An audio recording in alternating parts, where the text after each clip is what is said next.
Volume 4, Prologue. In any world, meaningless customs and traditions are everywhere. Even those that were necessary for some reason in the past tended to lose their meaning over time. Humans are foolish creatures, however, and though they might realize they're following their silly customs for no reason, they'll continue for many long years, unable to give them up. And even for an evil lord like me, Liam Sierra Banfield, it can be difficult to go against the societal grain. Spending half a century on training is a complete waste of time, I muttered, staring at the holographic image projected before me. I'd already graduated from primary school, but the hologram portrayed me in the uniform of the military academy, the next step in my schooling. One would think a cadet's uniform should have as little ornamentation as possible, but with the Empire's glorification of nobility, the uniform was gaudy as hell. My appearance in the image conformed to the military academy dress code set by the academy. My hair was cut a little shorter than usual, but there really weren't any other changes to my person. Had I grown at all since entering primary school? I was already in my late 60s, but I still looked like a middle or high schooler in terms of my previous life. At my present age, technically I was an adult in this world, but society still treated me like a child. I couldn't help but maintain my sensibilities from my past life, so I felt that spending over 50 years on one's education before being considered an adult was absurd. However, that was simply the norm in this world. After all, even after this extended training period, people's lives lasted hundreds of years. My most trusted maid robot, Amagi, stood tall and beautiful beside me, gently admonishing me for my complaints. As a noble, you must at the very least become qualified as both a military officer and as a government official, master. Without such qualifications, you will not be seen as a fully fledged member of the nobility. Amagi's glossy black hair was gathered in a ponytail, and she wore a maid uniform that was a bit too provocative, leaving her shoulders exposed. The rest of the outfit was quite elegant, so it seemed unnatural to have her shoulders bare like that. But each robot maid bore a mark there that indicated that they weren't human. The law stated that this mark must be visible, so no matter how much it annoyed me, I couldn't order her to cover her shoulders. I'm just venting. You do not wish to attend the military academy. Well, I can't get out of it with money.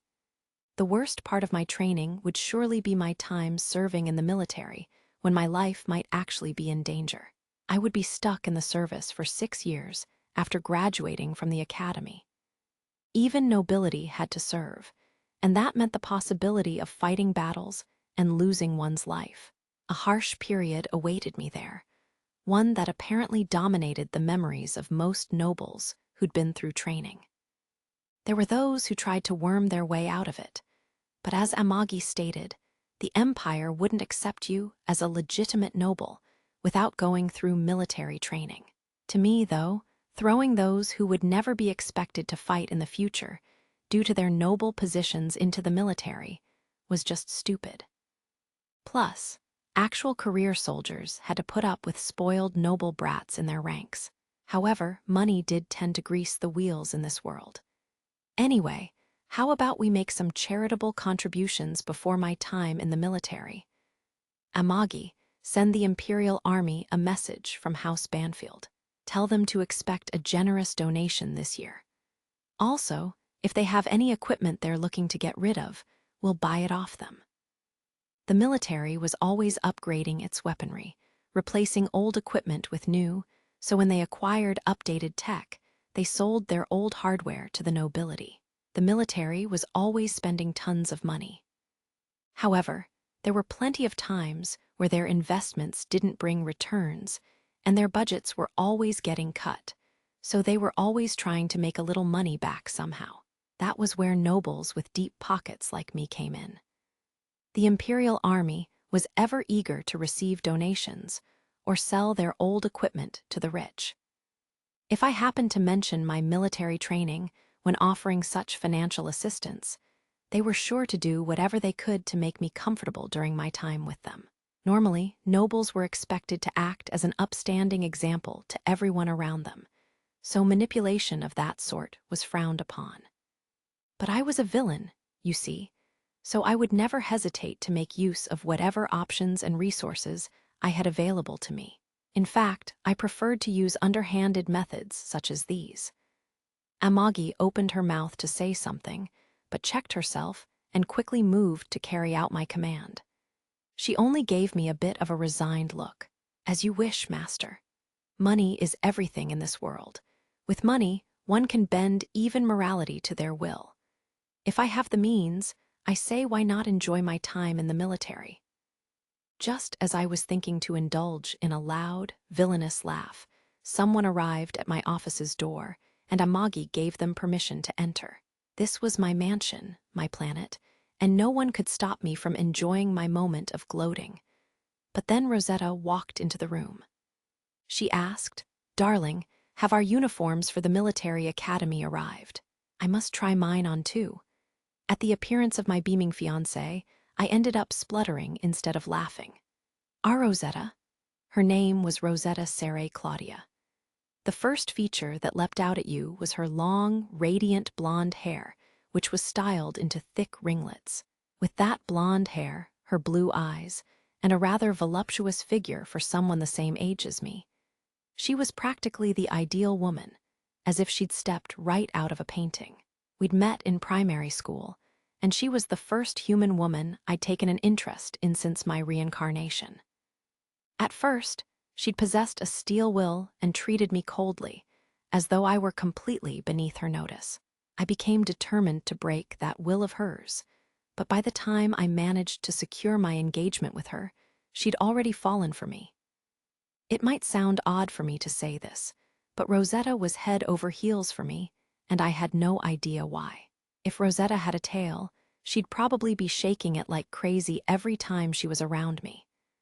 Once again, I thought of a coworker from my previous life, Nida, and recalled him using the term relationship speed run. It's true that my goal had been for her to submit to me, but she'd done it so fast, it left me flummoxed. I'd been looking forward to crushing her will, but after she'd fallen for me so suddenly, I found myself rather scared of her. Basically, I had no idea what to do whenever she was around me. At the moment, Rosetta had her face right up in mine, eyes sparkling with the eagerness to inspect her new uniform. If I backed up, she just moved forward to close the distance. At a loss for what to do, I turned to Amagi for assistance. I felt pathetic doing so, but my robot maid was the only one I could rely on for help. "This is difficult to say, Lady Rosetta, but there is no military academy uniform for you." As Amagi plainly stated this fact, I fell in love with her all over again. At first, Rosetta's face was blank, as if she hadn't understood the meaning of Amagi's words, but as they finally sank in, she began to panic. "Wait. I'm going to the military academy with you, aren't I, darling? Isn't that the plan?" No matter how much she looked between my face and Amagi's, the truth was that the only ones in our circle who'd be attending the military academy were me and the former imperial prince I was currently looking after, Wallace Noah Alberito. Some minor nobles from House Banfield would also be attending, but Rosetta was not among them. Amagi explained to Rosetta that there was no need for her to attend the military academy.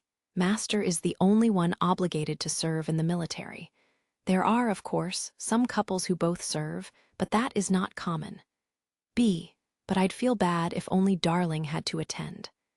When I saw her being so meek, I couldn't help but think, this isn't right. Shouldn't you be more confident? In fact, I preferred that she'd say something like, "I wouldn't mind attending in your place if you're going to be a coward about it." You're supposed to be more arrogant, aren't you? What happened to that high horse you used to be up on? I wanted to say all this out loud, but I knew it would be pointless, so I simply informed her of my decision instead. "This matter is already decided, and I won't be taking any complaints." Rosetta looked surprised for a moment, but she quickly hung her head and apologized. "I shouldn't have spoken out of turn." That was somewhat satisfying, but what I really wanted was to see her get upset, as I still hadn't given up on my desire to torment the noble-minded Rosetta. This was where my attack truly began. "Well, I don't have a military academy uniform for you, but I did have another special uniform prepared." I snapped my fingers, and the three-dimensional hologram switched to a mannequin-like figure wearing a maid uniform. The figure was clearly based on Rosetta. As I enjoyed her flustered reaction, I summoned a certain person to the room. "You'll be undergoing your own training right here at the mansion." Serena, who'd been standing ready outside, entered my office. She was the head human maid of House Banfield, boasting the same amount of power within the mansion as its butler, Brian. Though she was an older woman, she stood proud and tall, and every one of her movements was graceful and refined. Taking her place before Rosetta, she explained my plans for her. "We have judged your basic education to be insufficient, Lady Rosetta. As such, while Master Liam is attending the military academy, you will make use of an education capsule and undergo some etiquette training. If possible, the Master would also like you to undergo training at another noble house." Despite being nobility, Rosetta had led a completely destitute life and hadn't been able to complete a basic education. She hadn't undergone training at another noble house either, so by this world's standards, she was barely qualified to even be a noble. Anyway, the Empire didn't require women to serve in the military, for some stupid, antiquated reason like ensuring the children of the next generation. This outdated tradition led some people to undergo sex changes just to avoid military service. Apparently, many people graduated from military academy to discover that friends of theirs had become women in the time they'd been apart. Personally, I didn't really want to go that far to avoid serving. In any case, the current topic was Rosetta, not the military academy. I commanded Serena in a stern tone, "Serena, I don't want you going easy on Rosetta. In fact, I'd like you to give her a strict education." Serena's eyebrows raised slightly, as if my command had surprised her, but she quickly regained her impassiveness and asked, "Is that right? I don't mind giving her more gentle guidance." In the future, Rosetta would be in a higher position than Serena. I suspected Serena might want to suck up to her now for better treatment later, but I wasn't going to let that fly. I knew Serena was a highly capable head maid, who was strict with the noble ladies in her past position at the Imperial Palace. If I wanted her to be firm, she wouldn't let Rosetta intimidate her. "That won't be necessary. Give her a thorough education. Teach her just what it will mean to stand beside me." I tried to put on my best stern expression as I looked over at Rosetta, whose manner and movements were awkward with nervousness. "That's right, you'd better be scared. Don't forget that this is enemy territory for you." I had wanted to break her steel will myself, but just being around Rosetta these days threw me off so much that I'd pretty much given up on that. The only thing I could look forward to now was seeing her cry because she couldn't endure Serena's bullying. "I want you to take these lessons to heart before I return, Rosetta," I commanded firmly. "Consider that an order." Rosetta clenched her fists and put on a brave face. "I will." No, I don't want to go to the military academy." It was the day of our departure for the military academy, and former Imperial Prince Wallace was clinging to a pillar in House Banfield's spaceport. He was a flashy-looking, blue-haired young man whose features suggested a certain shallowness. True to his appearance, his personality was every bit as superficial as one might suspect. I had become his patron and therefore looked after him, but every time I gave him a little pocket money, it was gone in an instant. At the end of every month, he was always absolutely broke. When he first arrived at my mansion, he was given some respect as a former imperial prince, but now everyone called him a good-for-nothing leech behind his back. In truth, though, it wasn't like I was expecting anything of him. I'd just become his patron because I liked the idea of having a member of the imperial family as a lackey. Now, when I looked back on the decision, I really felt like I jumped the gun.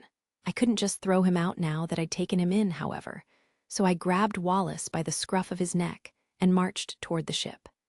Just shut up and get in. Even though he looked like a high schooler, Wallace was throwing a tantrum like a spoiled toddler. I won't survive a day in the military. Beautiful, sensitive people like me become punching bags for anyone with a higher rank just because they feel like it. Wallace had a rather inflated opinion of himself. As I dragged him behind me, I assured him that wouldn't be a problem. Don't worry, I've already taken measures. I made sure Tia and a few other of my knights are already on the inside. If anyone tries to lay a hand on either of us, they'll learn a hard lesson. You couldn't wait to implement such safeguards after you were already enrolled. If you had the funds, it was best to be well prepared beforehand. Still, Wallace kept resisting. What'll you do if some vicious instructor sets their sight on us? We don't need to worry about that either. I've made hefty donations to the military over the past several years, all with notes attached saying, "I'm greatly looking forward to my time at the academy. Anyone stupid enough to hassle me will get transferred to the front lines." In primary school, a delinquent named Derek had picked a fight with me, but I knew my preparations for the military academy were flawless. Even if an instructor did decide he had a problem with me, the upper brass would have my back. Hearing all this, Wallace finally relaxed. "You're the only person I know who'd go that far to prepare for their time at the military academy, Liam." I'm relieved to hear it, but a little astonished too. That's just what it means to be rich. Money and authority are meant to be used, and I'm not one to hesitate when it comes to exercising my power for my own good. A minute ago, Wallace had been crying and wailing, but now his face took on a grim expression as he reminded me of House Banfield's current dilemma. Even if you can make use of your money and authority at the military academy, there's nothing you can do about the Berkeley family, is there? Are you really okay with how things are going on that front? The Berkeley family were the relatives of Derek, the one who started a fight with me in primary school. Despite being nothing more than a collection of barons, they were gearing up for a conflict. Tensions between House Banfield and House Berkeley were high. What about them? If they stand up to me, I'll just knock them down. As always, I'm relieved at your confidence, Wallace sighed. I shoved him forward with annoyance. If you're done whining, then get on board already. I gave him a kick for good measure, then followed him onto the moving walkway that would take us to my ship. The moving walkway led to the Var, a super dreadnought several thousand meters long that functioned as my army's flagship. The thing was entirely too huge and looked more like a building than a battleship. The fact that this monstrosity functioned as a ship was one of those things that made this world so unbelievable to me. At the end of the moving walkway, a large group of people had lined up to see me off, including Amagi and my butler Brian. Rosetta had been left at home. After all, I couldn't let her sully my dignity as an evil lord by calling me darling in front of all these people. Amagi was as composed and professional as ever, but beside her, Brian was wiping away tears with a handkerchief. Well, I guess crying was the same as ever for him. What a pain. When he saw me, Brian blubbered, "You're finally off to the military academy, Master Liam. I'm so proud, but I can't help worrying about you too." I might have been a noble, but I was going to be joining the military, which meant I could get caught up in military conflicts. An enemy wouldn't hesitate to fire on you just because you were nobility, and no matter how noble your birth, when you died, just like anyone else in this world. Brian was beside himself with worry about that very thing.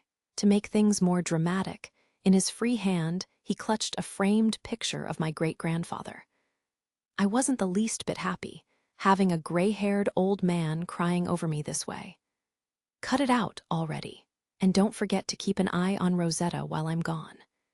Why, of course I plan to watch over her, Master Liam, but what do you mean by keep an eye on her, exactly? Brian didn't seem to catch my drift, so I elaborated a bit. I've tasked Rosetta with receiving a strict education. So, Brian, I want you to keep an eye on her too. Do you get what I mean now? Because so many people were watching us at that moment, I couldn't exactly tell him.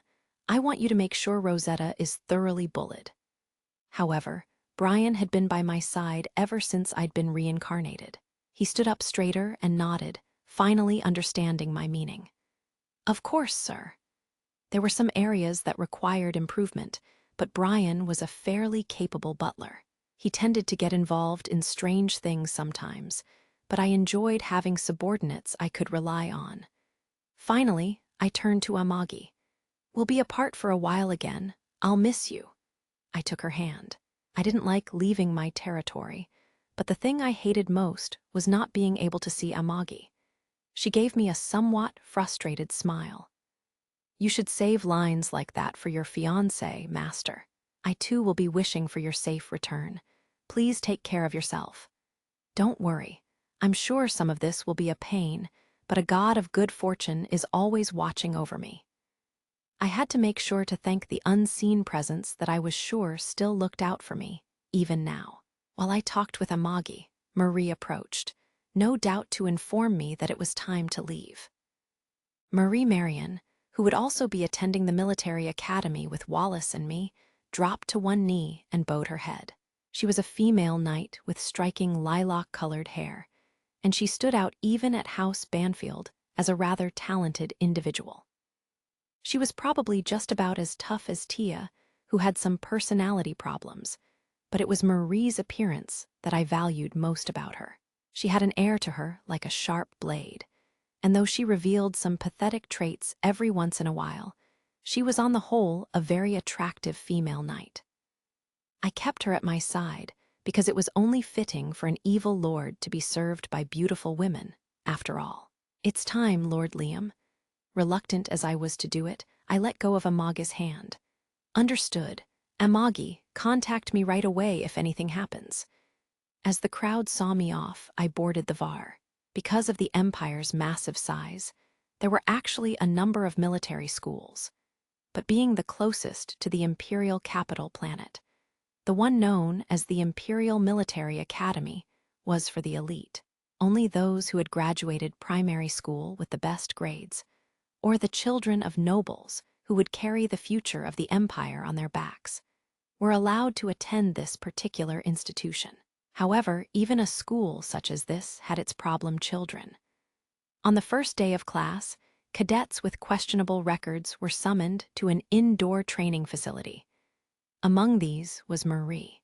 All of the cadets there wore black tank tops, cargo pants, and boots, and stood in a line. The brawny instructors before them all looked fierce enough that it was unlikely an unskilled knight could even lay a finger on them. These instructors had been specially chosen to preside over those cadets, judged to be slightly problematic.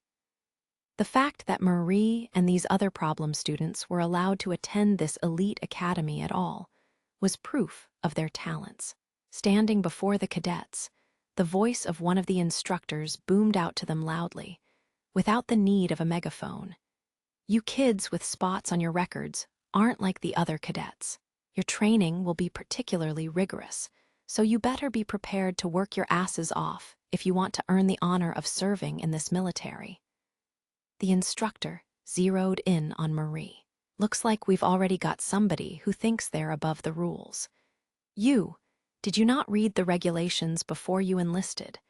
There's no long hair at the military academy. Marie stiffened and scoffed at the instructor. Don't bark at me. I'm just here to become officially qualified as an Imperial soldier. There's nothing you people could possibly teach me. In response to Marie's declaration, the instructors took off their jackets. Every year, some strong-willed brats were revealed in this room, and it was customary for the instructors to knock those cadets down a peg by force. Looks like you'll need to be given especially strict instruction. The instructors ordered the other cadets to form a large circle around her, which they then entered, stretching their arms and loosening up as they did so. The instructors surrounded Marie. I think you can expect to go to the barracks with an injury or two today, girly. One of the instructors rushed forward with a fist aimed at Marie's face. The reason none of them intended to hold back against a woman like her was because they had already determined that she possessed a certain degree of skill. However, they would soon find out how wrong they'd been in guessing just how skilled she was. The instructor's fist passed right over Marie as she swiftly leaned back to dodge it. "Your bark's worse than your bite," she said. "They'll let anyone be an Imperial soldier these days, won't they? How about I instruct you?" Still leaning back, Marie aimed a kick at the brawny instructor's chin, and the force of her blow sent him flying. She then straightened herself calmly, while the instructor was left lying face up on the floor. Marie extended a hand and beckoned to herself, provoking the other instructors with a sneer. "Why don't you all come at me at once? I'll teach you so-called soldiers what real violence is." Looking back at their fallen comrade, the other instructors grew enraged. "We'll wipe that smirk off your face," one of them growled. Just as she had suggested, all the remaining instructors charged her at once. The whole time, Marie kept a smug smile on her face. Her former polite facade had been discarded as she displayed her true nature. She said, "I'll beat it into you. I'll show you who's really in charge here." Their little bout was over in less than an hour. Seated atop a heap of semi-conscious instructors, Marie laughed loudly. "Weak, so weak. Can instructors like this even provide rigorous training? Maybe I should retrain the lot of you. If you'd like, I could think up some training exercises that would have you weeping and wailing like children."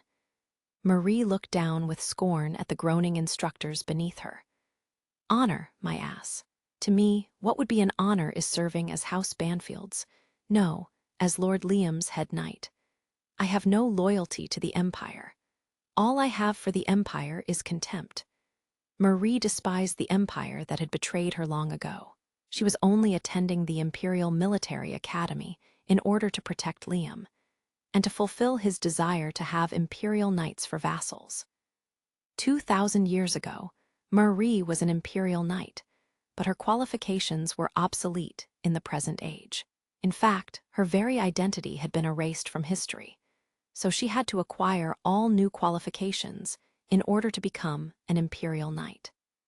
Since Marie was only attending the military academy to achieve that end, the training she could expect to undergo would serve only as an amusement to her. She looked down at the instructors and told them coldly, "If you want me to cut my hair, you can tell me to do so when you're able to back up your threats. If all of the instructors here are like you, it just shows how little one can expect from the honorable Imperial Army." The instructors could say nothing in response. Normally, something like this would have gotten a cadet kicked out of the academy, but Marie was connected to House Banfield. No one in the military's upper brass would want to anger a noble family that had provided such generous donations to their cause. The instructors had been bested, not just in skill, but in authority as well. All they could do was despair at the incredible child they now had on their hands. Suddenly, another cadet, another knight of House Banfield, like Marie, rushed over to her. This knight was part of the woman's faction, and her face had gone pale. However, her worry didn't seem to stem from the fact that her superior had just beaten the crap out of their instructors on their first day at the academy. Rather, it seemed she was anxious about another matter. "Lady Marie, Lord Liam is contacting you." "Huh." The other knight manipulated her tablet, which then displayed an image of Liam's face. Cowed by Liam's expression of extreme annoyance, Marie adjusted her position on top of the instructors so that she sat up straight at attention. "Lord Liam, is there some emergency?" Marie worried that something had happened to her lord, and she watched anxiously as Liam raised an eyebrow and explained the reason for his displeasure. "No, the only thing currently bothering me is you, Marie. Just now, the instructors asked me to do something about you. Are you really causing problems on your first day? Is that any way for a knight of mine to behave? And no, they told me to cut my hair, but a woman's hair is her life. I can't just cut it so easily." Liam's response to Marie's excuses was a cold, "Cut it." "Huh. You were aware of the regulations before you arrived, were you not? Are you really going to stoop down to Wallace's level? He got in trouble for his hair too, and now he's bald." Marie didn't particularly care about Wallace, but it did hurt her pride to be compared to him. At the mansion, he was disdained for being a freeloader, a layabout, and a horrible playboy.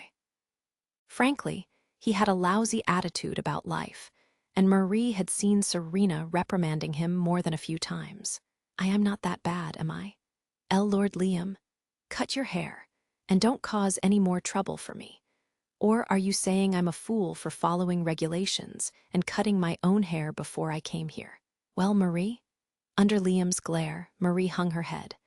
"I would never mock you, Lord Liam." Watching Marie tremble with shame, Liam gave a satisfied snort and told her, "Then hurry up and cut your hair. Conversation's over." He broke off the call, and Marie looked down despondently. With tears in her eyes, she wrapped her beautiful hair around her fingers and made up her mind. She hated the idea of cutting the lilac hair that she was so proud of, but if the order came from Lord Liam himself, she had no choice but to obey it. "I'll go cut my hair right now." The instructors under Marie all let out weary groans. If that was all it took, then what was the point of everything we just went through? While Liam and crew were experiencing their first day at the military academy, back at House Banfield's mansion, Rosetta was learning directly from Serena. A ball was balanced on top of her head to correct her posture, and she walked along a chalk line drawn on the floor. Rosetta moved with exceeding care and perfect posture, lest the ball roll off her head. Her long blonde ringlets stood out against the chic navy blue maid uniform she wore. The harsh expression that had once been so common to her face had been replaced with one of anxiety as she concentrated completely on her movements. Serena clapped her hands and pressed Rosetta. "How long are you going to take to walk that line? Move faster. You need to be bold." Serena was being harsh in her instruction.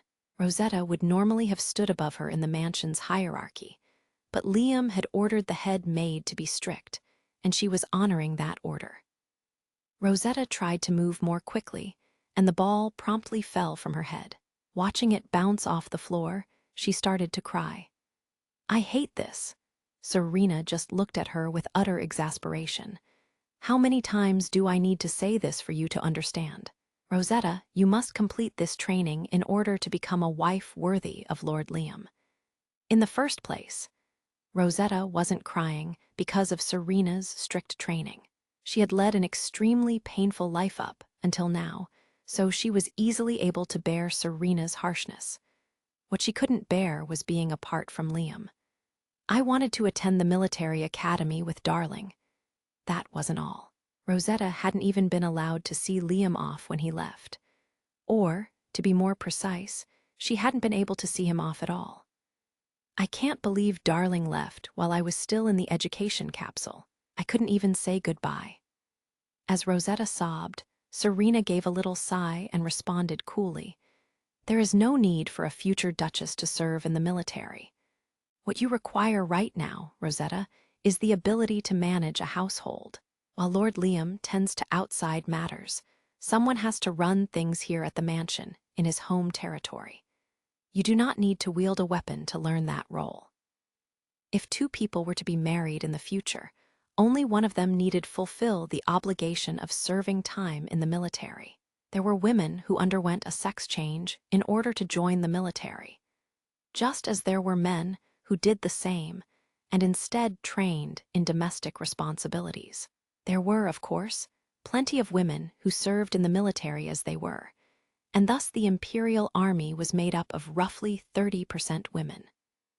The bottom line was that there was no need for Rosetta herself to serve, but she desired to share all things, good and bad, with Liam. "I wanted to be of use to Darling." Even though she was frustrated with the weeping Rosetta, Serena also respected the young woman. She has the right attitude, at least.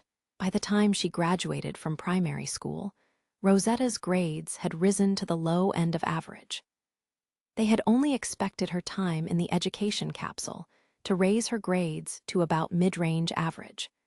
So the fact that she had exceeded expectations could be chalked up to her own personal efforts.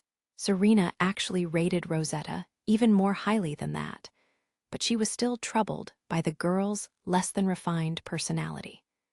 She's not the type of girl you tend to see in noble households. There were plenty of women who devoted themselves to their husbands, sure, but not many would want to follow their betrothed even into military academy so fervently. Liam, on the other hand, practically fled along with Wallace to the academy, while Rosetta was helpless in the education capsule when he heard that she wanted to go with him. Serena took a deep breath to refocus herself and returned to Rosetta's instruction. "You'll never be finished with this if you keep crying, Rosetta. If you want to become a woman befitting Lord Liam, get back up and pull yourself together." When she heard that, Rosetta stopped whimpering and stood straighter, wiping her tears away. "I understand. When he returns, I'll show Darling that I can be a proper duchess to stand at his side. 6 years will go by just like that. That's wonderful, but Lord Liam will not be returning for some time after that." Huh. But it should only take 6 years to graduate from the military academy. After he graduates, Lord Liam will enter a period of practical training that will last 2 years, Serena explained dutifully. After that, he will serve in the military for at least 4 more years. Depending on where he is assigned, he may not return to House Banfield for a minimum of 12 years. He'll come back at least once in that time to visit, though, won't he? Of course he will, right? It is Lord Liam's plan not to return for some time so that he may finish with his military service as quickly as possible. No way! Rosetta burst into tears all over again. During that time, you'll need to complete your training with another noble house as well. So, I won't be able to see Darling at all for 12 years. Serena's brow furrowed. Are you even listening to me? Why, yes. Normally, upon reaching a certain age, young nobles were sent to other households as part of their education. But as there had been no houses that would take in someone from House Claudia, Rosetta hadn't completed that part of her training. Nobles who never underwent this would be looked down upon, so Rosetta's situation needed to be resolved as soon as possible. However, there was a problem plaguing House Banfield at the moment, and that was the Berkeley family, the group of pirate nobles who currently antagonized them.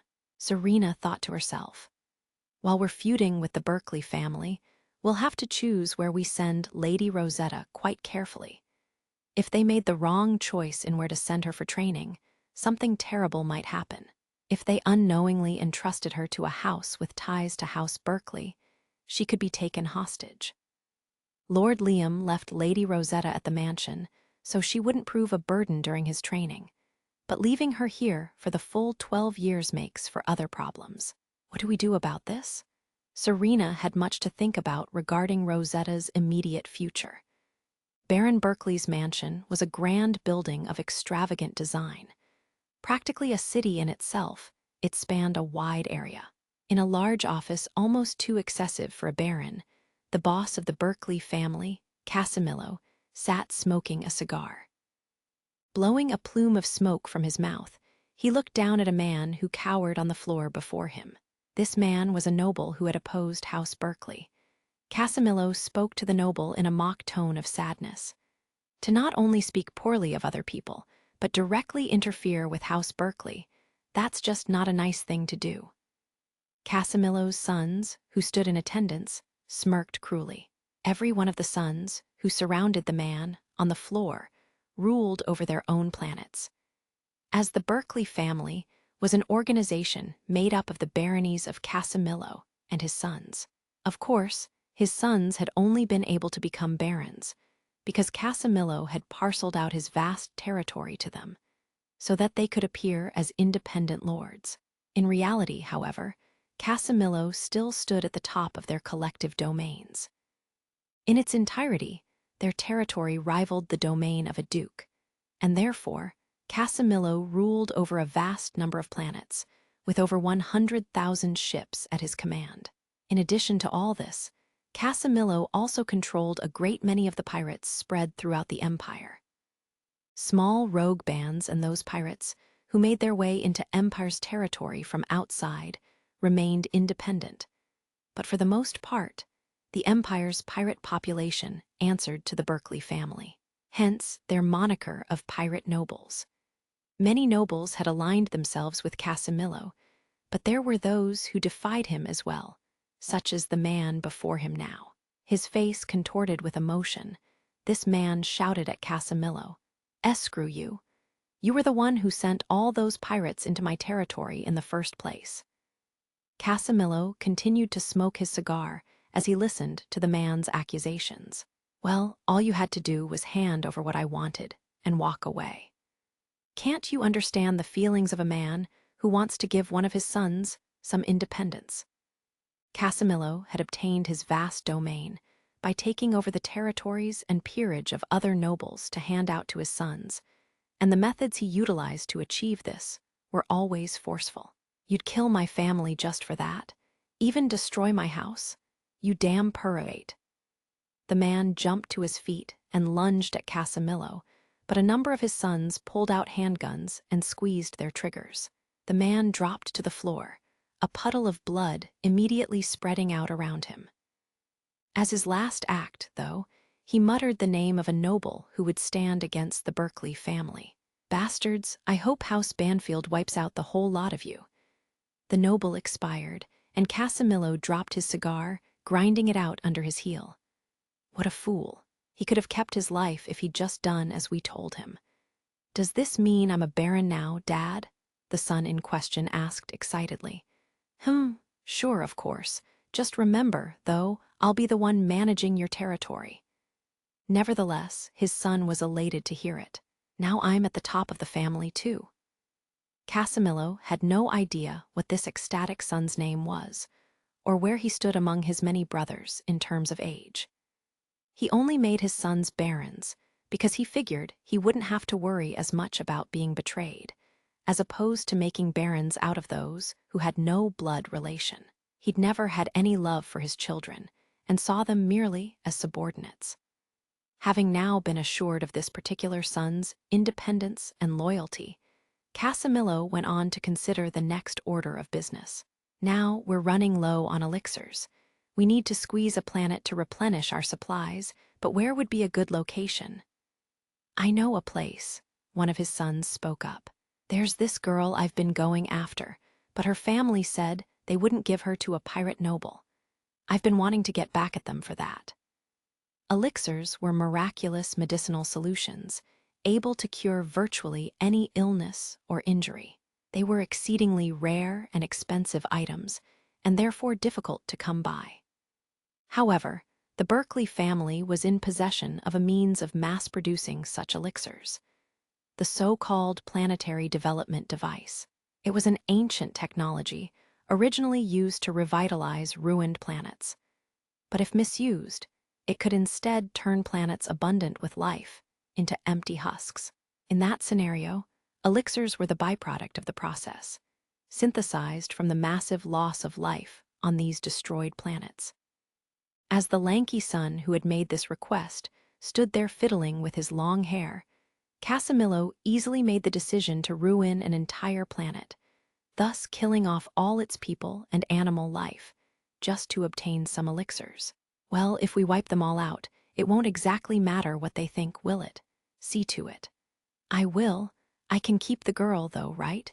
I want to make her my mistress." "Do as you like." House Berkeley's great advantage was that they held several of these planetary development devices from a bygone civilization. As a result, Casimilo had made his fortune killing not only people, but entire planets. Gazing down at the dead man, he frowned as he recalled the words the noble had uttered with his final breath.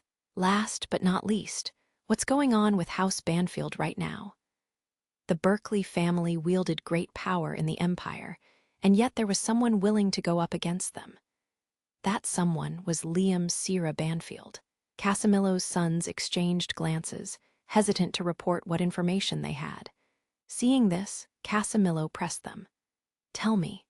Finally, one of his older, bearded sons reported, "We sent some assassins of our own along with some big names we hired to take him out, but they all failed." Tenacious bastard. Well, as long as we keep sending them, he's bound to feel the pressure eventually and leave us an opening.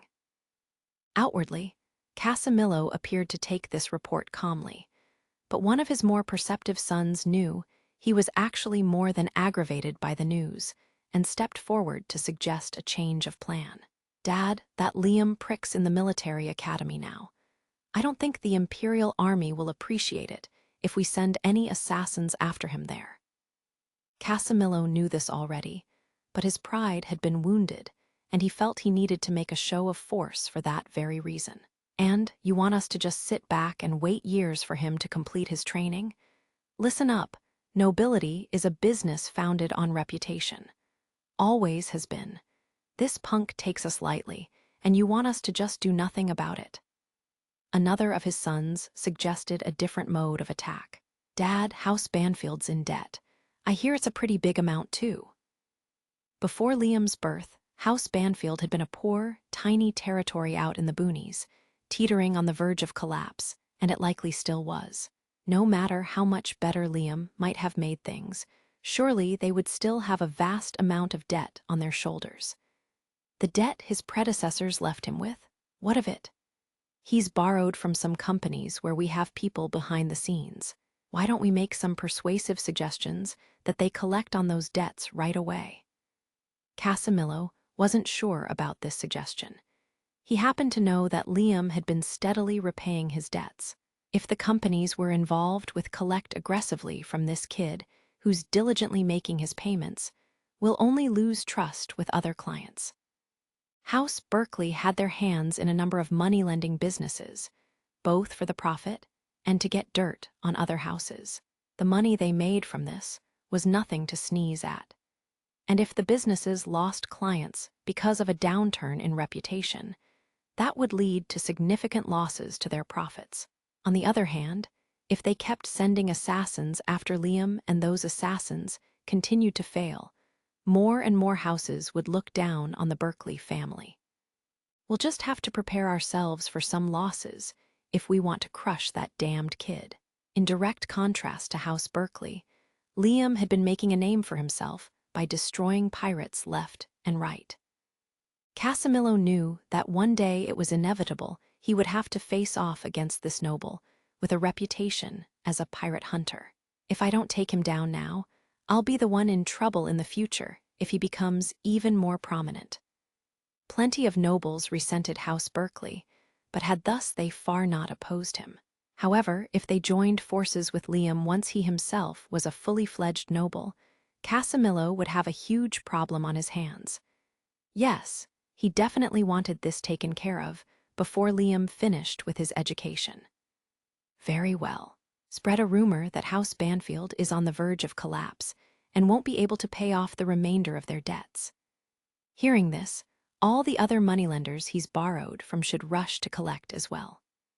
House Berkeley shifted their sights from Liam himself to House Banfield as a whole, and a true conflict between great noble houses began to unfold. Chapter 1. Military Academy. An entire planet had been set aside as an army training facility. The Algrand Empire's Imperial Military Academy. The planet's urban areas, dense forests, deserts, and snowy plains were all used for military training. From warships ready to launch to an entire orbital space station, every resource was utilized for the education of the soldiers tasked with protecting the Empire. Liam Cira Banfield, was currently attending that academy, in the strategy department where elites were sent. Everyone here was on a path to becoming an officer of some rank or other, to stand above the common soldiers. Anyone whose aim it was to command in the future was absolutely required to attend courses in this department, so the competition was fierce. One might expect to see only elite soldiers here, but in the Empire there were always exceptions, and these exceptions were young nobles. For the regular students at this school, only brilliant ones with good grades could get into this department. However, any old noble could do the same just by virtue of their family's name. This was just more proof of the unalterable status of nobility in the empire. I was one such noble, enrolled in this department for no other reason than I was going to be a duke in the future. In other words, among the deserving elite in this department, there were also hopeless incompetents enrolled only because of their nobility status. In the empire, such outrages were sadly commonplace. The circumstances of your birth aren't everything in this world, but don't you think they influence a lot? I had brought up this very subject up with Wallace while we sat in the academy's cafeteria. Wallace, with his shaved head, gave me an odd look as he chewed on a hunk of hard bread. As was the norm, we found ourselves eating a meal that emphasized nutrition over taste. Where's this coming from? A more important observation is that it sucks here. Just because my hair was a little long, I have to spend an entire year bald. That's ridiculous. He still couldn't get over our first day at school. Wallace had arrived with longer hair than allowed by regulations, and his punishment was to spend the next year completely shaved. Long hair presented a number of problems, such as potentially impeding one's sight, so everyone here, including the women, had to wear it short. Isla Sierra Berman, who sat with us, had previously boasted hair that fell to the middle of her back if she let it down, but now her hair was shorn too. While she chewed her food, Isla glared at Wallace with unconcealed contempt. "Wallace, can you not interrupt him? Anyway, what were you saying, Liam?" By now, Wallace seemed used to Isla's attitude, so he didn't seem particularly bothered by her remark, except to say, harsh as always, "I told you to shut up, didn't I?" Isla being cold to Wallace was normal enough, but there was something odd I'd been curious about. Why had she enrolled in the military academy too? I'd assumed she'd be going on to college with our friend Kurt, so it had been a surprise to find her here. The two of them had gotten along well, and I had even expected they might get together at some point. I just didn't understand why Isla had come here instead. I knew she must have her reasons, but I didn't want to make things awkward by prying. I decided I'd save the question for when we were somewhere a bit more private. I returned the conversation to the topic Wallace had derailed. What I'm saying is, I was born a noble. For that reason alone, I'm able to attend the elite program here. I'm sure for the regular students, that makes me an object of resentment. I had said this at a normal volume, but the cafeteria's bustle gradually quieted around me. My fellow cadets from the strategy department were here with us, including many of those regular students I just referred to. Overhearing our conversation, it might very well seem a natural-born winner like me was basking in his superiority, looking down on those who had worked hard to get here. Wallace glanced about nervously, cautioning me for my careless remark. "Can't you be a little more quiet when you say stuff like that, Liam? Look around you." I took a look and saw the glares of the natural-born losers seated around me, their brows furrowed in anger. Meanwhile, in contrast, other cadets looked back at me approvingly, but I was guessing those were my fellow nobles. They probably felt much the same way I did. Well, it's the truth, isn't it? If they have a problem with it, they can talk to me personally. If they have the courage to, that is. I took another glance around, but apparently no one had the guts to confront me. Each person whose eyes I met quickly looked away. They were probably too afraid to defy a current count and future duke. The military academy was huge, so it was impossible to remember the names or even the faces of every cadet here. But I was certain all the ones who glared at me were ordinary cadets. Such students couldn't say a thing against a noble, no matter how much resentment they harbored. They may have been elites in terms of their hard-won achievements, but they were powerless in the face of the empire's nobility-first doctrines. This was it, exactly what I was after in my reincarnated existence. Right now, I was being the consummate evil lord. Upset by what I had said, a senior cadet walked over to me and barked, "Quite a confident attitude you've got there." He put his hand on our table and bent down, sneering at me. "Dolph, Wallace exclaimed in surprise. I recognized the name of this upperclassman, having heard he was the head of the senior class. I was sure Dolph himself was a noble, yet he had the moral superiority to be angry at me for disrespecting the regular students. This was the type of noble I absolutely couldn't stand. Dolph stared at me haughtily and scoffed. I hear you've got decent grades, but I hardly think that justifies the attitude. You're still new here. You're not as special as you think. There are plenty of people just like you here. You should reconsider your behavior a little. Dolph Sierra Lawrence, his hair all slicked back with some sort of product, appeared to be something of a strange noble, one who sympathized with the common citizenry. He was thin, but clearly had a soldier's trained physique. He wasn't bad-looking either, and no doubt he was popular and had a fair number of hangers-on, but I just couldn't stand that pompous look on his face. Moreover, I couldn't stand him lecturing me. After all, the nobles of House Lawrence were only viscounts, and thus ranked below me. I replied, "The school's top student takes it upon himself to lecture me, eh? How arrogant of you. That's not an attitude you should be taking with an upperclassman. Who do you think you're talking to? Don't get cocky just because you're in a higher grade than me. You're in the military now. You must really be ignorant to bring up peerage here." Interesting thing to say. Shall we test whether peerage really is meaningless in the military, then? My opponent was an upperclassman, but a noble ranked below me. There was no reason for me to back down and act inferior to him. I was in the military now. He had no idea how much I had donated to the Academy and the Imperial Army. They would overlook any behavior on my part. Nevertheless, Isla looked worried. Wallace was trying to get me to back off. "Liam, stop that," Isla fretted. "Pick your battles, man," Wallace said. "This is Dolph you're talking to." Neither of them wanted me to get into this, but I hated people who thought they had the moral high ground, as they reminded me too much of my previous life. I had been just like them once, believing that being a good person was the way to live one's life. Look where that had got me. I was sure this guy was full of righteous anger for me belittling the general populace, and perhaps he was justified for feeling that way, but his sanctimoniousness made me sick. "So, what do you want to do?" I asked. "You want to go?" If he meant to pick a fight with me, I intended to reciprocate. Dolph raised his chin slightly, a vein standing out on his forehead. Apparently, though, he preferred a challenge to a physical fight. "Meet me in the simulator room. I'll teach you how to behave in front of your upperclassmen." Sounds like an entertaining lesson. I gave him a smirk, and a buzz went through the cafeteria. I overheard snatches of furtive conversation.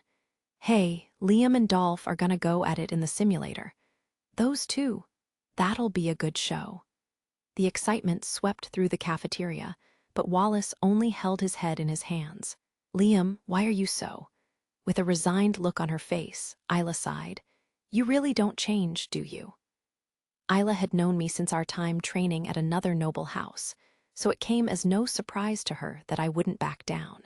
"Of course," I told her. "This is just what happens if you pick a fight with someone above your station." When he heard me say this, Dolph visibly reddened. Just you wait. Surely, he was just boiling with rage at my bringing peerage into the military and speaking so arrogantly to an older student. The military academy's simulator room was used for individual training and for group lessons, and was therefore a large facility that could accommodate many students at once. A sizable number of cadets had packed themselves into one section of the room, all of them here to watch the showdown. Competing today were Liam, who had already earned some of the highest grades in the first-year class, and Dolph, the top student in the sixth-year class. The two of them were about to face off in the simulator as commanders of their own armies. Everyone else was simply there to watch. Members of the audience cheered for both sides of the conflict. Leaning on a railing that separated him from the simulation area, Wallace gave a little sigh, sweeping his gaze over the cadets who cheered for Liam. Liam's so popular with the commoners. Many of the regular students were cheering on Liam. He had nobles in his corner too, but the majority of his support came from the common cadets.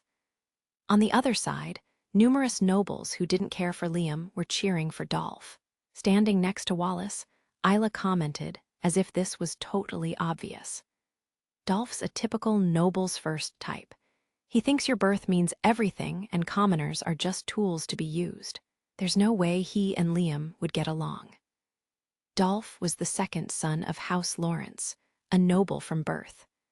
Consequently, he felt that the nobility always stood above the common people, and that the latter should put their lives on the line to support the former. Liam had offended him by saying students like themselves were only in the elite course because of their birth, and not because of their hard work.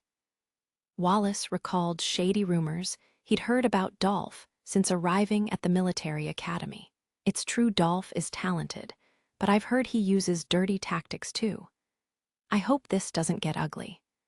Dolph's skills were the real deal, but he apparently also wasn't afraid to use whatever means were at his disposal.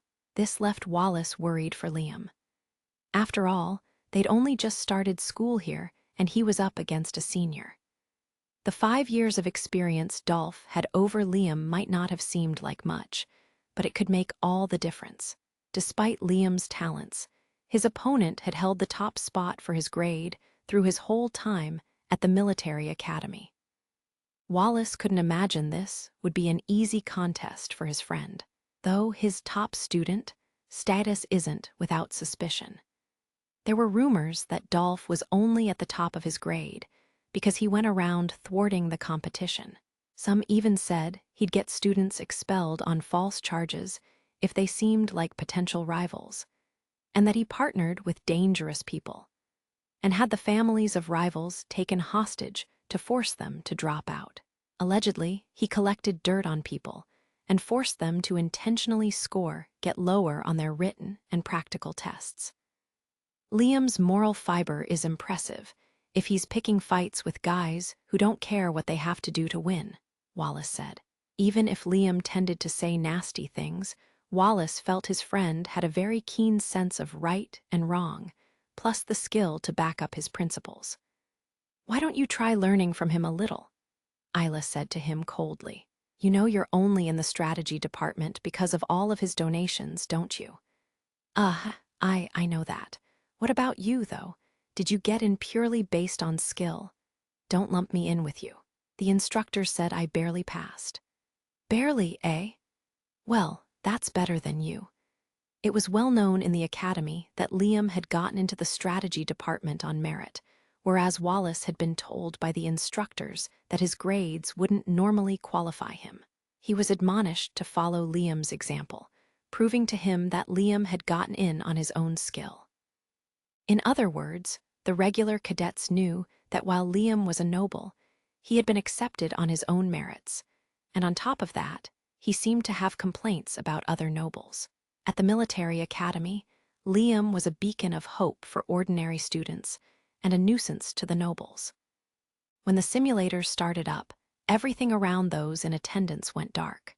In the air, fleets of miniature spacecraft faced each other, these being 3D holographic projections. The two boys manipulated their respective control panels, and Liam's fleet immediately went on the offensive. "Charging right in," Dolph called out in criticism. "Looks like you don't even know the basics. Those tactics might work against pirates, but they won't work against me." "What was that?" Liam replied angrily. He increased his attack, but unfortunately it was just as Dolph had said. Liam's fleet was slowly losing ground.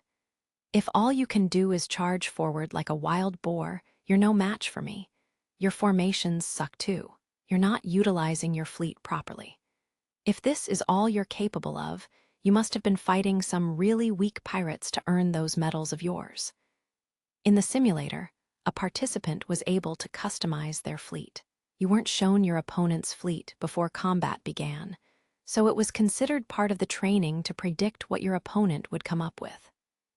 Liam had formed a fleet specialized for attacking, which he excelled at, but Dolph's fleet was geared toward defense.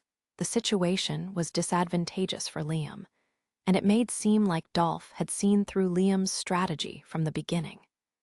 It was as though he'd known exactly what sort of fleet Liam would organize, and exactly what formations he'd use to attack. Dolph's done something, Wallace realized. Seeing Liam in such a precarious position, Isla looked over at Dolph's face, where it was displayed on one of the audience's large monitors. He's got a nasty smile on his face. He probably planned this from the beginning. As Liam's fleet continued to suffer losses, the noble students all started to jeer at him. "Is this all the pirate hunter amounts to?" someone called out. Another cried, "You might be able to beat some lousy pirates, but just remember you're no better than anyone else here. Country bumpkins like him should really know their place." Everyone seemed sure of Liam's defeat. Though the ordinary students had caught on to Dolph's cheating too, they were afraid to protest. Without any proof, their complaints would just add to Liam's shame. It was obvious that Dolph wasn't playing fair, but all Wallace and the other students could do was continue to watch it play out. "He's going to lose at this rate," Wallace groaned.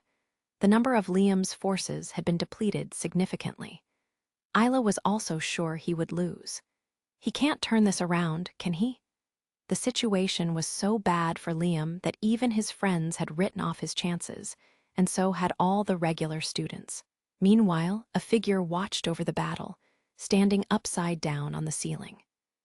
The man who stood upside down on the ceiling wore a striped tailcoat with the brim of his top hat pulled low to hide his eyes.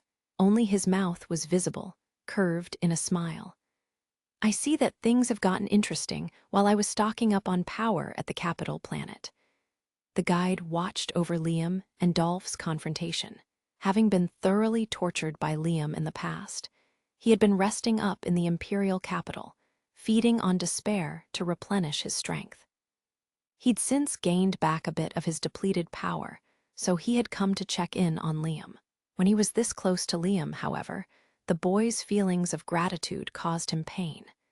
If he stayed nearby for too long, he'd end up writhing in agony. Liam was beloved by his people now. When his own feelings of gratitude combined with those of his subjects, they formed a terrible power.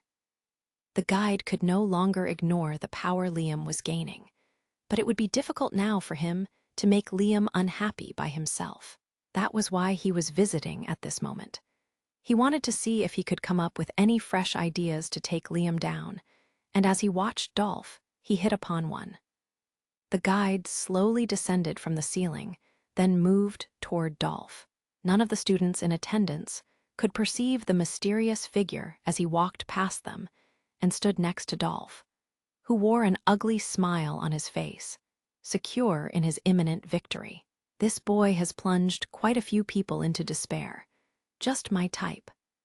Dolph had crushed countless rivals in order to maintain his place at the top of his grade. He was resented by many people in many places, not just at the military academy. That hatred had accumulated in coils all around him, so the guide found it quite pleasurable to stand close by. Unlike Liam, Dolph was an enticing noble who was rotten to the core. The guide particularly enjoyed how he had tampered with the simulator to win against Liam. "I've got a good idea," the guide said, reaching out to touch the simulator control panel. The black smoke that emerged from his hand entered the simulator through a seam, and instantly something odd began to happen. Dolph's fleet, which up to now had maintained its superior position, gradually started to lose ground. The difference in numbers between his surviving ships and Liam's began to shrink. Dolph was bewildered by this turn of events. What the? Liam, on the other hand, was smiling. "What's wrong, top of the class? Weren't you going to show me who was superior?" Seeing Liam get cocky, the guide bared his teeth in a wide grin. It was amusing to him that Liam seemed to believe he was turning the tables through his own power. "Good, get cocky. That'll lead you to your end, Liam." The guide, for all his hatred of Liam, was indeed working to help him win. Yet he had his reasons. "Damn it," Dolph cried. "Damn it. There's no way." Dolph rushed to reposition his ships, but it created gaps through which Liam attacked, wearing down the senior cadet's advantage. Liam's remaining fleet was structured around taking the offensive and steadily ate away at Dolph's numbers. The former gap between the players closed quickly. Suddenly, Dolph was the one who was losing, and his chances for a comeback looked unlikely. "WHY, did you also?" Dolph was panicking, face gone pale. He had been so certain of his victory before. He suspected Liam of cheating somehow too, but he couldn't bring that up, could he? If someone investigated the simulator to prove that Liam had cheated, they'd discover the same thing about Dolph. He was in a precarious position now, due to his own actions, and because of the guide's interference. The guide put his hand on Dolph's shoulder, speaking close to his ear. "I expect much from you. I think this loss will drive you forward, and you'll never let Liam get away with making you lose again. Isn't that right?" Dolph couldn't hear the guide's words, but he glared at Liam, a vein popping out on his forehead. He had always done whatever it took to stay on top, to never lose to anyone. It was humiliating to lose now to Liam, to a student so much younger than himself. "You won't get away with this. I won't let you get away with this, Liam." When the simulator ultimately ruled Liam the victor, the ordinary students in the room all cheered. The nobles, on the other hand, just gave the defeated Dolph scornful looks, some openly mocking him. "That's all the top of his grade can do, eh?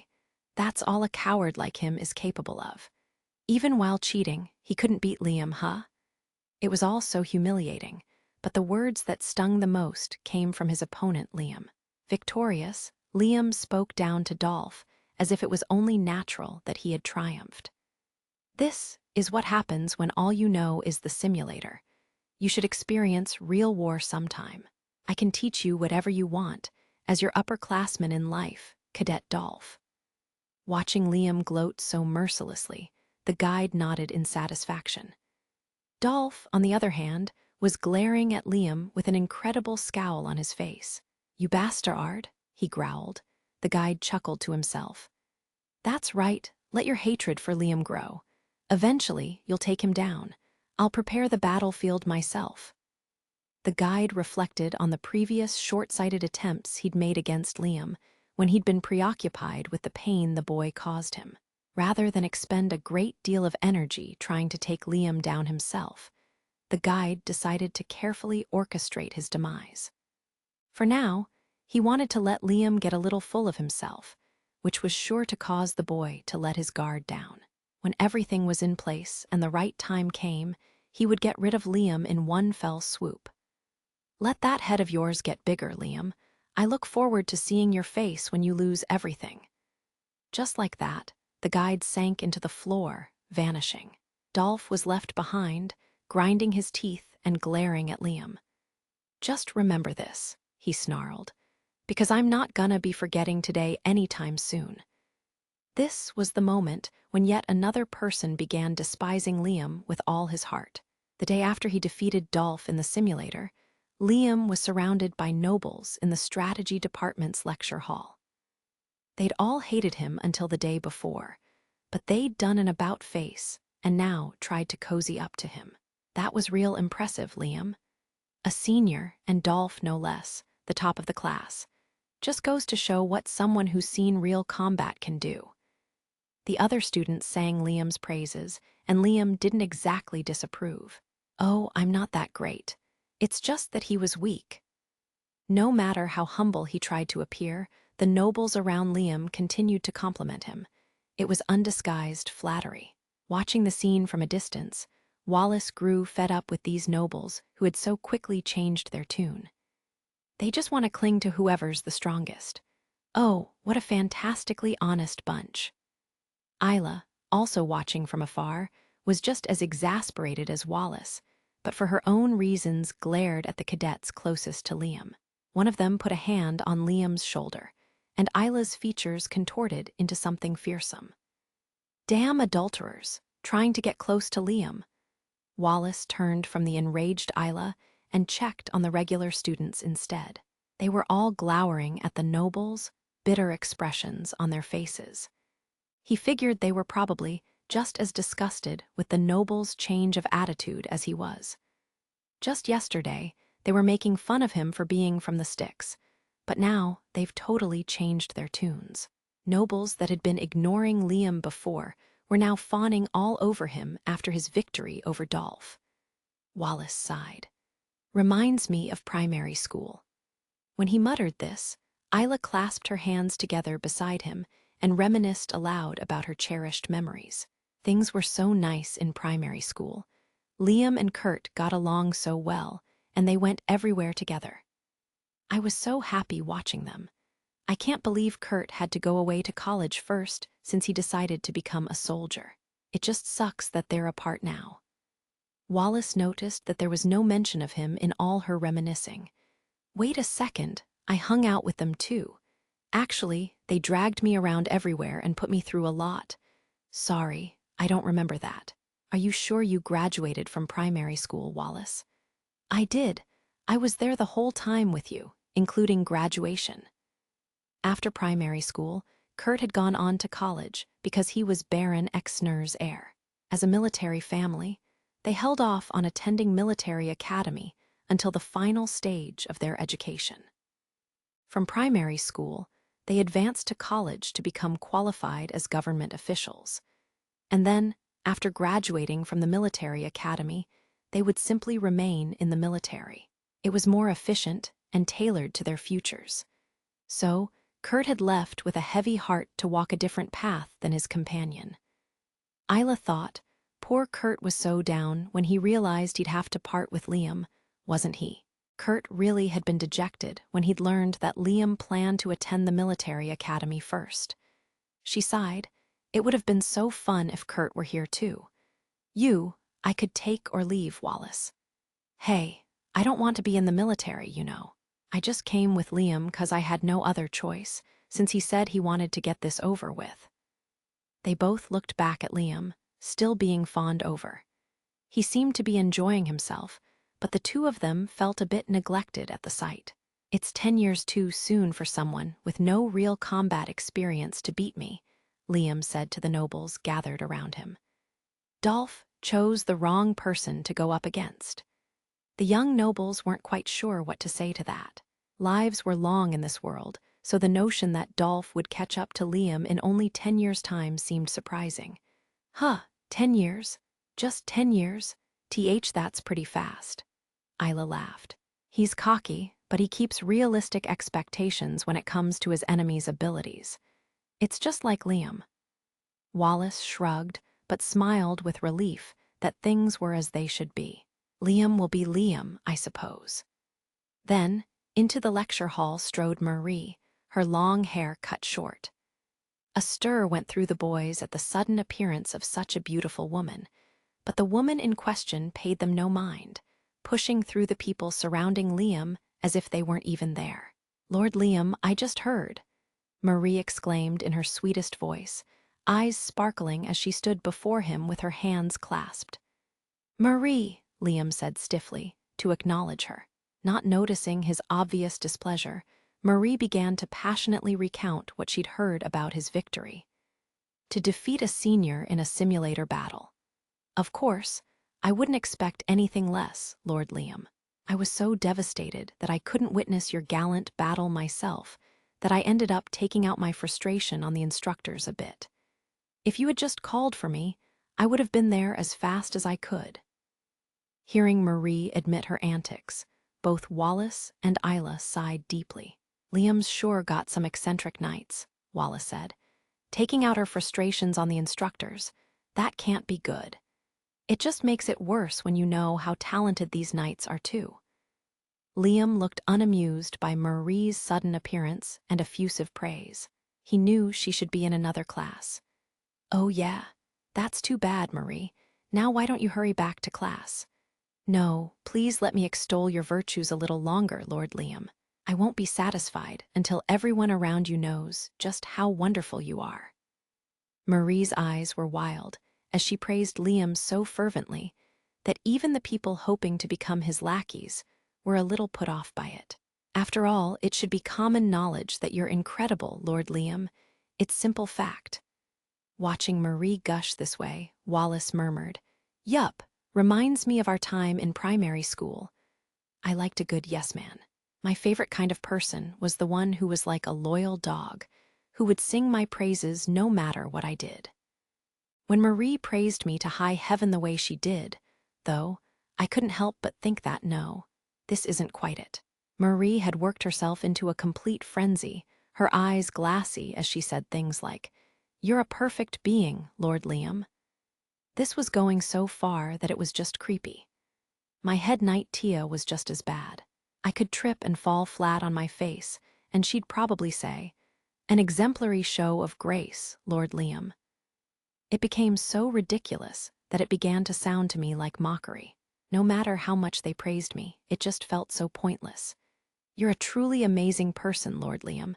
Well, glad to hear it. Marie, go back to your classroom now. But why, Lord Liam? Because class is about to start. Oh, don't worry about a little thing like, just go back already. Why, yes, sir. Imagine being late to class just because she was too busy complimenting me. Did Marie have no awareness at all how my knights should conduct themselves? Since she was just as bad as Tia, it made me feel that it had been a mistake to make her my second, most important knight. It was true that they were both highly talented, but the two of them had all these other problems. As Marie left the classroom with slumped shoulders, the people who had been crowding around me all dispersed too. They'd probably been turned off by Marie's extreme bootlicking. I had just been about to gain some lackeys, but they were all scared off by Marie.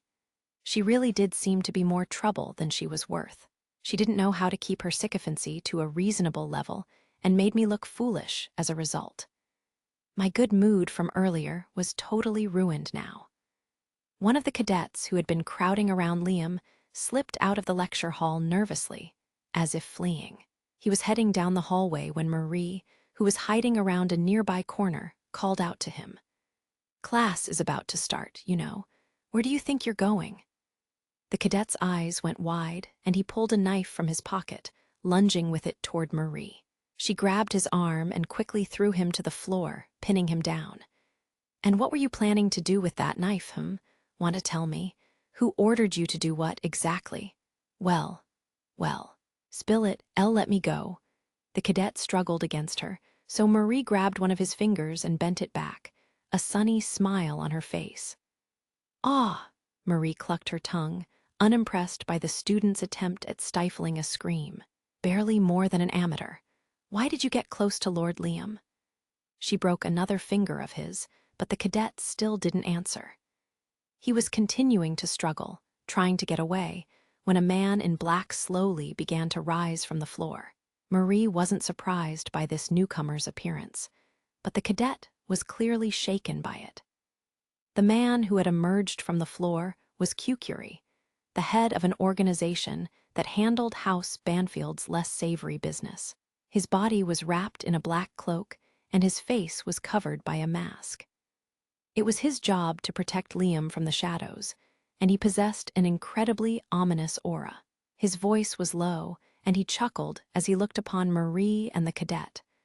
"I can't have you acting on your own like this, Miss Marie. Cucury, who put him up to this. He's not competent enough to be a Berkeley assassin." Snickering, Cucury spilled the beans. "He's not a hired assassin, he works for House Lawrence."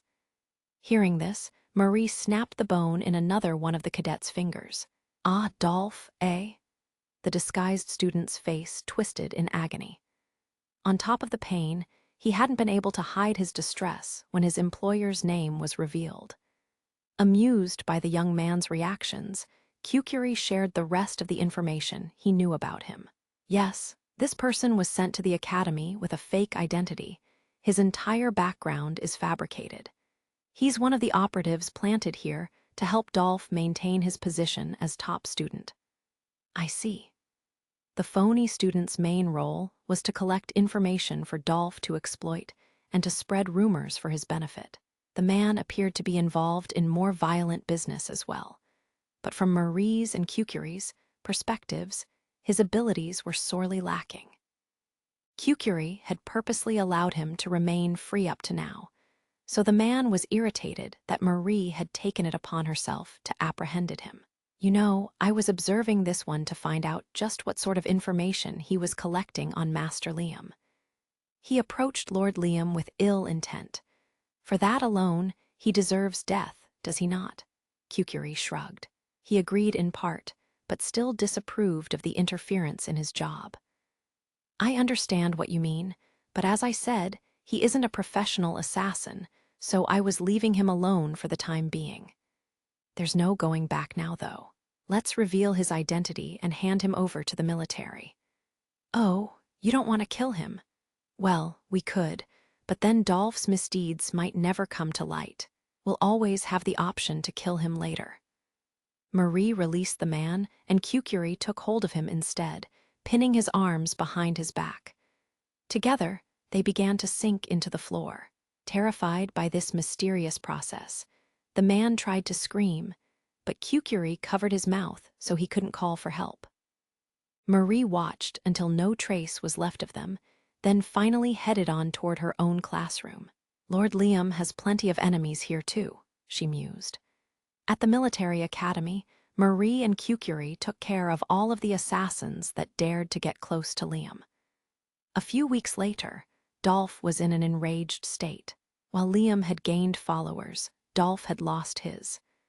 Isolated at the military academy, he was now a subject of ridicule for all those around him.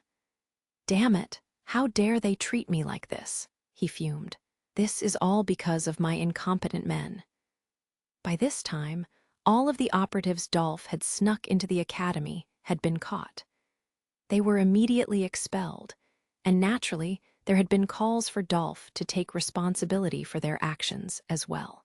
Still, he escaped expulsion so far himself due to his noble status. But as punishment, he would no longer graduate at the top of his class. It was also very likely that his guaranteed spot in the military upon graduation no longer remained on the table. What do I do? What am I supposed to do? Many members of House Lawrence served in the military, so Dolph's actions had caused problems for these relatives as well. Since he was also in trouble at home, he couldn't expect any help from his family. This is all because of Liam of House Banfield. I was supposed to get ahead in the military and serve as a marshal one day. He'd done whatever it required to stay on top, but now all his effort and machinations would go unrewarded. Dolph's hatred for Liam only kept growing, as from his point of view, all of his hard work would go unrewarded. I swear I'll have my revenge. You're not going to get away with this, Liam. Dolph vowed to use whatever methods were at his disposal to take revenge on his enemy. Chapter 2. House Berkeley makes its move. The military academy contained a special communications room, which nobles like me used to contact their territories in order to run things back home. In fact, that was the only way the academy would approve of communicating with the outside. I couldn't make use of it every day, but I appreciated having the opportunity to check in with Amagi from time to time. Unfortunately, she had just made me aware of a report that instantly ruined my good mood. You're being swarmed by debt collectors. Yes, they seem to believe our financial situation has worsened, and they are eager to collect quickly. Worsened? House Banfield's? I couldn't process what she was telling me. Our financial situation was just fine. If anything, it was improving. If debt collectors were flocking to my home planet, then something unusual must have happened there. Is there some problem at home? No, everything is fine. Our funds are not increasing as precipitously as they were before, but settling the frontier planet is complete now, so there should be no further financial issues. Then, why are debt collectors coming? I just couldn't imagine why debt collectors would think our financial situation was worsening. Amagi tried to explain. This is unconfirmed information, but we suspect it is the work of House Berkeley. There is a high probability that several financial institutions we have dealings with have been heavily infiltrated by the Berkeley family. That damn Derek's family. Derek was the guy who picked a fight with me back in primary school. In a contest between mobile knights, he tried to kill me, but I beat him at his own game. From my point of view, It had been nothing more than squashing a bug that had meant to sting me, but his family wouldn't stay quiet about his self-inflicted demise. House Berkeley is quite large, so any conflict with them is bound to be trouble. Head maid Serena is awfully on edge about it. Trouble, because of their peerage. They are all barons, but as there are so many of them, they wield a considerable amount of combined power. These barons think they can stand up to account just because there's a bunch of them. Small fry are small fry, no matter how many of them there are, but I do see your point. You never knew where nobles might be connected. I had killed one guy, Derek, but now all his relatives were coming out of the woodwork to stand together against me. It was true that a collection of smaller powers combined could spell big trouble, but in the long run, I didn't think I had much to worry about from the likes of House Berkeley. Well, let's pay off all our debts. How about we gather those rare metals we've got in storage and sell them to Thomas? If these lenders were desperate for their money back, then I'd just have to pay them. After all, I had the assets to do so. Repaying debts was only natural, so I'd do what I had to do. Even so, I couldn't let these people get away with taking me lightly. I proposed just that, Master Liam, but Thomas isn't in a position to purchase our entire stock. Thus, we are unable to procure sufficient funds. We could pay in material, but the debt collectors will only purchase our rare metals for less than half the market price, so I thought I should seek your approval before making such a decision. These vultures want to rip me off for my rare metals. There were many things I hated, but chief among them was debt collectors. They had made my past life a living hell. I would never forget how I'd suffered under debts that I wasn't even responsible for, and the terrible methods used to collect them. Likewise, in this world, my grandparents had saddled me with a vast debt I had nothing to do with. I had planned on returning it properly, in installments so I wouldn't take a big hit all at once. But if they were going to be unreasonable about collecting, then I wouldn't make things easy for them. I don't want them getting such a good deal out of it. If we have to sell them for cheap anyway, then sell the metal to the Empire. Are you sure? The Empire will pay even less than the debt collectors for the material. It's better than letting the damn debt collectors profit. In actuality, I could make as many rare metals as I wanted, so I was basically free from all financial worries at this point. After all, I possessed the incredible alchemy box the guide had given me that could convert scrap into rare metals. In the end, this situation was simply a matter of principle. Make them understand who they've picked a fight with. I want you to put pressure on House Berkeley. Economic warfare, you mean? If House Berkeley wanted a war was what they would get. It's not much of a war if I'm guaranteed to win, though. There was nothing they could do to compete against me and my alchemy box. I almost felt a little sorry for them. Very well, we will apply pressure without escalating matters too far. Incidentally, how is your life at the military academy? You have not been sick or injured, have you? Since we were done talking about House Berkeley, Amagi expressed her worries for me. Training here is way too lax compared to what I did with Master Yasushi. Well, it's not that bad, I suppose. There are no real problems. Actually, if anything, it's only a problem that there's nothing for me to learn here. What do you mean? I recalled my match with Dolph. If that was what the top student here was capable of, there was probably no need for me to put in serious effort. A senior here picked a fight with me, but I kicked his butt in a simulator battle. Wish you could have seen it, Amagi. Amagi didn't seem to share my pride at this news, her usually inexpressive face even showing a slight frown as I bragged. What's wrong? I asked nervously, and she scolded me. You appear to be getting too full of yourself, Master. It's only right that an evil lord should be full of himself. What can I say? I defeated an idiot who thought he could take the moral high ground with me. It's a joke that he's the highest-ranked student here. Amaga's eyes narrowed as she listened to me make light of the military academy, and she hammered her point home. I would not read too much importance into a mere squabble between students, Master. There are important lessons for you to learn at this school. Amagi was really being harsh today. She didn't blindly sing my praises like Tia and Marie would have. It made me a little sad, to be honest, so I became sullen. You're the only one who can get away with taking that attitude with me, you know.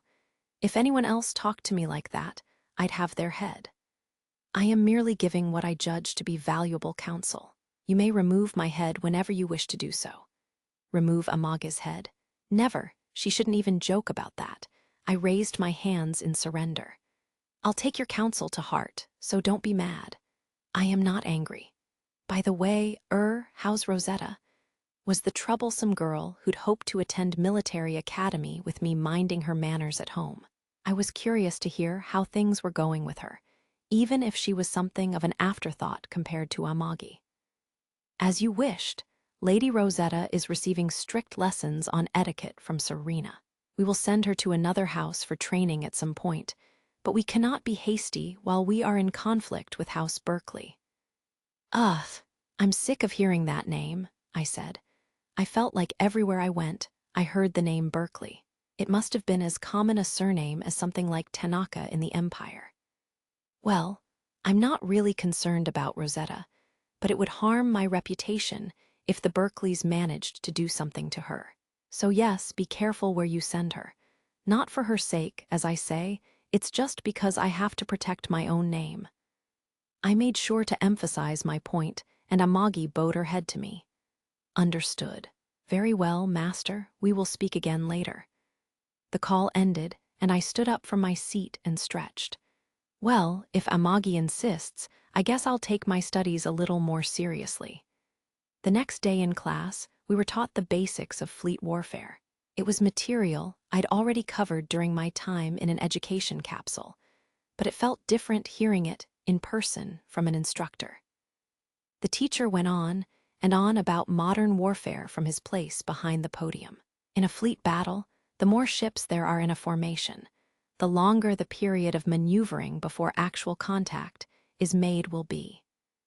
This is because a simple, straightforward charge can prove dangerous. The side that's already in place, waiting for the enemy to arrive, will naturally have that as an advantage. A straightforward charge should always be avoided. The instructor used a holographic animation of a fleet battle to illustrate his point clearly to his students.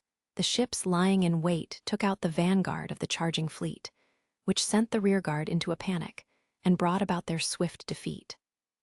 Of course, results will depend on the quality of your vessels and the experience of your crew, but running headlong at an enemy of a similar caliber is unwise. If you're going to be successful, you'll have to plan carefully. Most straightforward charges should only occur when you're pursuing ships that are fleeing. I pray there are no reckless fools intent on being heroes here. The military doesn't need heroes. What it needs is superior officers. So I hope none of you become heroes. The cadets all smiled at this. Some of them even whispered to each other things like, "Won't catch me doing that," or "Not me," and laughed. But I didn't laugh. After all, the relentless charge was House Banfield's forte, the strategy that had guaranteed us victory in every battle. If such an approach was considered faulty, did that mean the pirates I'd been fighting up until now had all been surprisingly weak? I spoke up. Instructor, what sort of advantage would you say is necessary for a charge to be effective then? Cadet Liam, I hardly think I need to teach you this, but let's see. I'd say you'd have to have at least 4 times your enemies' numbers in order to overpower them. 4 times the ships. If that were the case, House Banfield wouldn't even be able to take on 10,000 ships. I'd based my whole approach on a direct offensive and trained all my soldiers accordingly. It would appear House Banfield had made a serious mistake with its strategy. 4 times, huh? While I was lost in thought, Wallace asked in a carefree tone, "What's up?" Just thinking that I should start reinforcing my military. Why? I needed to direct my military to utilize a new strategy other than charging in, and I needed to increase their numbers. How could I call myself an evil lord if my military was lacking? My aim wasn't to be some 2-bit villain who couldn't stand up to the strongest enemies. I wanted to be in a position to utterly trample my foes. No, I wouldn't be able to relax until I was absolutely confident in my power. Military preparations. I should contact a weapons factory right away. Amagi too. However, even if I did decide to change how my military did things, my new strategies wouldn't reach my actual military commanders for a few years, at least. And it would take longer to retrain all my officers and troops. There I was, charging ahead recklessly again, even when it came to my ideas. Damn it, I screwed up. Evil lords must be flexible, though, so I focused on the quickest expedient. I'll just have to be glad I figured this out relatively early. For the time being, I'll aim to double my forces to 60,000 ships, or maybe I go for 90. When I muttered that to myself, Wallace was surprised. Huh, you want that many more ships? Well, obviously, you can't skimp on your military. After all, my military might was what made it possible for me to even be an evil lord. With that kind of might, I could shut anybody up. It was the pinnacle of violence, so I wasn't about to skimp on it. That's right. I'd forgotten it already. It was just as Amagi had said, I couldn't afford to get too full of myself here. I had learned something new at the academy, after all, and that was that I didn't have the military power to truly consider House Banfield safe. I mustn't allow that situation to lead to disaster. All of a sudden, I'm feeling more motivated. Wallace looked mystified by my intensity. Are you? Well, that's good, I guess. I'll be rooting for you. Rooting for me? You'll be doing more than that. You're my underling, don't you forget it. When Casimilo at House Berkeley received the report, the cigar dropped from his mouth. Gaping with disbelief, he asked for clarification. What did you just say? Tell me one more time. The son who had called him couldn't hide his panic either. House Banfield just sold off a stockpile of rare metals. The Empire bought them, and that bastard Liam used the funds to pay back his entire massive debt. At the same time, our moneylender friends have taken a huge hit in reputation because of their aggressive collection methods. You should be prepared for a couple of them to go under, Dad. Their attempt to drain House Banfield of its resources had only ended in a loss of trust in the lending businesses they had their hands in. Their own profits would feel the effect. Don't worry about that, Casimilo barked. Just keep up the attack. Think of the damage to House Berkeley's name if we let the kid go after all this. G got it. With the call ended, Casimilo lowered his head into his hands. This can't be happening. Wasn't he supposed to be just some poor noble? He didn't think House Banfield had that much financial flexibility. Why was he still in debt when he had access to resources like that all along? I thought he was financially burdened, putting his money into developing planets out in the boonies. This kid's going to be more trouble than I thought. At this point, it was simply a matter of who would give in first. If House Berkeley threw in the towel now, people would look down on them for being weak. Now that they had started this fight, they had to win it, because the side that lost in a conflict between noble houses would inevitably be ruined. Casimilo had started a fight that he couldn't afford to retreat from. Well, we've got our elixirs. If we need to, we can sell those off to make some big money fast. I don't care how many rare metals they've got stocked up. It's House Banfield that'll fold first. They had to destroy entire planets to produce elixirs, but there was a great demand for these remarkable potions. Casimilo was sure that Liam would have to admit defeat eventually. I guess we shouldn't have picked a financial fight with the boy. Now we'll be taking a fair amount of damage ourselves. Their involvement in the money-lending businesses had been exposed, and hence those businesses had taken hits to their reputations. If he'd known that this would happen, he would have come at the problem from a different angle. We can't lose anything more to that boy. Their fight was ramping up in intensity, for one side at least. In his dorm room at the military academy, a noble cadet from House Berkeley confirmed the contents of an attaché case that had been brought to him. Only people loyal to the Berkeleys were present, and they had a lookout keeping watch in the hallway. The object they were checking in the dim room was something extremely dangerous. "So, this is the Starbane?" Zargan asked. Inside the case was a carefully secured capsule, filled with a purple fluid that Zargan had been assured was toxic. "Be careful with it now," said the lackey who had delivered the case. "This stuff's more like a curse than a highly concentrated poison. You can really curse somebody with this thing. If you use this, you can kill that Liam guy without anybody finding out it was poison," the lackey explained. "The curse in this thing is the real deal.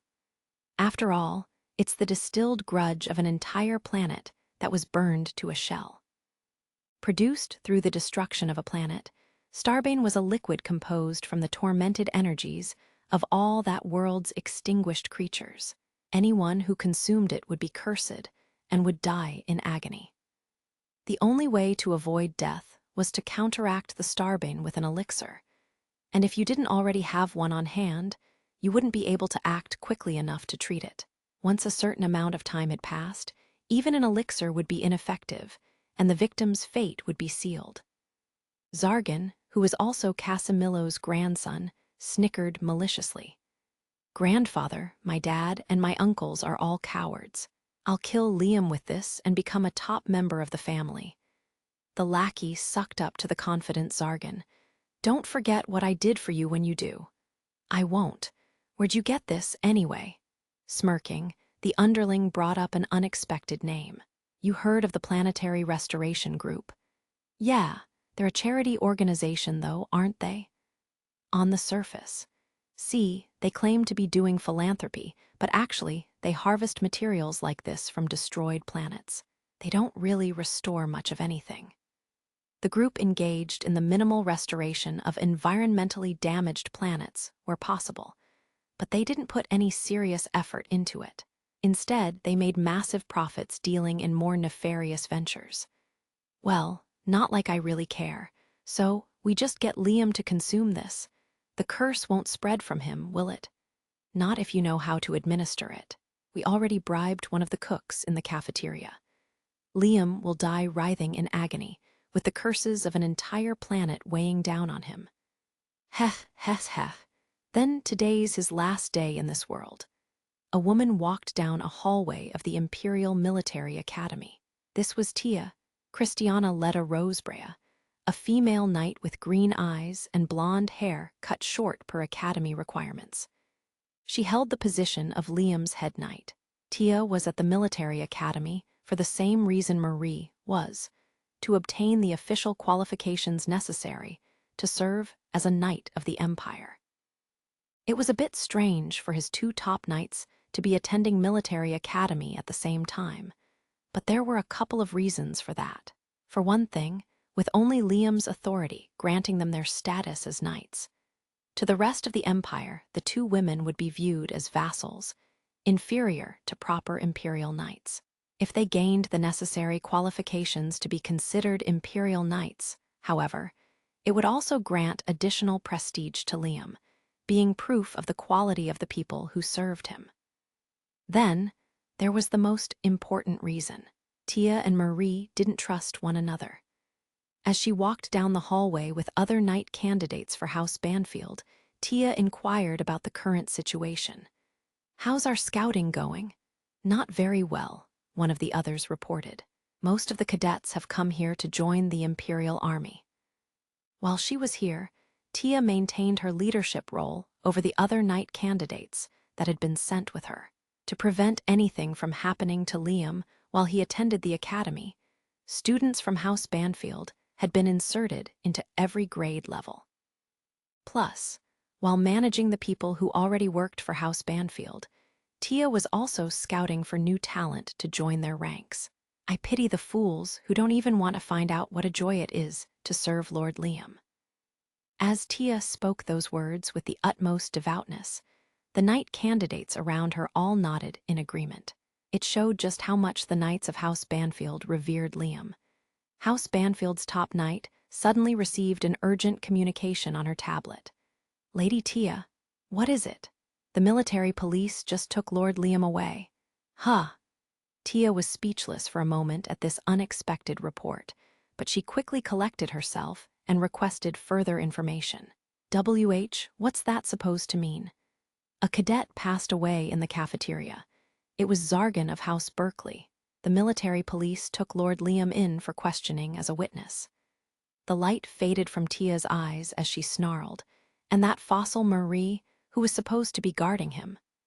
I did hear that she protested, but I don't have any more information than that. Tia clicked her tongue and spat a dirty word that didn't suit her beautiful appearance. Shit, the suspicious death of a cadet had occurred at the military academy. Seated across from me in an interview room was a brigadier general serving in the military police. Why was I seated in this room? Because they looked into the deceased subject's relationships, and it seemed like they had focused on me as a suspect. You have a connection to House Berkeley. Do you not count? The fact that they'd sent a brigadier general to interview me, a mere student, showed that they were at least affording me some respect. But this respect wasn't enough to stop me from being pissed off that I was being treated like a criminal when I was innocent of the crime. Are you accusing me of this? Where's the evidence that I killed him? The deceased cadet was a member of House Berkeley. It was true that there was bad blood between myself and the Berkeleys, but I wasn't so worked up that I'd be killing off just anyone associated with them. I was frustrated at the insinuation, so I took out my annoyance on the brigadier general. So, there are Berkeleys spread all over the empire. I don't even know which one he was. It doesn't matter that his stupid family has a problem with me. I had no idea of this guy's existence until now. I didn't have a shred of interest in this dead guy. As the interview continued, I heard shouting from outside the room. You bastards think you can lock up Lord Liam without any proof. You want me to kill you, huh? Who's gonna take responsibility for this? I recognized the shouting as it was coming from Marie. Several members of the military police were apparently trying to hold her back. Please calm down. We have permission from the military academy. I told you, we're just trying to confirm his alibi. The guys outside were trying to placate Marie, but in here, the brigadier general already appeared certain I was the culprit. Even from inside the room, I could hear Marie's roars. I'll kill every last one of you. I was embarrassed, and as I sat staring back at the brigadier general, I wished she'd just shut up. I said, outside their talking like this is just a formality, but you seem to think I'm guilty. Is that your personal determination? This probably wasn't any way for a cadet to speak to a brigadier general, but I was a count. In my mind, I had nothing to fear from the military man in front of me. Since, in the Imperial Army, it was only natural for nobles to receive special treatment. And no, it's just that the situation demands. I was sure the stammering brigadier general did suspect me, and I understood why he would, since I had a potential motive, but I hated false accusations. They reminded me of my past life when I had unfairly been painted the bad guy in my divorce. Someone new joined the group outside the door, adding to the chaos. It seemed my head knight had also arrived. You pathetic fossil, Tia shouted at Marie. You were with him, and you still let Lord Liam get locked up in a place like this. You antiques are useless. Say that again, you ground meat wench. I'll rip that mouth of yours to shreds. At first, I thought Tia was here to give me some assistance, but apparently she just showed up to have it out with Marie. The change in noise from the other side of the door told me their fight turned physical. The room shook, the door warped, and dust fell from the ceiling. Somebody stop those two. A man out there blurted out. Call backup. Get some instructors from the school over here. The military police outside were panicking, and the brigadier general heaved a sigh, one hand over his face. Do those two seriously not even care about rescuing me? My estimation of both of them was plummeting. I'll turn you to dust, fossil, and I'll turn you back into ground meat. The fight was growing more and more heated. Seriously, what are those two trying to do? Have they forgotten they're my two highest-ranking knights? What a disgrace. I was getting more and more pissed by the moment. If you've got no proof, "You can't keep me here," I stated. "I'm not gonna play along with this anymore." I stood up, and the Brigadier General rushed to stop me. "Wait! Shut up. Talk to me again when you've got some evidence." With the inside of the interview room becoming just as noisy as the outside, a member of the military police stuck his head into the room. "Sir, we've found some evidence." The Brigadier General grinned at this news, no doubt thinking he had me cornered. "What? Good work. Count, you can't talk your way out of this any longer." The officer shook his head, however. "And no, sir. We found evidence in the deceased cadet's room. He was in possession of Starbin, sir." "WH, what was that?" "Contact Imperial Army headquarters at once and evacuate the school immediately." The Brigadier General was absolutely freaking out now, having completely forgotten his attempts to arrest me. "Starbane, huh? I've heard of that. I think it's some kind of curse, concentrated into a physical substance. Like, you drink it and become cursed, or something. Are these Berkeley's total idiots, drinking something like that?" "Ah, you don't mind if I leave now, do you?" I said. I exited the room, greeted by aghast expressions on the faces of the military police. Just as I was thinking how to go about complaining about these fools later, I happened upon Tia and Marie grabbing each other's hair and throwing punches at one another. It was a knockdown, drag-out brawl that left even the burly military police officers stunned into inaction. "You fossil! Can it, ground meat?" I watched the fight coldly. Marie seemed to be besting Tia ever so slightly. They hadn't even noticed me. These two were seriously lost causes. "How long are you two going to keep at it?" I said harshly. "Let's get out of here." When I spoke up and they saw me standing there, they finally stopped fighting and hurried to straighten up their clothing. Little late for that, I thought wearily, as I started back toward my dorm room. Chapter 3. Patrol fleet the body of the man who had tried to assassinate Liam and instead ended up dying in agony was now in the morgue. Having just arrived, the guide stared down at his body in disgust. Cursing Liam to death wasn't a bad idea, exactly. If the cadet had succeeded in his assassination, the guide would have been a little disappointed for not having a hand in it, but he still would have been joyful enough. Unfortunately, the plan had failed. The ever-alert Kukuri had found out about the man's poisoning plot and poisoned Zargan first, before he could enact it. "You do have a connection with Liam, though, so thankfully I'm able to feed off your suffering anyway." The guide placed his hand on the man's face, and the corpse's twisted expression became much more relaxed and peaceful.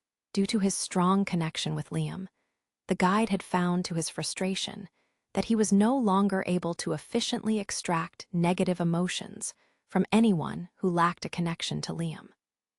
But he was able to absorb them extra efficiently from those who were related to him. Though Liam hadn't known this man personally, Zargan's strong desire to kill Liam was enough to allow the guide to enjoy his residual emotions as if they were a fine wine. How delectable! Because of that potion, he also contains the negative emotions of an entire destroyed planet.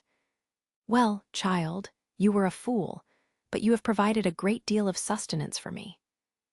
The guide's mouth stretched into a crescent moon smile as the strength flowed into him. "Ah, yes, I've gained back a lot of my power. Now, to prepare two or three more moves that will cast Liam into the pit of despair."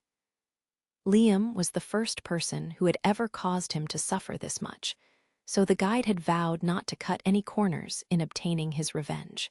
He had sworn in his heart to treat Liam to every variety of hell this reality had to offer. Up until now, he'd let down his guard too much and been taken by surprise a few times. He was well aware that his defeats and the suffering they brought were because he had underestimated Liam. "I'll gather Liam's enemies carefully, and then, when all my pieces are in place, I'll set them into motion." The guide vanished from the morgue, loud laughter echoing behind him. At the Imperial Palace, the Prime Minister fumed as he read the Military Academy's report. All his subordinates in the room were on edge too. "Remind me what the punishment is for handling Starbane without authorization," he said to them. Actually, the Prime Minister was well aware of the answer to his own question. The problem was that the offending party had been a member of the Berkeley family, so it would be difficult to serve them the punishment they deserved. Inevitably, there would have to be some sort of compromise. I'd say dissolution of the family, but House Berkeley will no doubt just sacrifice one of their lesser houses, and that will be the end of that.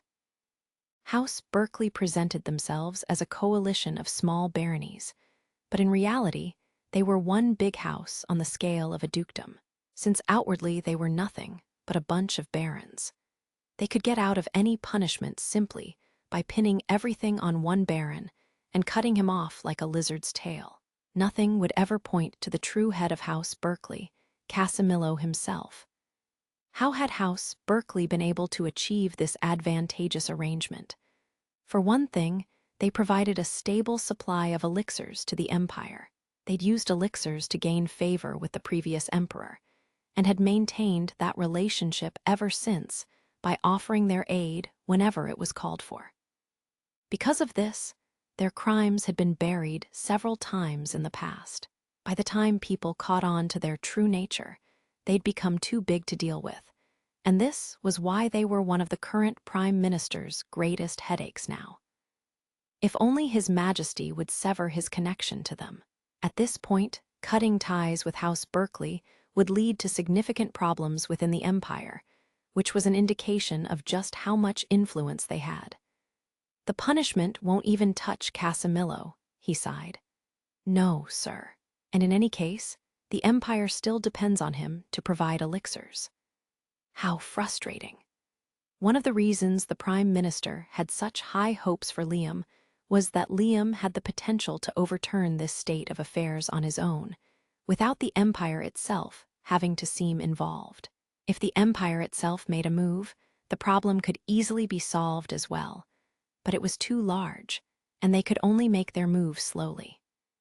It was also difficult to stop the empire once it started to move, so it was difficult to get it started in the first place. "Prime Minister," one of his aides spoke up, reporting about another matter. "Now that our stock of rare metals is replenished, there are those in the military calling for reinforcements of our lost fleets. As always, the military asks the impossible." The Empire wasn't the only intergalactic nation. Despite the incredible distances involved, they had commerce and conflict with neighboring nations. Since the Empire's total territory was so vast, the Imperial Army's ships had their work cut out for them patrolling its borders. Additionally, they sometimes even crossed those borders to invade and steal territory from other nations.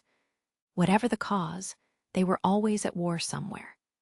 Because of all this, the military basically ran through its supplies as soon as they were replenished. Rare metals were frequently required for crucial mechanisms in both ships and weapons. More common metals might be used as substitutes, but with a noticeable drop in performance, so the demand was high for the proper materials. Thus, when the Imperial Army had learned about the great amount of rare metals Liam had sold the Empire, they clamored to get what they needed. The Prime Minister looked over the reports from recent battles at various points along their borders. "We're being pushed back in several places."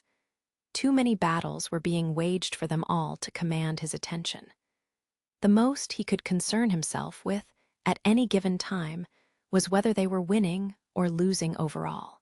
One of the aides pointed out a serious issue with the military. "There are a couple of reasons for their problems, but a big one is that resources aren't being utilized efficiently. We've increased the number of our patrol fleets unnecessarily." There was no denying the importance of the patrol fleets that defended the Empire's territory, but a number of these had been given over to spoiled noble brats. Some of these nobles had graduated from the military academy, but didn't want to serve under anyone else. So they had been appointed commanders of their own patrol fleets. At least military higher-ups had deliberately given several of these nobles fleets that consisted of aged equipment to take the brats down a peg.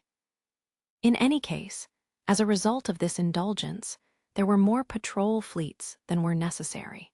Some of them had even defected and become pirates, and the military was requesting those fleets be dealt with. But a lack of budget, personnel, and other resources prevented the outlaws from being dealt with properly. The Prime Minister said, "All frustrating problems, and every one of them requires money. Too much money." It wasn't as simple as just dissolving the unnecessary fleets. The equipment and personnel would then have to be reallocated. Ships would need to be updated. And in these substandard fleets, the crews were inadequately trained. Soldiers who hadn't benefited from regular training would have to be completely re-educated before they could be deployed somewhere else. In theory, the Prime Minister was capable of tackling this problem. But in a nation of this size, there were so many other matters that demanded his attention on a day-to-day basis and kept him busy. "Well, what should we do about this?" he muttered. The Prime Minister had endless issues to solve, as always. I was now in my 3rd year at the military academy. Things had gotten a little tougher, but I still found myself living a pretty easy life. Things were definitely less difficult than when I had trained in the way of the Flash. And in fact, my biggest complaint was that I didn't have the time to properly practice my sword skills. I did what I could to make sure I didn't get rusty, but it didn't feel like enough. Since most of our time, from waking to sleeping, was planned out for us, all I could do was train by myself for a bit in the evening. But even that was difficult. Currently, I found myself engaged in pointless chatter with my roommate Wallace as we awaited our assigned sleep time. Normally, I did this just to kill a little time, but tonight, I actually found the subject rather interesting. Wallace was telling me about his half-brother who was serving in the military. He commands a patrol fleet? That's right. Just like me, he left the palace, but he decided to live as a soldier. A regular fleet wouldn't accept him, though, so he got assigned to a patrol fleet. Before he knew it, he was made commander of that fleet, and he's kind of stressed about it. It seemed strange to me that a regular fleet wouldn't accept a royal. But then, of course, there were different ranks of royals, and therefore many like Wallace who had no hope of succeeding to the throne. Wallace explained that these royals in need of something to do were often more trouble than they were worth to take on, so most regular fleets wouldn't do it. Even if they had no real authority, these misfits were still royalty, so they couldn't be treated rudely, and if they happened to die in battle, their superior officers would be subjected to harsh investigations. Thus, regardless of their actual ability, they were typically deemed too much of a hassle to work with. Listening to Wallace describe the situation, it didn't sound so terrible to me being assigned to a patrol detail. Sure, serving in a regular military fleet could lead to a higher rank, but there were always the hazards of war to consider. The Algrand Empire's scale was so great that it might not feel like it, but at this very moment, they were waging war out there somewhere in the universe. When battles occurred, regular fleets fought them, and death always accompanied battles. Compared with the duties of regular fleets, things sounded carefree for patrol fleets. Sure, there was no room for promotion in a patrol feel, but Wallace said you could pretty much do whatever you wanted with your patrol, especially in the case of someone like his brother, a royal. "Doesn't sound like a bad deal to command a patrol fleet," I said, but Wallace gave me a look. "Problem is, some of the fleets are made up of garbage. My brother Cedric was handed a fleet of 30 ancient ships. He says it's pretty miserable patrolling out there in empty space. That's because they'll be in trouble if he dies, right? He should just take it easy. If he doesn't have a job to do, he should just enjoy himself." Wallace shook his head and sighed at my advice. How are you supposed to relax in a cramped, uncomfortable ship? He's all stressed about why he's even out there, not to mention all his soldiers are rotten to the core. It seems that patrol fleets were where many soldiers ended up when they were demoted or had failed elsewhere. In an office environment, I supposed it would be like a do-nothing position where fairly useless people could coast until retirement. From what I'd heard, Wallace's brother had told him that more and more of these pointless patrol fleets had been created, and the Empire was full of them. It sounded pretty inefficient to me. But the scale of this intergalactic empire was massive, and there were far too many other things to worry about to bother addressing this relatively insignificant issue. Still, even if you did want to fix it, what could you do with a bunch of shoddy patrol fleets? I guess I'm not one who should be complaining about frivolous spending, but I'm still not sure I get why so many needless fleets would be deployed. Staring up at the ceiling, Wallace continued filling me in on the situation. Well, there are a number of reasons for it. There's a lot of rivalry in the military, right? Sometimes it's about higher-ups wanting to send potential competition away before they can get a leg up on them. And when it comes to demoting problem people, the point is to put them someplace where they'll be really miserable. Then, of course, there are troublesome nobles that it's best to ship off far away too. Nobles. Well, you know how there are a lot of nobles who use their position to try to do whatever they want, right?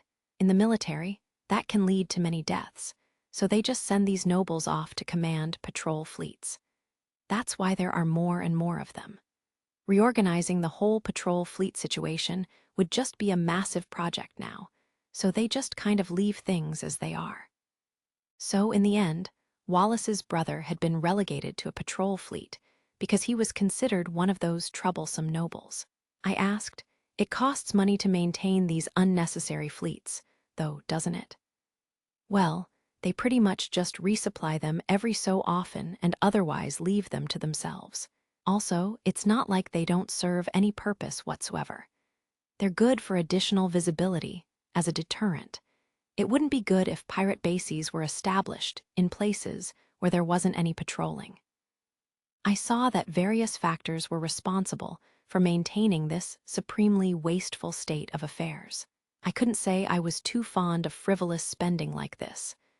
But then again, the more I mulled it over, the more I started to think that maybe this situation wasn't so bad. "Interesting," I murmured. "I'm curious now." "Curious? Well, I'm sure you're gonna end up in the regular service, so I don't think you'll really find out much more about the patrols." I'm not interested in the regular army. Just like Wallace assumed, I'd already secretly received several offers from regular army fleets. There were different types of regular fleets too. You could be stationed on the border or out in the boonies. There were always the 3 individual fleets defending the capital planet, these being the elite Imperial Guard. I'd actually received an offer from them as well, but as I had confessed to Wallace, I wasn't interested. Why was I receiving different treatment than Cedric? Well, my financial power, obviously. The regular army wanted connections to powerful nobles. There was plenty in it for them in terms of donations and resources supplied by noble families. I mean, they wanted me so bad. They were sending field officers to me with promises of how well they'd treat me if I came and joined their fleets. However, I just didn't like being ordered around. What would be perfect for me was a patrol fleet I could do whatever I wanted with. "I've made up my mind, Wallace. I'm gonna get me a patrol fleet." Just as I was feeling motivated, Wallace tried to throw cold water on my enthusiasm. "Are you stupid? Why do you say that? Weren't you listening to me? My brother complains to me that his soul is dying at his current post. You'd have to be an idiot to volunteer for a position like that. Plus, the fleets are all made up of ancient tech. The living conditions are horrible, and you'd have to spend 4 years at the very least in an assignment like that." I knew very well that the reason Wallace was getting so impassioned was because I was his patron, and his assignment would have to correspond to mine, meaning he was against the idea because he would have to suffer. Man, I'm looking after this guy 'cause I thought I could make a royal my lackey, but I just can't shake the feeling that he's nothing more than dead weight. "You don't want to do this, Liam." "Oh, but I do. I've made up my mind." And Wallace had no sense of vision. If a rich guy like me was assigned to a patrol fleet, all I had to do was invest in my position to make it a really great setup. I'll get myself a new ship, like my very own luxury liner, so we'll be able to enjoy our time out there on our pointless job. The military would never pay for that. That's why I will. Huh. I'll use my own money to buy something real state-of-the-art. But if you're the only one in a ship like that, the rest of your fleet will resent you. You don't want to deal with that kind of backlash, do you? True. It was certainly a problem if your own troops hated you. You might end up having people firing at you not just from the front, but from the back too. It could prove dangerous acting like a two-bit villain who wanted to be the only one enjoying the good life. That wasn't me. I was a true evil lord. Not a problem. I'll just fill the fleet with them. The whole fleet. That's right. No one will complain if the whole fleet is state-of-the-art luxury liners, right? I mean, probably not. With brand new ships, though, wouldn't the whole fleet be in training mode right from the start of your assignment? How would that work out? That is a problem. There was nothing more frightening than using military equipment you weren't familiar with. If we got dragged into a battle unprepared, we couldn't just use that unfamiliarity as an excuse for failure. That was why an adequate training period was necessary anytime new equipment was procured. For a moment, I thought I'd have to scrap the plan, but then an idea came to me. If it would be too late to start training after I'd already begun my assignment, then I could just get everything ready well beforehand. I'll start setting things up now then. I'm rich, after all. What's to stop me from doing so? What? You're really going through with this? Of course I am. Tia will be graduating from the academy next year. I'll make preparing my assignment her first job. As a truly rich person, I wasn't going to just donate money to get the assignment I wanted. I was going to create a whole job for myself. I'd soon start pressuring the military to accept my patrol fleet post while having my own fleet prepared. What an evil, lord-like thing to do. It made my heart soar that even the military was powerless against the strength of my money. You know, Wallace said, there have been all kinds of nobles, Liam, but you might be one of a kind. A first in the Empire, eh? I like that. Anyway, I'll go give Tia her orders. In the communications room, Tia spoke with her former employer, the Prime Minister. The Count truly is unique, the Prime Minister said. There have been nobles who prepared their own fleets and mobile knights before, but no one has ever said they'd prepare their own assignment. On the communicator's screen, the Prime Minister couldn't hide his surprise, but there was also amusement in his expression. Gauging his reaction to be positive, Tia was encouraged to go on with her request. Well, his offer isn't a bad one, is it? Will you grant your permission, Mr. Prime Minister? The Prime Minister on the screen nodded, even as he pointed out the problems with the plan. Well, there is the problem of an army fleet being under the Count's total control. But there are the costs of resupplying an excessive number of patrol fleets. Are you sure House Banfield would really cover all those expenses for the Count's fleet? Lord Liam has directed me to prepare a fleet suitable to his purposes, as well as devise a budget to maintain his patrol in the field. There would be no problems in that area. It was true that Liam had ordered her to gather a suitable fleet, but as Tia practically worshipped him, her interpretation of suitable was on the level of a regular army fleet or higher. She genuinely felt that anything less wouldn't be good enough for Liam. It can't be something Lord Liam would merely be willing to accept. I really need to surprise him if I'm going to make him see that I'm more competent than that fossil woman. Tia was quite enthusiastic about this project, especially because of her rivalry with Marie. Her budget was plenty big enough, so she planned to have unnecessary patrol fleets recalled from the field and merge them into a force on the level of a regular army fleet. That was what she sought the Prime Minister's approval for, since she knew the military leadership likely wouldn't approve of it. Even if she explained the financial benefit the Empire would see from providing those ships to Liam. Hoping to sway the Prime Minister and taking advantage of his familiarity with her, and the fact that he was trying to deal with this very issue, Tia had known she had to speak with him directly. He said, I do have some conditions. If the Count were to leave the military, he would have to allow the Empire to take over control of the fleet. Also, we would need to provide a nominal fleet commander for the public eye. What do you mean? You don't think Lord Liam's good enough to command? He's too young, and so are you. Even if he's officially appointed to that role, he simply doesn't have the experience to be viewed as a commander. We wouldn't hear the end of it from the military if we force his promotion. That's why our commander will be public-facing, but the Count would be the one who was actually in charge of the fleet.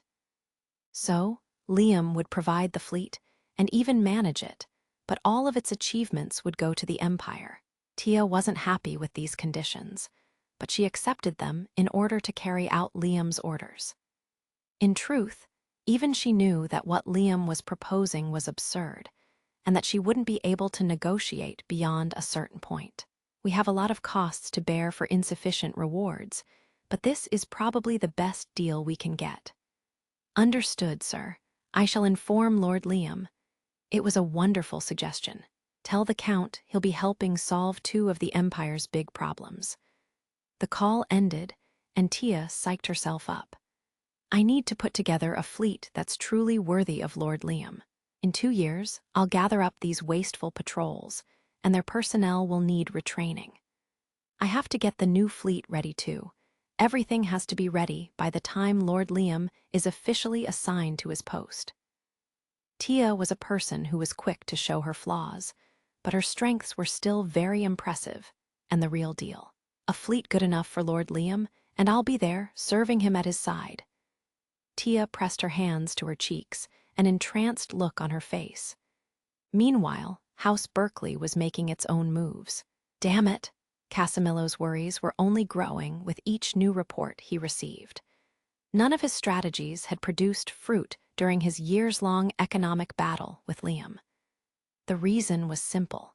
Neither side had run out of money to throw at the other. What is he? What is that stupid brat? Casimillo had elixir-producing planetary development devices at his disposal, and yet Liam still kept up with him financially. He'd even heard rumors that Liam was throwing money at some kind of military project, proving that he had plenty of money to throw around even while continuing this feud with House Berkeley. How many elixirs are we supposed to produce to keep from falling behind? The elixirs that were the source of House Berkeley's finances were produced using the planetary development devices. And so, by now, they had destroyed countless planets in order to obtain these potions. House Berkeley sold the elixirs for vast sums of money, but also provided them to the Empire in return for political influence. If anyone got in Casimillo's way, he eliminated them by force. He had built the Berkeley family into one of the most powerful houses in the Empire. Yet here he was now, struggling to remain on equal footing with Liam. How can we not squash a single little kid? Damn it. If we keep going at it like this, we'll win eventually, but we'll have lost so much in order to do it. His intention had been to completely crush House Banfield financially, but since Liam was proving a far more tenacious foe than he had anticipated, he decided to change tactics. We're done playing nice. We've got to smash this kid before he gets any older. Liam was still young, and from Casimillo's point of view, full of potential. He and Casimillo had different lifespans still ahead of them, and if Liam was able to gain an adult's experience, Casimillo was sure Liam would become his worst nightmare. Could he count on his young sons to keep up with Liam and beat him? Quickly concluding that he couldn't, Casimillo immediately contacted them. "What is it, Dad?" asked the first son who appeared on his screen. "Get in touch with the army. We need to get some specialists together to formulate a battle plan against Liam. We're going to war." "War? You're rushing into things, Dad. Just shut up and do it. Bring me soldiers who can win against House Banfield. I don't care who they are, if they can beat that brat. Accept anyone. Let them know we'll treat them well." At some point, Casimillo had started to actually fear Liam, and this emotion had attracted someone to watch over him. The guide presently stood beside the man, nodding in satisfaction.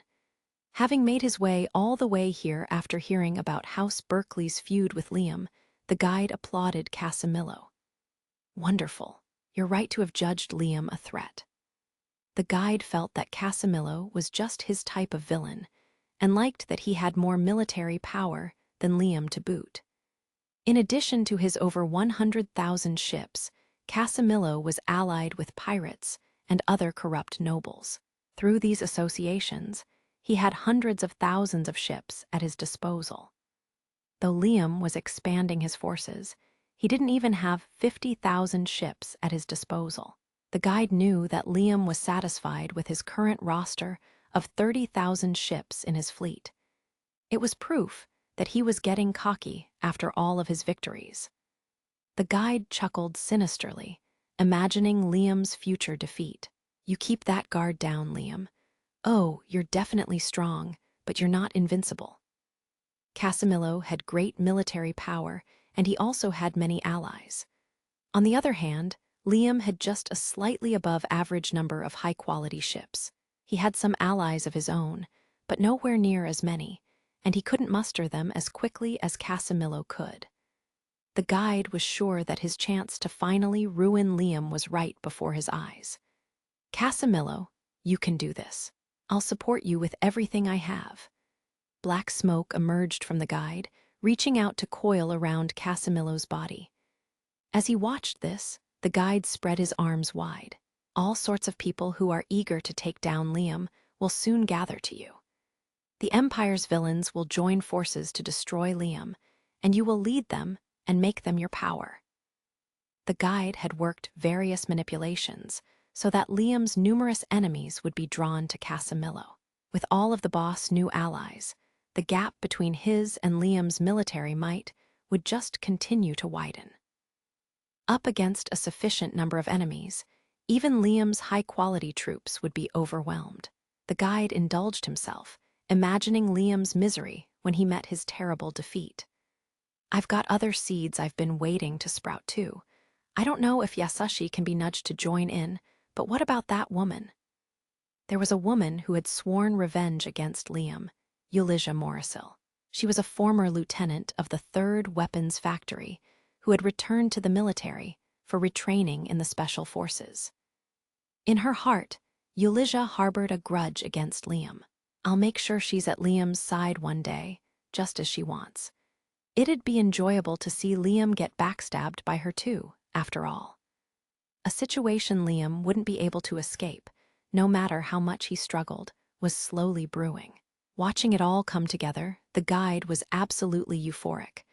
I feel it. I can feel it. I sense everything closing in on him. A great army of foes had begun to gather before Liam. Chapter 4. Rosetta's training. The Imperial Palace on the capital planet spanned the entirety of a continent. The palace and its grounds contained the royal family's living quarters and all necessary facilities, making for an unusual sight. The entire continent was covered in buildings, from one end to the other. Hundreds of millions of people lived and worked there. Rosetta, who'd gone there for her etiquette training, gazed up at the sky from a hallway window. The capital planet's sky was fabricated, but it was beautiful to look at, nonetheless. Being encased inside a protective metal shell, the capital planet benefited from an environment perfectly calibrated for human life. There were no natural disasters, and since the weather was artificial, it was even planned ahead day by day on calendars. On the Empire's capital planet, everything was perfect, and people who didn't live there dreamed of doing so. But on that perfect capital planet, all Rosetta could think about was Liam. Oh, I wonder what Darling's doing right now. Serena had chosen her former workplace for the location of Rosetta's training. If the young woman trained in the Imperial Palace, no one would ever be able to doubt her skills. Many other noblewomen also came here for etiquette training, and even those who trained as maids often had backgrounds of high standing. There were many stories of men flirting with maids while they went about their cleaning duties, only to find out that they were girls from very reputable and noble families. The plan was for Rosetta to spend at least 3 years at the palace, learning how to be a good wife for Liam, before returning to House Banfield's domain after her education was complete. Rosetta sighed. There's something about this planet. I just don't feel at ease here. She turned away from the window and had just resumed her work when some girls who had recently reached adulthood approached her. They all wore less than friendly smiles on their faces above their maid outfits. One of them remarked, "My, what is the heiress of House Claudia doing in a place like this?" The leader of the group was the daughter of a marquis, and her lackeys were daughters of viscounts. Every girl in the group was of noble blood. While they were little princesses back at home, however, here they were all just maids. "Well, I'm taking my break right now," she replied. Rosetta, who had graduated from primary school and looked like a high schooler, was surrounded by a group of girls who looked like they were only in middle school. The Marquis's daughter spoke down to Rosetta. "It's a bit embarrassing to be sent out for training at your age, isn't it? Normally, you'd have been done with it a long time ago. Aren't you at all ashamed to be here?" The girls teased her and enjoyed her reactions. The other two giggled, obviously hoping to make Rosetta feel even more ashamed.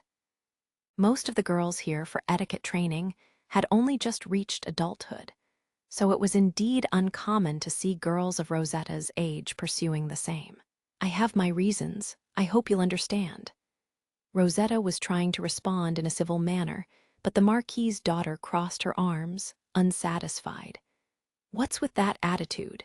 How about getting all humiliated like you used to, instead of pretending you're okay with this? You know you're trash, so why don't you act like it?" The leader had probably seen Rosetta shamed at some gathering in the past. She was teasing her like everyone used to, but Rosetta maintained her calm attitude. "I am a maid in etiquette training right now, but I am also Lord Liam's fiancée. I cannot shame my future husband." Rosetta's response put the lead girl into an even more foul mood. "Liam, eh? Sure, I've heard his name a little bit lately, but he's still just some noble out in the sticks, right? A fitting husband for you, I suppose. I know something else about him, too. That fiancé of yours is fighting with House Berkeley, isn't he?" Rosetta knew about the conflict with those dangerous pirate nobles, of course, but didn't reveal her concerns. "What about it? Do you think he'll make it out of that alive? I don't know how safe you'll be either." When Rosetta started walking away from the three laughing girls, the leader called after her, "You're running away. I knew the women of House Claudia were duchesses in name only. If I were in your shoes right now, I'd stand up for myself, because I have this thing called pride. Then again, if I was in your shoes, my life wouldn't have any worth, so I'd probably just lay down and die. People who don't know when to quit are just awful, aren't they?" Rosetta bit her lip at the suggestion. She had no pride as a noble. "I have to bear this. I can't drag my darling's name down with me." Rosetta despondently got back to her work, and just then, a silver-haired woman approached. She was Catlia, one of Serena's granddaughters. Catlia herself was a maid of a higher rank and Rosetta's superior. She also happened to be Rosetta's etiquette instructor. From down the hallway, Catlia noticed the three girls tormenting Rosetta hadn't sensed her presence yet. Not those girls again. "Miss Catlia." Rosetta curtsied when Catlia stopped before her. Catlia looked back at the noisy trio of maids with an annoyed look on her face. "One might think we didn't teach our maids not to wield their social status like that here." Those three were used to being treated like princesses back home and weren't accustomed to this new environment yet. Many girls like them here behaved in the same way they always had, even though they were supposed to be mere maids now. However, here, their family's standing was of no consequence. Catlia went on, "Well, I could scold them and they'd probably shape up, but Rosetta, you should try solving such matters for yourself." "Huh." Rosetta was alarmed to hear that Catlia didn't plan on disciplining the girls. "Think about what you should do and deal with it on your own. If you can't handle situations like this, you're going to have a lot of trouble in your future. I'll back you up, so show me what you can do."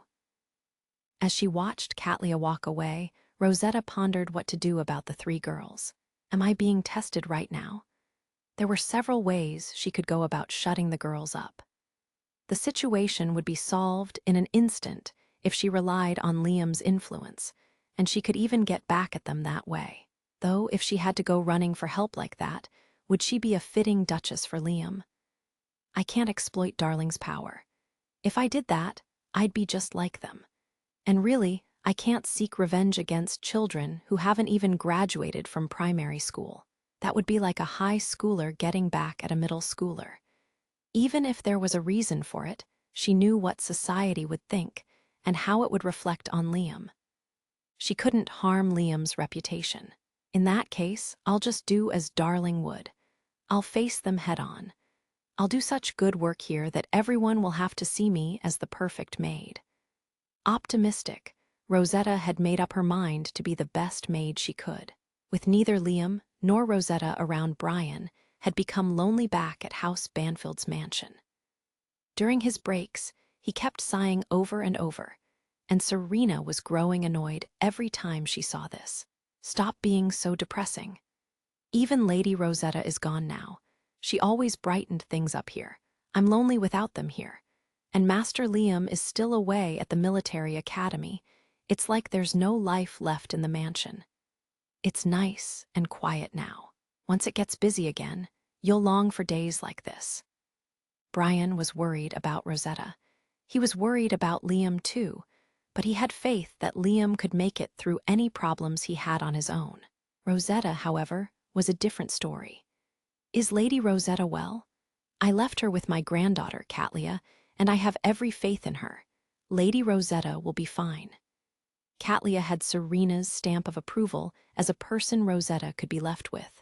I'm worried she might be bullied by the other girls there for training. You know how it can get a little nasty between young girls. Having served House Banfield for many long years, Brian had seen many such ugly conflicts between women. That was what made his worries so acute. Ever the faint-hearted one, aren't you? Serena said to him. That very thing is part of what Lady Rosetta needs to learn. It's all just part of her training. You have to understand that. Serena was well aware of the type of situation Brian feared. Being that the palace was her former workplace, she knew what sorts of things went on, and had sent Rosetta knowing full well that some people there would approach her with ill intent. If Rosetta was to become a duchess one day, however, the girl had to be able to handle such matters. Catlia will have her eye on her, so don't worry. That's not the only thing I'm worried about. Our feud with House Berkeley has cooled down all of a sudden. That gives me a bad feeling. After several years in which the two families furiously competed with each other financially, House Berkeley abruptly backed off without warning. This sudden lack of aggression actually made Brian more nervous. Do you think they've given up trying to best us? Brian asked. I'm sure they haven't, Serena stated. In fact, indications are the Berkeleys are preparing for an actual war now. Lord Liam is expanding his army as well. I'm sure they both intend to settle things once and for all. What? Master Liam is expanding his army because he saw a war coming. I thought for sure it was just a whim of his. Serena was utterly exasperated with Brian. The butler had been at Liam's side longer than anyone, and therefore should have known not to underestimate Liam's foresight. Are you serious? She couldn't help but let her true feelings seep into her tone. Does he just have good enough instincts to start building up his army right before House Berkeley got serious? Or did he see this coming from the beginning? Either way, he's entirely too competent as always. What a frightening child.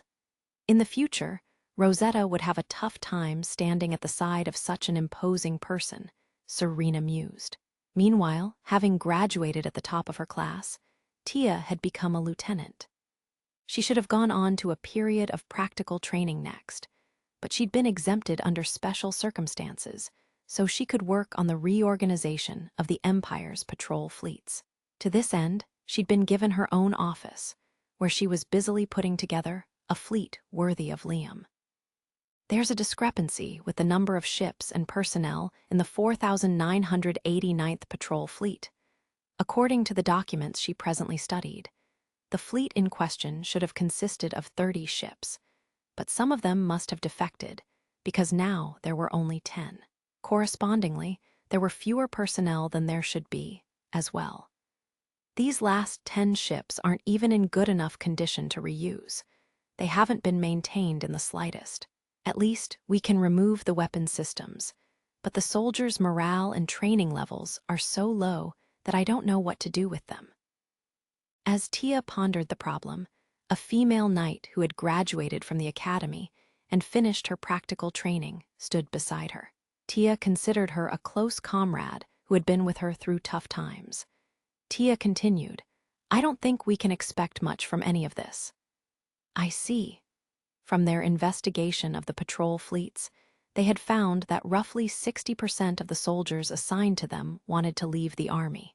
These people would probably get job training and be handed off to other employers just like that. But giving them that training and lining up civilian jobs for them would also cost money in itself. Tia's adjutant narrowed her eyes at the numbers. So this is why the Empire didn't want to reorganize their forces. It's like no amount of money is ever enough. It was easier to prepare new fleets than reorganize old ones, so older fleets and soldiers had basically been abandoned. Despite this, Tia had her orders from Liam.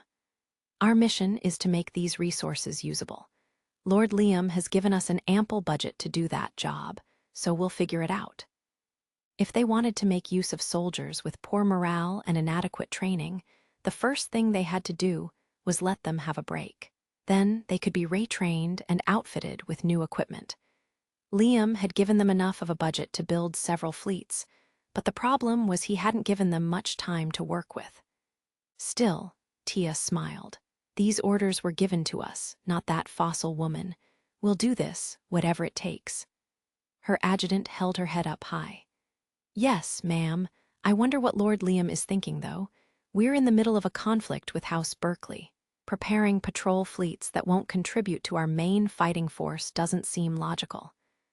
Tia felt the same way, but she and the other knights who worshipped Liam always told themselves, if Liam's doing it, there's a good reason for it. "It is strange," she admitted. Liam was probably the only noble who'd ever put this much money into a fleet he was only going to be making personal use of for a short time. What meaning could it have? Tia thought maybe the two of them were reading too much into it. And what Tia eventually, and rather forcefully, came up with was a conclusion that was far too convenient for them. With this much money, he should really be increasing House Banfield's forces. No, wait, I get it. So that's what it is. Of course, Lord Liam. Tia stood up from her chair, grinning, and her adjutant asked, "What is it?" "This plan does have a reason." "Huh." Tia felt that she understood Liam's aim. This is all a plan to lessen House Berkeley's future power and lead to Lord Liam's influence in the Imperial Army. How so? Look at this data. A large number of patrol fleets have abandoned their mission and fallen to piracy. That means they're potentially future allies of House Berkeley. The way Tia saw it, Liam's plan was to reorganize the Empire's patrol fleets, and in the process, prevent more defections that would likely swell House Berkeley's pirate ranks.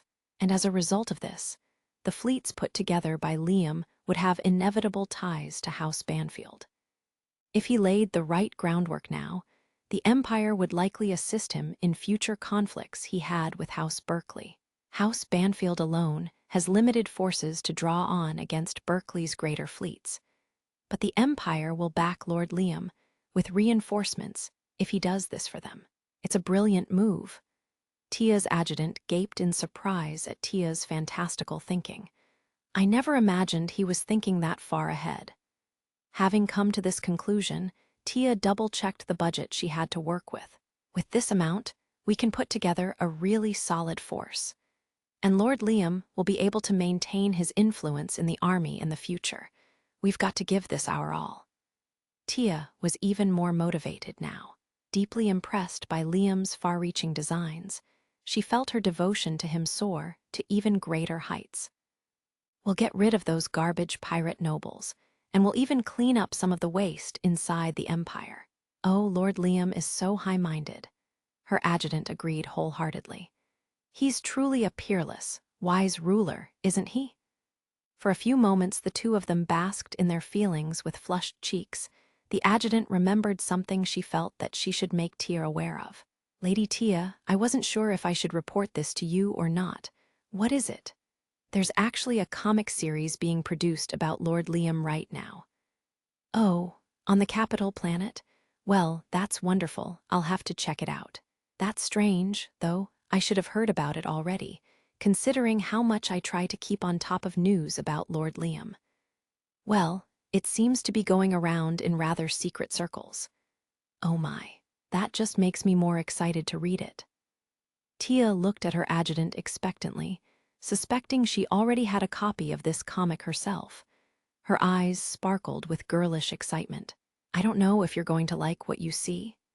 Her adjutant then turned and used her tablet to project the comic onto a blank wall of Tia's office. When she saw the comic, the childlike smile faded from Tia's face. Interlude, you can do it. Klaus, while Liam was away at the military academy, House Banfield had been facing a growing problem without the benefit of Liam's guidance. His knights were dividing themselves into factions. What do you know? You just got here. Oh, shut up, weakling. The two factions, controlled by Tia and Marie, were constantly quarreling. As for the subjects of their disputes, it could be anything.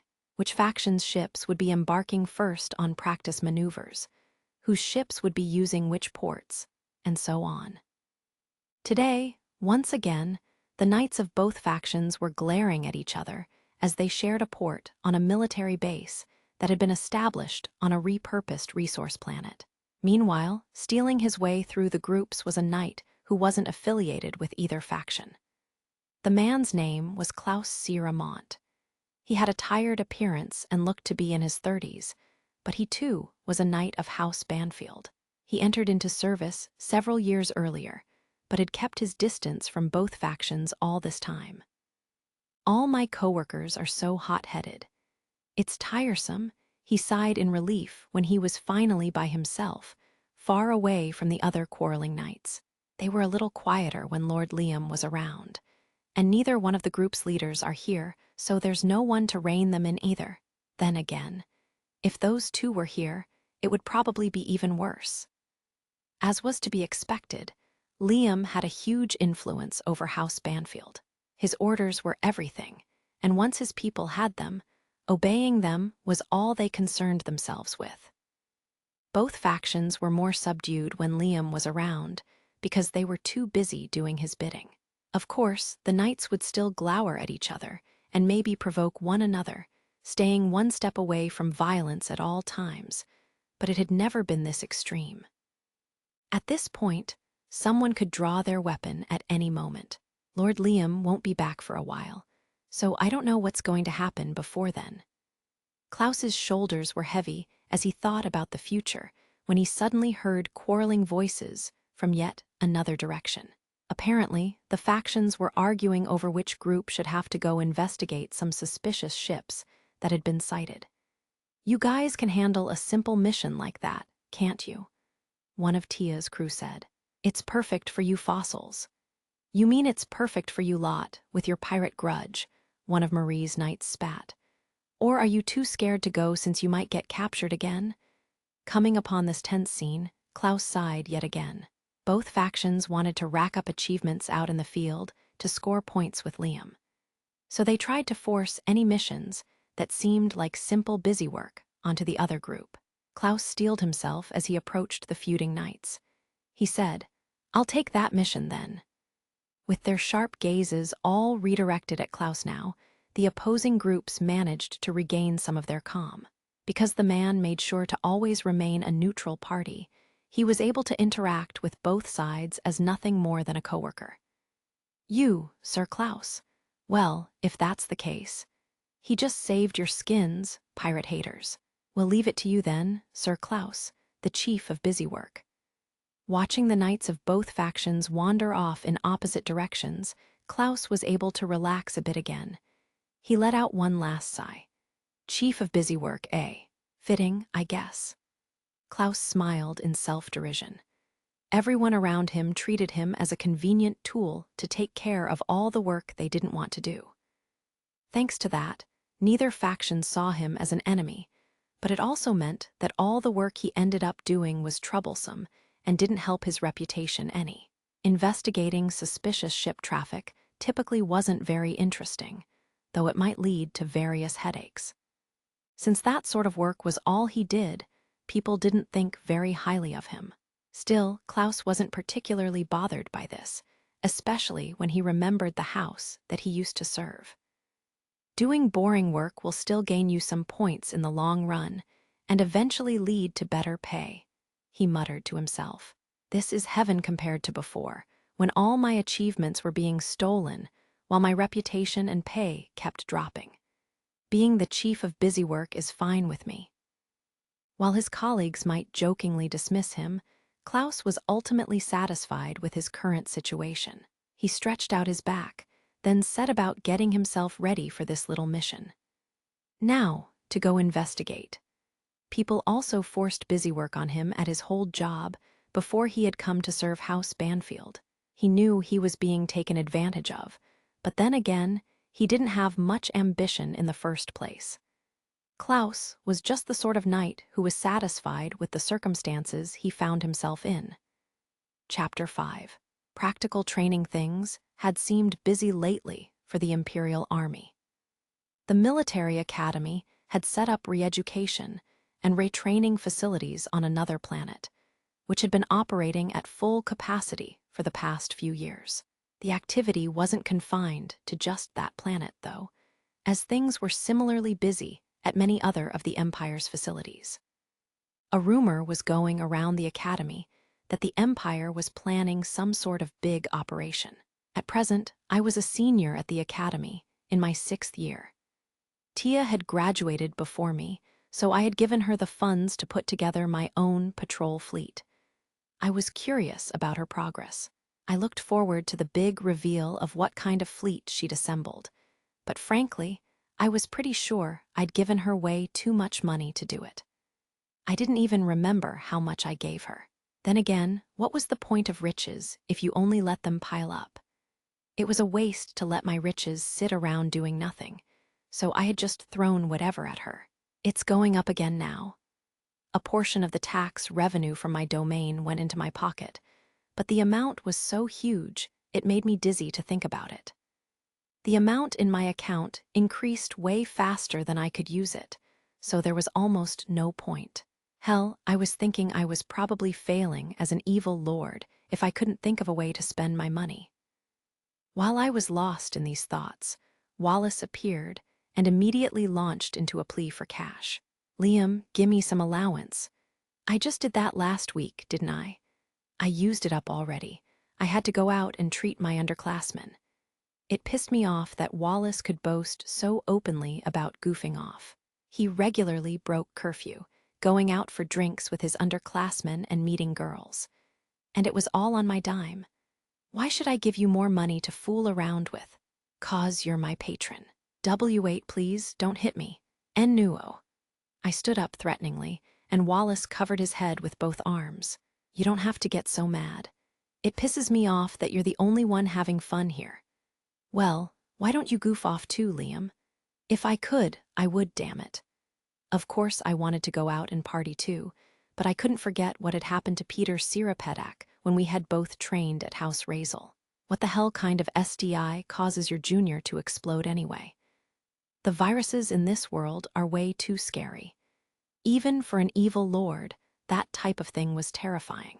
I knew as a noble I could afford to be treated with an elixir for any serious malady, but who would want to risk having their thing blow up in the first place? How could I ever enjoy myself like you without being afraid I might lose it? I blurted out, before I could rein in my true feelings. Wallace laughed. You and Kurt were both like this all through primary school. You never played around back then either. Come on, they can test you for SDIs when you get back here. And if you're unlucky, the worst that'll happen is that you can use an elixir if you're positive and lose your junior for a bit. But I'd still be missing my member. Unless the possibility is zero, I'm not partying, okay? Incidentally, I'd heard of 2 fellow cadets here during my 6 years who had suffered as Peter did. Others might joke like this was no big deal. But as long as there was even a slight chance of losing my small but mighty, I would prioritize my safety and skip that kind of fun. But still, I was an evil lord and wanted to have a good time too, damn it. It's not like you have to go all the way, Wallace said. You can still have fun just drinking with the ladies, can't you? Well, I guess so. I couldn't imagine that going out drinking was all that much fun. But then again, maybe it was time for this evil lord to indulge himself more and properly waste some money, splurging on opulence with the money my citizens earned with their blood, sweat, and tears. Now that's what an evil lord should be doing. But honestly, I just wasn't all that interested in it. While I pondered all this, Wallace asked me about my plans for after graduation. By the way, Liam, any changes in plan for when you graduate from academy? Still going to the capital planet. Big shot nobles like me have to do their busy work there. If you were born into a prominent house, you naturally ended up having to train somewhere important, and no place was more important than the capital planet. The same would apply to Wallace, due to his lineage. Then I'll be there with you. Anyway, I am royalty, so it's expected. Kurt will be there too, at least, so we'll be able to hang out for the first time in a while. I didn't envision the 3 of us doing a lot of hanging out. There were a few reasons for that. Kurt would have graduated from university and have his own training period to deal with. Plus, the capital planet was ridiculously immense, so we might not even run into each other much, if at all. The palace itself was a big place. I mean, using a whole continent as a palace. There's excess, and then there's that. I didn't think it'd be that easy for us to meet up with him. I said, you don't think he'll be too busy? I did communicate with Kurt every so often, and he seemed awfully busy whenever I did. Still, Wallace was insistent. Kurt will come for sure if you invite him to join us somewhere, Liam. We shouldn't leave him out, right? At the capital planet, we can hang out like we used to in primary school. I just don't want to bother him by inviting him somewhere when he's busy. Don't you remember, Liam? At graduation, when you decided to move on to the military academy, Kurt was sad to hear it, wasn't he? Even if you still talk here and there, it's not like seeing each other in person. If you want to stay close in the future, then you really should get together.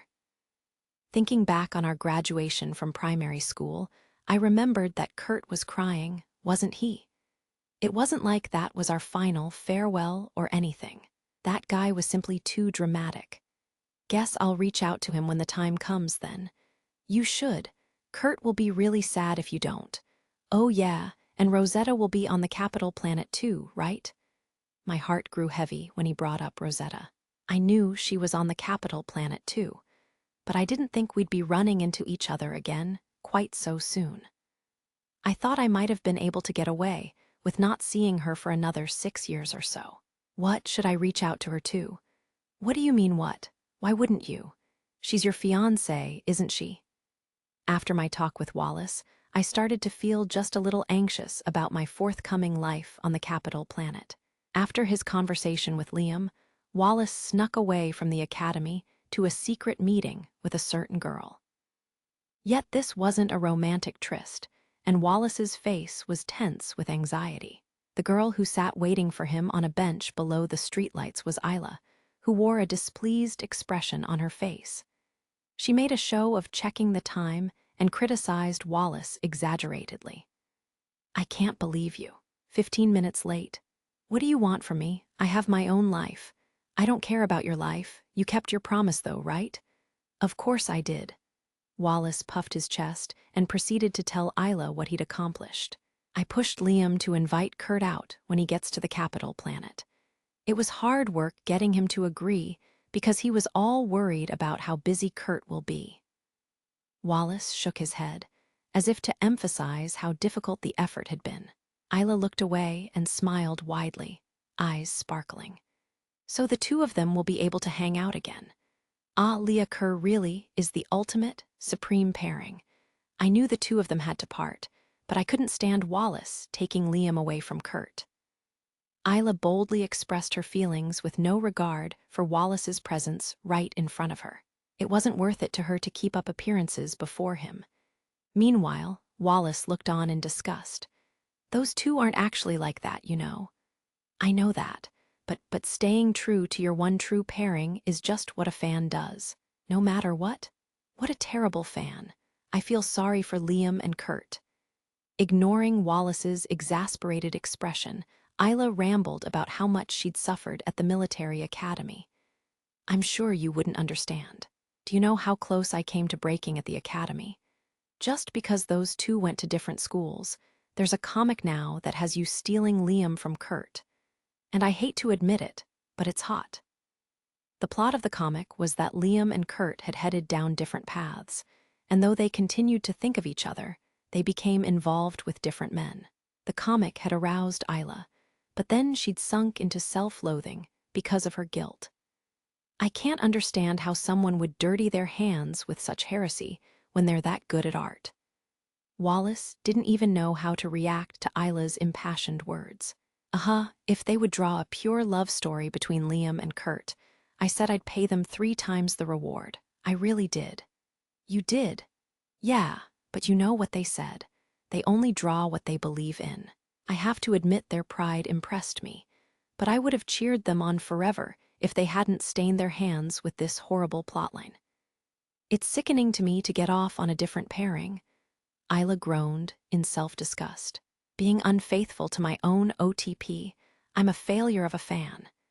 Do you, fans, realize how disrespectful you're being to these real people? Wallace's words didn't get through to Isla one bit. She was preoccupied, thinking about the future of Leah Kerr all by herself. Wallace cleared his throat loudly. Anyway, Isla, you haven't forgotten your promise to me, have you?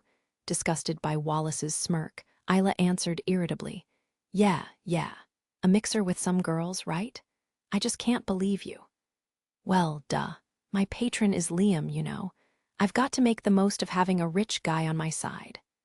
Sure, they were feuding with House Berkeley at the moment, but since House Banfield was in an advantageous position, Wallace was able to be rather cocky. The only reason he had agreed to this arrangement with Isla was because she'd offered to set up this mixer for him. Just please promise me you won't get close to Liam for impure reasons. Like what you're doing is even a bit righteous. Having parted with Wallace, Isla headed back to her dorm in high spirits. If Liam and Kurt become close again, I'm sure those heretic pairings Lialace and Lace Leah will disappear. I'll never accept those terrible twists. Having completed her objective, Isla was in such a good mood that she didn't notice a figure approaching her from behind. When she finally sensed the presence, she spun around, only to be pinned to a wall. It had only taken a second, so at first Isla didn't comprehend what had happened. When she realized who was pinning her, she could only exclaim in surprise. Before her stood Tia and Marie, and in their hands were copies of the comic book Isla had published. As Tia strengthened her grip on Isla, she leaned closer with a frightening smile. Isla Sierra Berman, you may be a friend of Lord Liam's, but I'm going to have to ask you for some information on this publication. If you could just tell me exactly who produced this comic featuring Lord Liam, and for what purpose they did so, I would be most appreciative. Next to Tia, Marie was so worked up her eyes were bloodshot. She had already drawn her sword with her free hand, and the blade trembled in the air ever so slightly. It would be clear to anyone that she was practically frothing with rage. Depending on your answer, Marie said, you may suddenly find yourself in much smaller pieces. Both knights obviously felt their revered Liam was being ridiculed. Isla was surprised to see the two of them working together when they were usually at each other's throats. This is bad. This is so bad. If I'm honest with them, I'll die, but if I lie, they'll probably kill me too. Is this the end for me? It seemed to Isla that no matter what she said, the two of them would strike her down on the spot. Now that she thought about it, she hadn't run into anyone else on her way back to the dorm. The two of them had probably been prepared for her and somehow blocked off the area. When she realized that, Isla gave up on the idea of calling for help. There's only one path open to me if I want to live. Isla was stubborn. I have a file on my tablet. Open it. As Tia kept the young woman pinned, Marie took Isla's tablet from her and opened a hidden file that Isla guided them to. As a result, several images were displayed before the three of them. What in the world is this? Tia and Marie gaped at the projected images. Tia was so shocked, in fact, that she let go of Isla. The pictures were of Liam during his time training at House Razel and in primary school. The images showed him hanging out with Kurt, his chest bared, and in other states that the two had never seen him in. The knights blushed, entranced by the dazzling smile Liam normally never showed his subordinates. Released from Tia's grip, Isla sank to the ground. She proposed a deal to the two women. If I die, all this data disappears. Also, I have more extreme records stored more securely elsewhere. The eyes of the two ferocious knights were filled with bloodlust, but Isla was no longer afraid, confident as she was that they would take the bait. If you let me go, then I promise to sell any future data I get on Liam to you too. Both women shuddered at Isla's proposition, but they quickly feigned calm. Isla, however, could see right through them. The anger was gone from their eyes, which darted back fervently to the holographic images of Liam. Tia refused Isla's offer in order to gain a superior bargaining position. You think we'll listen to such nonsense? You don't think very highly of us, do you? Isla shot a glance at Marie, who was piggybacking off of Tia's position. Indeed, you really think we'd do something to betray Lord Liam? Isla knew her deal was tempting, but it seemed their loyalty to Liam had won out in the end. Still, she remained calm and kept on negotiating. Do you really think it's okay to apprehend me? Tia's eyebrows raised at Isla's confident attitude. Threats won't work. We're well aware that House Berman has no power to threaten House Banfield. Isla just shrugged at that. It's not a threat. I'm just trying to make a deal. I'm telling you that it'd be better for you to let me go if you want to protect Liam. Marie tightened her fist around her sword's grip and raised it higher. I don't agree. Why would letting you go benefit Lord Liam? It really would, Isla insisted, staring coolly at the two of them. Tia and Marie both seemed to realize that Isla's confidence meant she wasn't bluffing. They went quiet so she could explain herself. It's true that I had a hand in the comic going around now. At that, the gazes of both knights hardened. Isla ignored that and went on. And it's true that the comic turned out rather extreme. But if I'm removed from the picture, even more extreme works will start circulating. Marie's sword quivered again. Extreme? Isla explained to them that she led the largest collection of people creating these works, and that they generally fell under her management. It would be bad for House Banfield if these works circulated without any sort of regulation, right? If you let me go, I swear I'll hold these creators to higher standards. For a moment, Tia remained silent with indecision, but then fixed her icy glare on Isla. All we need to do is round up your entire group after we take you in. I wouldn't recommend it. These comrades of mine are spread out all over the Empire. I think you'd have a hard time catching each and every one of them. A good number of them operate underground, anyway. Marie clicked her tongue, imagining the difficulty of tracking down these individuals. At the same time, a war appeared to be brewing. Begrudgingly, she said, I suppose it would be more trouble if these people were unregulated. Right. And if you let me go, I wouldn't mind selling you all of the data I've accumulated up until now. The original files, of course. Hearing this, Marie returned her sword to its scabbard.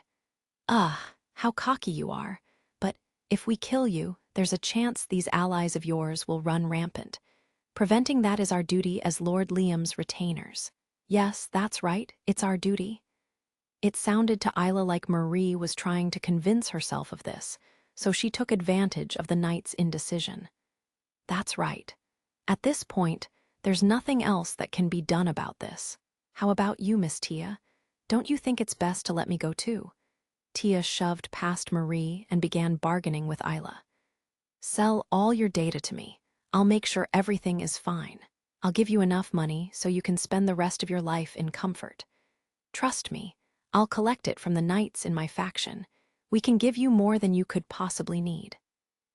Both knights looked positively glassy-eyed at the prospect of obtaining Isla's secret image files. The other woman snickered to herself. I win, I get to live.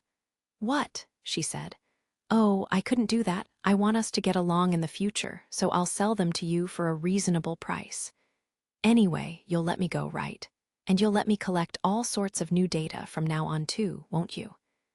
Tia nodded her head over and over again. I suppose we must. You are Lord Liam's friend, after all, and it's normal to take pictures and videos of your friends. Of course, Marie pressed her palms together ardently.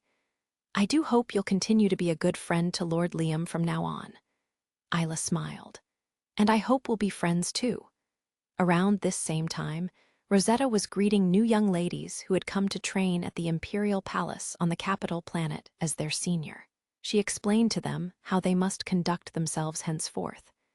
You are here for etiquette training, so you must remain humble. Taking your family's status and waving it above other servants will not be tolerated. Rosetta was a lot more confident than she had been when she first arrived herself.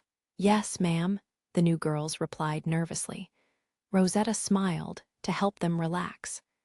I will do whatever I can to assist you, so you can learn as much as you possibly can hear. Let's all work to improve together, shall we?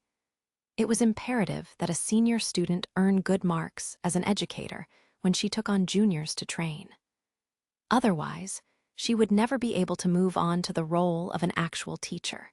The girls who had ridiculed Rosetta in the past watched in frustration from a distance. None of them had been picked to teach any new students. When Rosetta sent the new girls on their way, the frustrated group took their leave as well. Katlia approached Rosetta, smiling at her. She was happy that the once insecure woman she'd trained had turned out to be so responsible. I'm relieved to see that you're doing such a good job. You almost look like a different person than when you started here. Rosetta bowed and thanked Katlia for her compliments. It's all due to your guidance, Miss Katlia. Part of it is, but it's also because of your own ability. Have pride in yourself. Having worked so much harder than anyone else during her training, Rosetta was now acknowledged by everyone around her as a skilled maid. In part, her success was due to the fact that she had grown up in such a harsh environment at House Claudia. Her training was nowhere near cruel enough to break her. Thinking of the girls who'd just run off, Katlia shook her head in disappointment. I hoped those stupid girls would have learned from your example, but at this rate, they're not going to get very high marks. Am I right, Rosetta? I have no particular comment on their abilities. Despite them being fellow trainees, Rosetta had nothing to say about them. Seeing Rosetta decline to complain, Katlia smiled. She had advised Rosetta that small talk and grumbling about coworkers had no place at the palace. You don't let your true feelings slip, just like I taught you. You've really learned a lot. You're only here for one more year, Rosetta, and during that time I'm going to leave these new girls in your hands. Show me you can handle it. Yes, ma'am. By the way, I've got a message for you from my grandmother. It seems Count Banfield will be stationed on the capital planet for his next round of training next year. Darling will be here? Oh, pardon my outburst. Rather than disapprove, Katlia chuckled to see Rosetta blurt out her feelings and stammer in embarrassment. You two are very close, aren't you? Yes, he'll be staying here for 2 years, but men his age tend to indulge in less than savory entertainment with their seniors. You should be careful, Rosetta.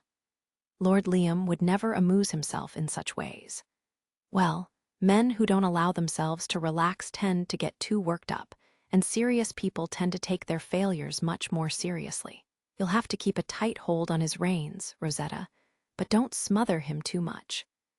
It wouldn't be at all strange for someone in Liam's position to have a number of concubines one day. In fact, House Banfield might even be in trouble if he didn't, because at present, there was no direct line of succession. If something were to happen to Liam, one of his distant relatives or even his predecessor might end up having to take his place. Amagi, Brian, and even Serena were especially concerned about this issue. The general opinion among his retainers was that Liam should be fooling around, even if it meant ignoring Rosetta's feelings for him. What House Banfield needed right now was an heir, and it wasn't necessary that said heir should come from Rosetta. In fact, Rosetta had been delicately advised of this situation by Brian and Serena, so even if it hurt, she understood the situation as it stood. "I understand that," Rosetta said to Catlia morosely. "You don't seem to accept it, though." "Well, not that I can't understand how you feel. You know, if you can provide an heir yourself, you can do whatever you wish after that."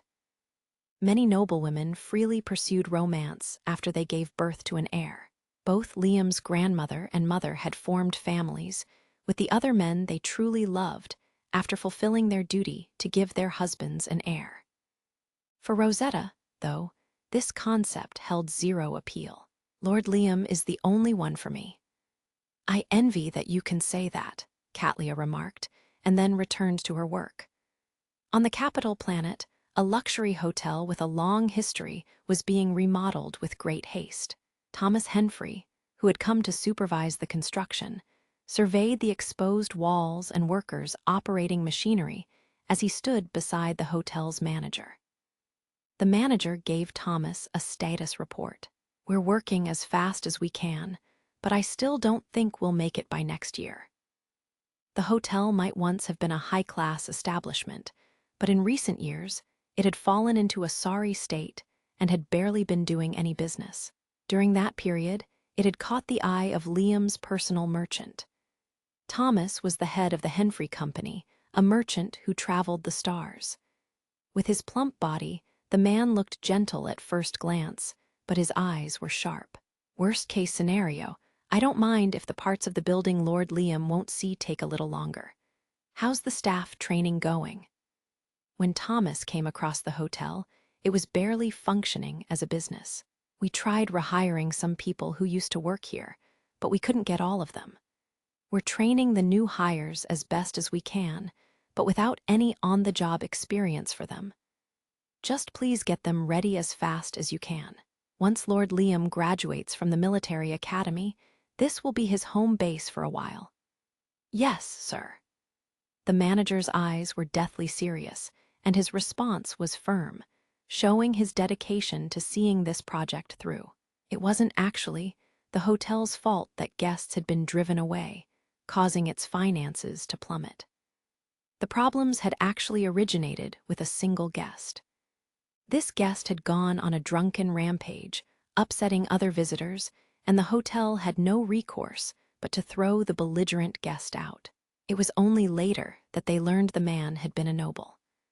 What happened next was your typical story of an entitled noble's revenge. Harassment from that noble quickly led to the hotel's decline in popularity. Even a respected luxury hotel was doomed to go under if it became the focus of the elite's ire.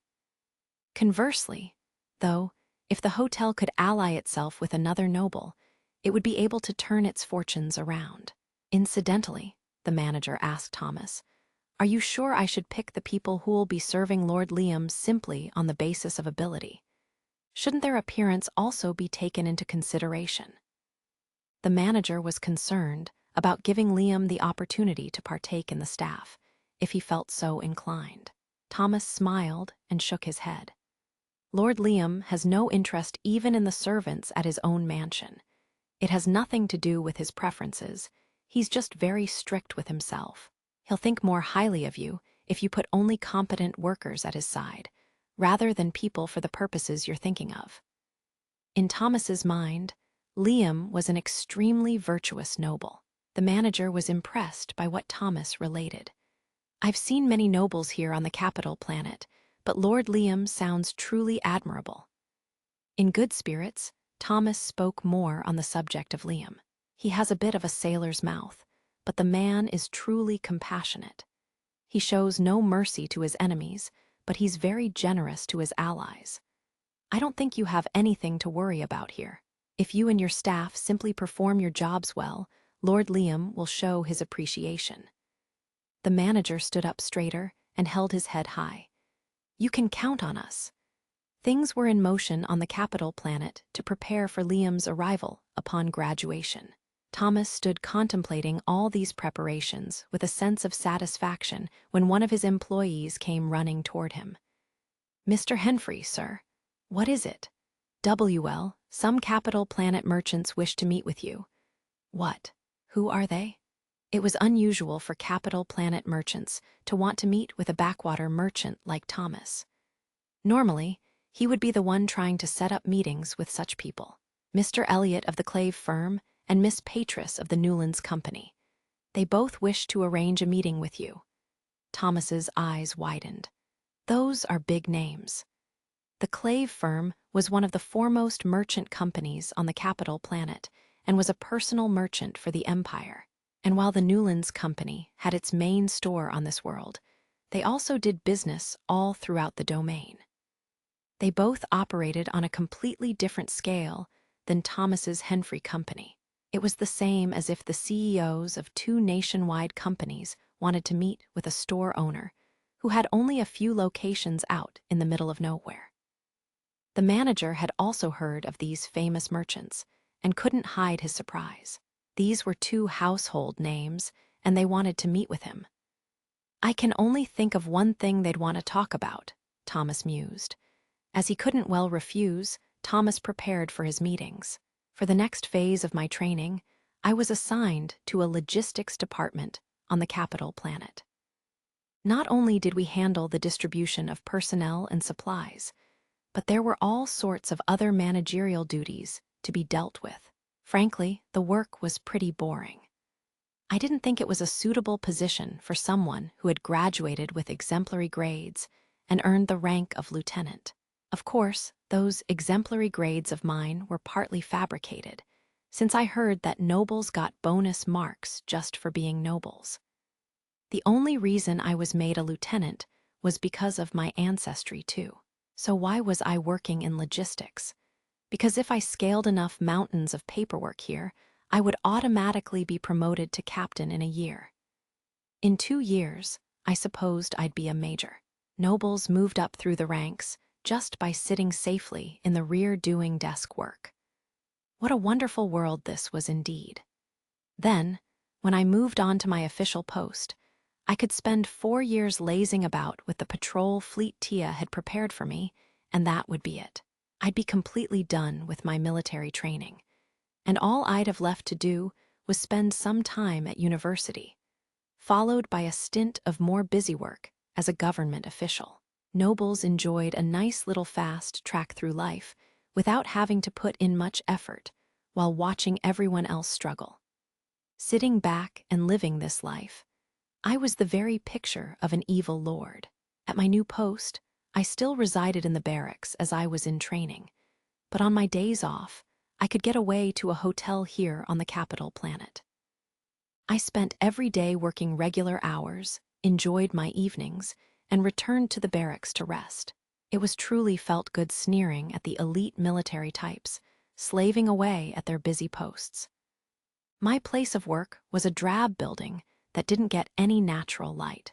Since the view out the windows was just of the neighboring buildings, images of nature were projected on the glass in lieu of actual scenery.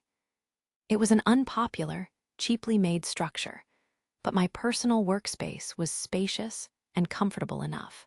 It looked just like your typical office environment from my previous life, except that all the employees wore military uniforms.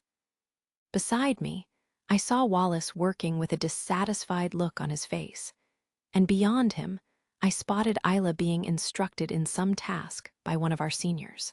It was also due to our being nobles that the 3 of us had been assigned to the same post. While I continued my work and thought about this a bit, Wallace stood up and left his seat. He told me he was going to go to the bathroom. Before he walked away, though, he said, "Hey, I heard there's someone here who wants to chew us out." Huh, did we screw something up? Who could have made a mistake? The work we oversaw here was largely left to artificial intelligence. Of course, there was also work that actual human beings had to handle, so the screw-up must have been there. Well, they want to complain about a supply order that was assigned to you, Liam. What? Many in the military look down upon logistics departments since their people never went out on the front lines, not to mention their heavy use of artificial intelligence. Nearly the entire empire, from the military to the citizenry, generally had a distaste for artificial intelligence. Nevertheless, if the work were to be done entirely by humans, efficiency would drop dramatically, so they were forced to rely on AI assistance. Regardless, there persisted those soldiers who didn't understand this necessity. For example, one of those was the soldier who had come to Liam's department to complain. "How dare you brainless, AI-reliant fools deny my request?" A colonel with a pronounced belly came by after lunch to lodge his complaint. Presently, a brigadier general was dealing with him, and though this man was of a higher rank, the colonel was a noble. I'm sorry, Colonel," the brigadier general said. "We'll get whatever you need at once, so please just forgive this misunderstanding."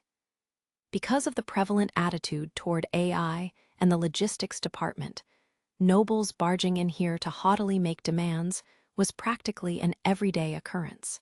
The colonel wasn't being placated by the brigadier general's words. "Bring me the idiot who arranged the resupply for my ships. I'll educate him myself." The colonel smirked, whip in hand. "You can't do that, Colonel." The brigadier general took an anxious step forward. "I wouldn't recommend it. I'm just going to provide a free lesson to a coward who will never see the front lines. You should be crying with gratitude for my generosity." The colonel apparently had a thing for tormenting those weaker than himself. He was absolutely sure that he was in the right. The brigadier general gave up on persuading him and slumped his shoulders. "I warned you," he sighed. He told one of his staff, "Go get the lieutenant." The colonel smacked his hand with the whip, a sharp sound ringing out. "Ha, so it's a newbie, huh? Some brat still in training. I need to teach him what being an imperial soldier is all about." As the colonel went on about young people these days, the brigadier general averted his eyes and muttered, "A lesson some people desperately need to learn." What was that? Nothing. A moment later, there was a knock on the brigadier general's door and the colonel barked out, "Enter." Liam entered his superior's office with a displeased look on his face, rather than any visible shred of anxiety. This alone seemed to worsen the colonel's irritation. "You're the one in charge of supplying my ships. Do you understand what you've done, you imbecile?" Liam snorted brazenly. "Who the hell are you?" "WH, what was that? Do you not understand rank insignia, boy? Don't get all uppity with me. You're nothing more than a noble handed a rank and a patrol fleet." "Brigadier General, sir, I have a lot of work to do. I'd prefer if you didn't call me for trivial matters like this." "I apologize," the brigadier general replied. "You see, the colonel insisted on educating you." When he heard this, the look on Liam's face darkened. "Educating me, you say?" "Yes, you," the colonel growled. "What are they teaching you brats at the military academy these days? That's it, you're not going home tonight." While the colonel imagined the ways in which he planned on making Liam suffer, he suddenly felt a sharp pain. Ack! He hit the wall behind him, and before he could figure out what had happened, he heard Liam's voice. "Brigadier General, sir, would you mind contacting this man's superior?" He requested all sorts of equipment and personnel unnecessary for a battleship, you see. I just want to ask his superior some questions about this do-nothing patrol fleet." The brigadier general was getting a headache, but he nevertheless asked Liam exactly what sort of equipment and personnel the colonel had requested. "Can you give me the details?" "Well, he's requested a casino be installed on his battleship and about 100 women for entertainment. You see, I'm not sure exactly what military purpose such things could serve. I did some digging, and his patrol fleet appears to be nothing but a gathering of incompetents with zero achievements to their name. In fact, it's pointless giving them any type of resupply at all." "I see. I just want to know what sort of Imperial officer would be so stupid as to officially request his ship be stocked with women and booze. Now, would you kindly contact this fool's superior? With Liam grinning at him, the Brigadier General shakily replied, I suppose so. On the spot, he used his tablet to call the colonel's superior, a major general who commanded a patrol fleet in the area of the capital planet. The call connected, and the holographic image of an irritated man's face appeared in the air before them. What do you want? Hey, Major General. Liam addressed the man casually. One of your men has decided to pick a fight with me. As his superior, I was hoping you'd take some responsibility. The Major General's face at first turned red with anger, but when he realized it was Liam he spoke with, his face blanched. See Count Banfield. The Major General was a noble too, but as the current head of House Banfield, Liam's noble rank far outstripped his own. In addition, Liam had gained a certain notoriety due to his feud with the Berkeley family. The Major General was clearly panicked to be speaking with him. I am terribly sorry for my subordinate's rudeness, my lord. Please send him back to me at once. Liam sent the colonel flying with a kick. The gruesome sound it made intimidated the Major General even more. Send him back. You come here and get him yourself. Are you really giving me an order? Who do you think you are? You think you can look down on me just because of our military ranks? Normally, within the military, Liam's attitude would be unthinkable. It was a different story, though, when it came to nobles throwing around their status.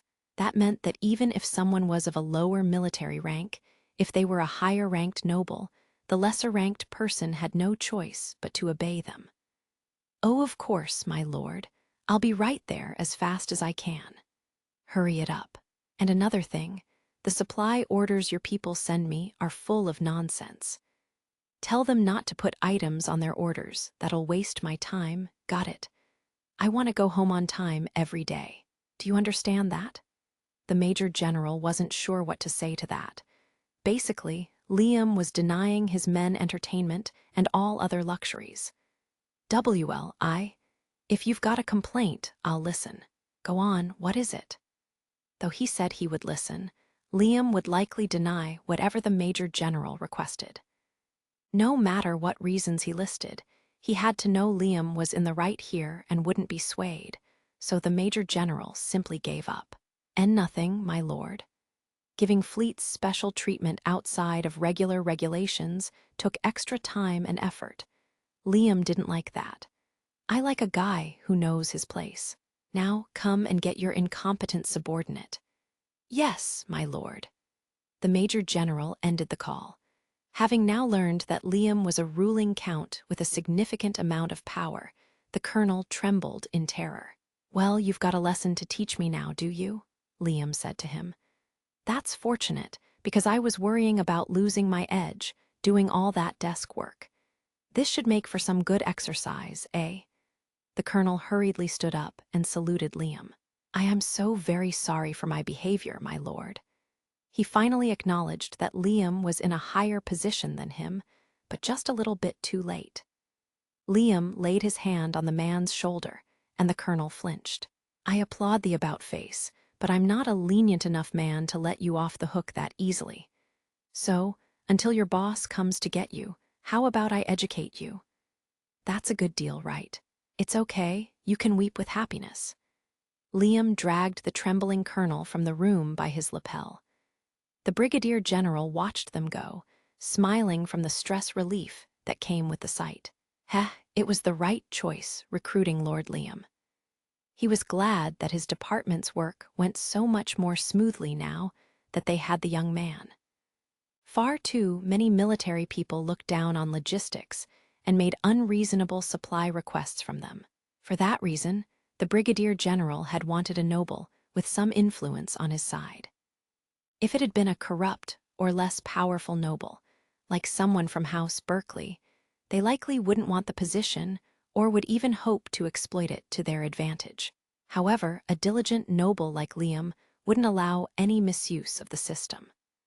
The Brigadier General had offered the position to Liam before his training on the capital planet began, thinking it couldn't hurt to try. To his surprise, the Count had actually accepted.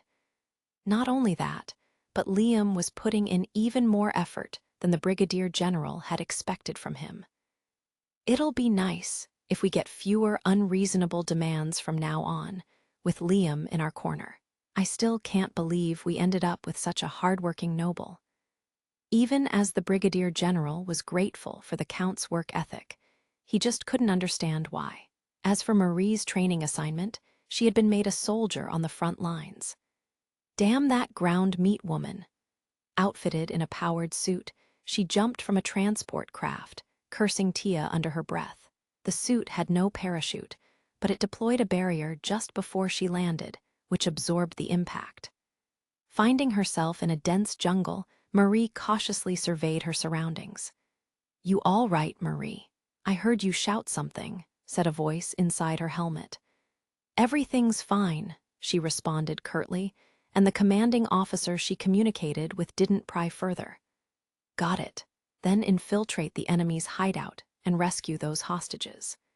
It'll be a difficult mission, but I have every faith in your abilities."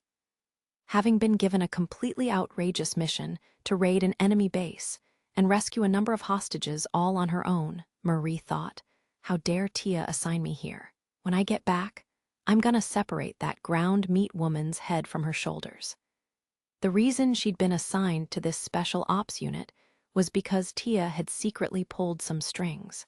The woman had actually had the audacity to come out and tell her, "There's no place for you at Lord Liam's side." Marie moved nimbly through the jungle, taking out lookouts with her knife when she found them. Watching her quick work remotely, her commanding officer praised her abilities. "Incredible work. You remind me of an old subordinate of mine." Marie conversed with the officer as she continued on, her curiosity piqued. "You had someone as skilled as me? Who was it?" The idea that there was someone out there as strong as her piqued her interest. She went through many names. She was also a spy, you see. She was definitely strong in battle, but she saw any kind of mission through with ease. "I'd like to meet her." "Well, I can't divulge that, but I assure you, she was just as skilled as you are." When the enemy base was in sight, Marie cut communications and began to infiltrate. "Well, if I want to make it back to Lord Liam, I'll have to hurry and finish my work here. I haven't had any kind of fun lately. I need an opportunity to blow off some steam." That day, thanks to Marie, one crime syndicate ceased to exist. Getting a little exercise definitely felt good.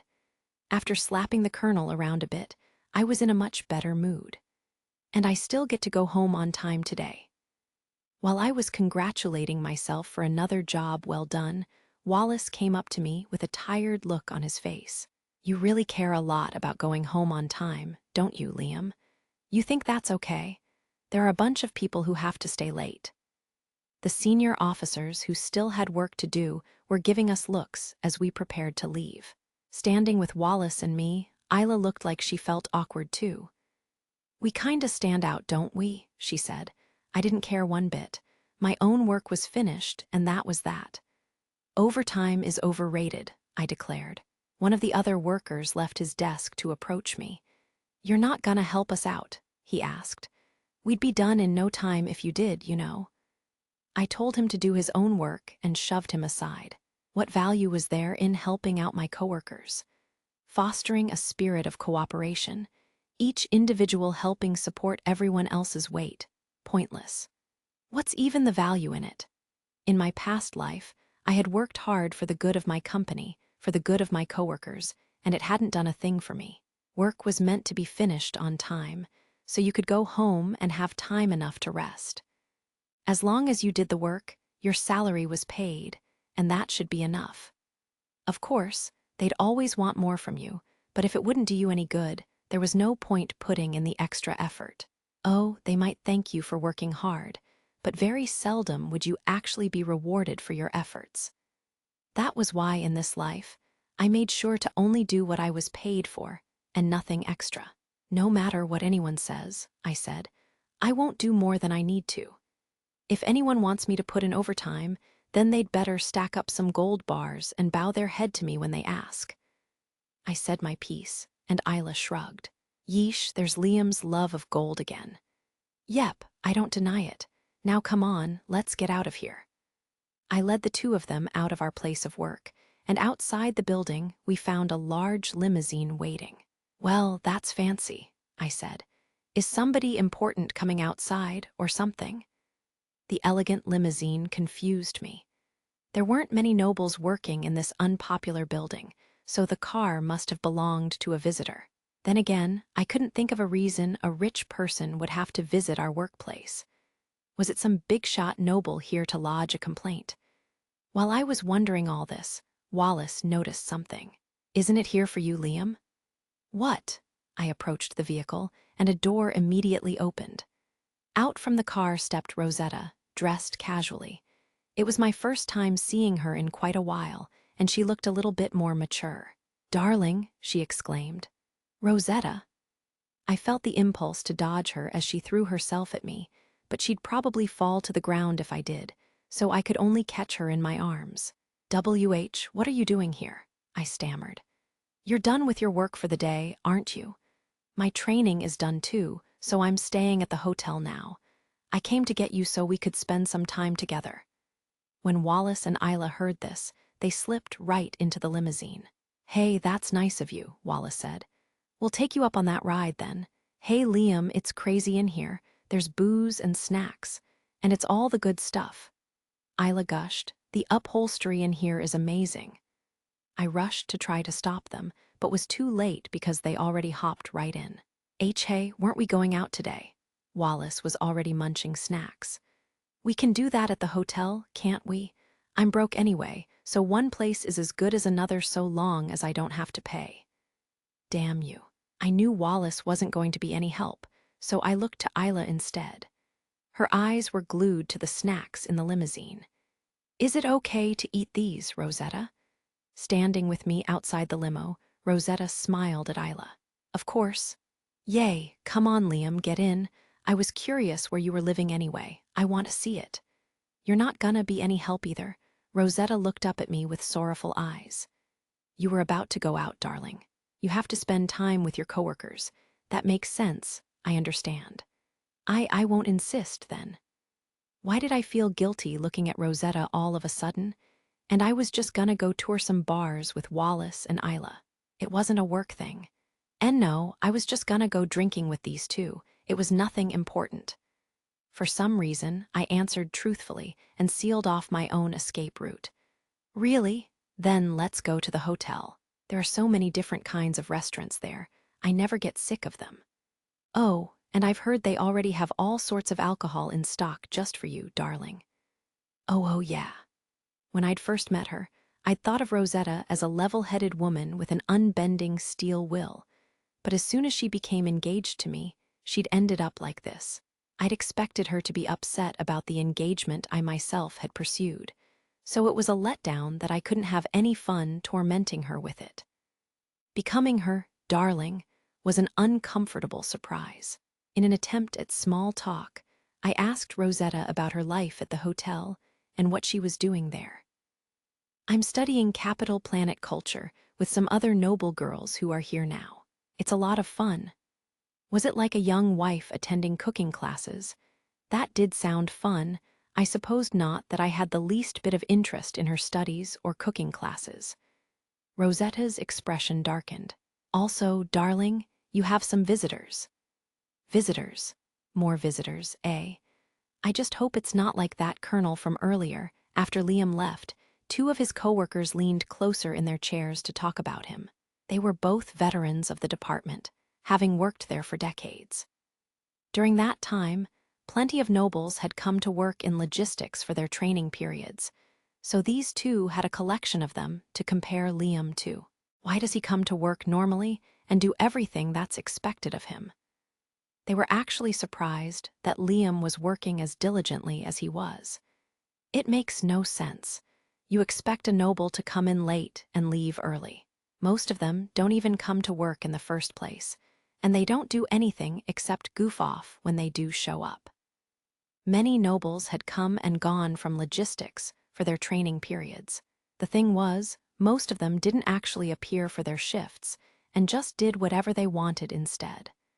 The fact that Liam and his friends were actually doing work was highly unusual.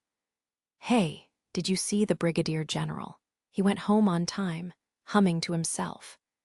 How many decades has it been since that guy didn't need to do overtime?"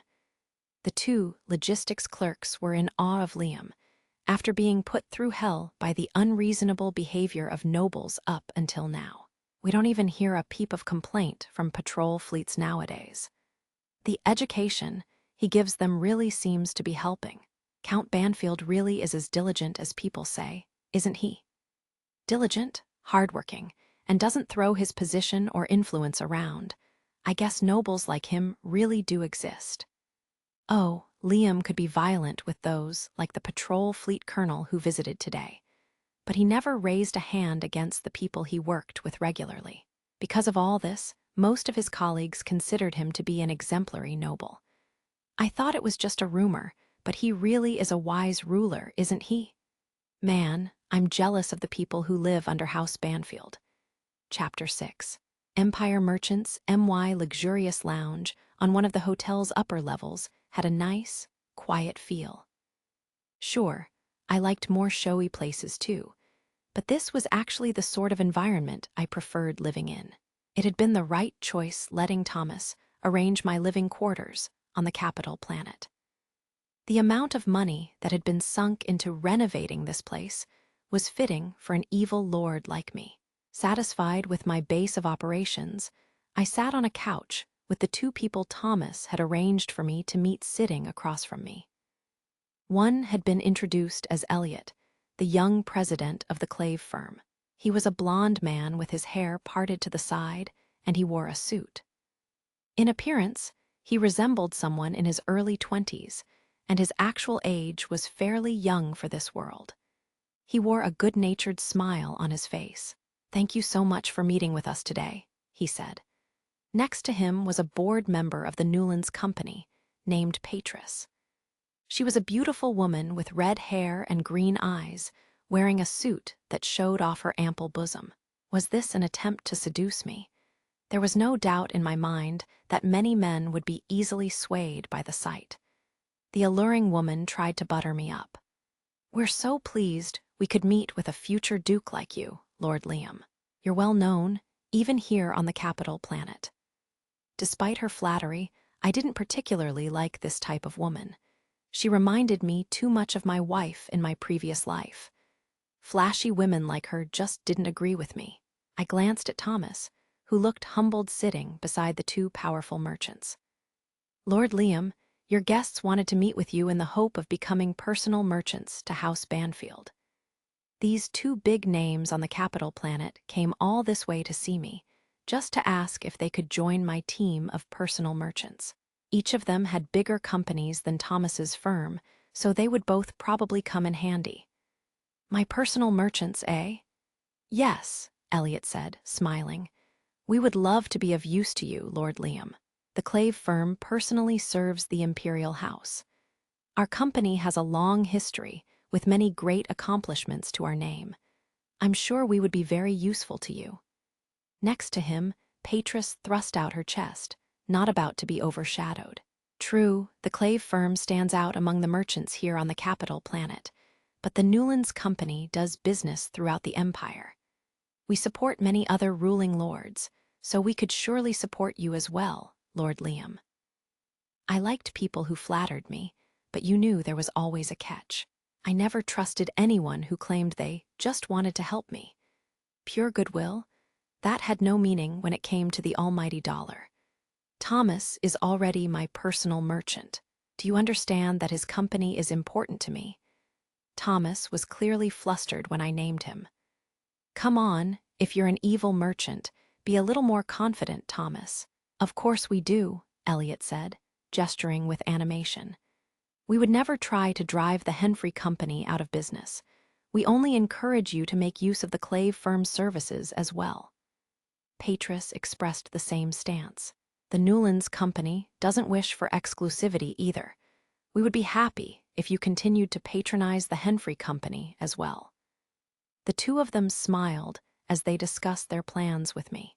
Both Elliot and Patris came armed with financial incentives as well. Elliot went on. The Clave firm wishes to donate some funds to House Banfield as a sign of good faith. We're happy to provide you with anything you might need here on the Capital Planet during your training, free of charge. Patris cut in. If you make use of the Newlands Company, we'll provide House Banfield with any resources you desire at very reasonable prices, and you can expect plenty of yearly freebies in addition to that. They both seemed to think very highly of House Banfield, but how was I supposed to trust anyone who said they'd give me something for free? Sounds great. So what's the bottom line? What are you two after? The smiles of both Elliot and Patris became strained. What are we after? Elliot replied. Well, we're merchants, of course. Naturally, we're in it to make a profit. We expect House Banfield to be big customers. Patris answered. We've seen your meteoric rise, and we expect much more from you as time goes on. We believe having a good relationship with you could benefit us greatly in the future. I'd seen this type of pasted-on smile before. It was the smile of my ex-wife. I still couldn't forget the face of the woman who had deceived me so terribly. I narrowed my eyes and spoke coldly. Wipe those fake smiles off your faces. Elliot's face went blank immediately. The rumor was that you were a warm and wise ruler, but I guess there are things you can't know until you meet face to face. Patris was still smiling, but it conveyed a different kind of vibe. It was almost predatory, as though she were sizing me up. So, these are your true colors. Well, I have to say I like it. See, I knew there was a catch. So, again, what is it that you two really want of me? With the air of phony goodwill dispelled, Thomas explained things plainly. Lord Liam, what the two of them desire is House Banfield's military power. That I can understand. Though, it seems a bit strange for such accomplished merchants to want to rely on me in particular. I'm sure you have plenty of other options. Plenty of minor merchants dreamed of an alliance with House Banfield, but these two firms already had a lot of other nobles to rely on. If they didn't, they wouldn't be such big names.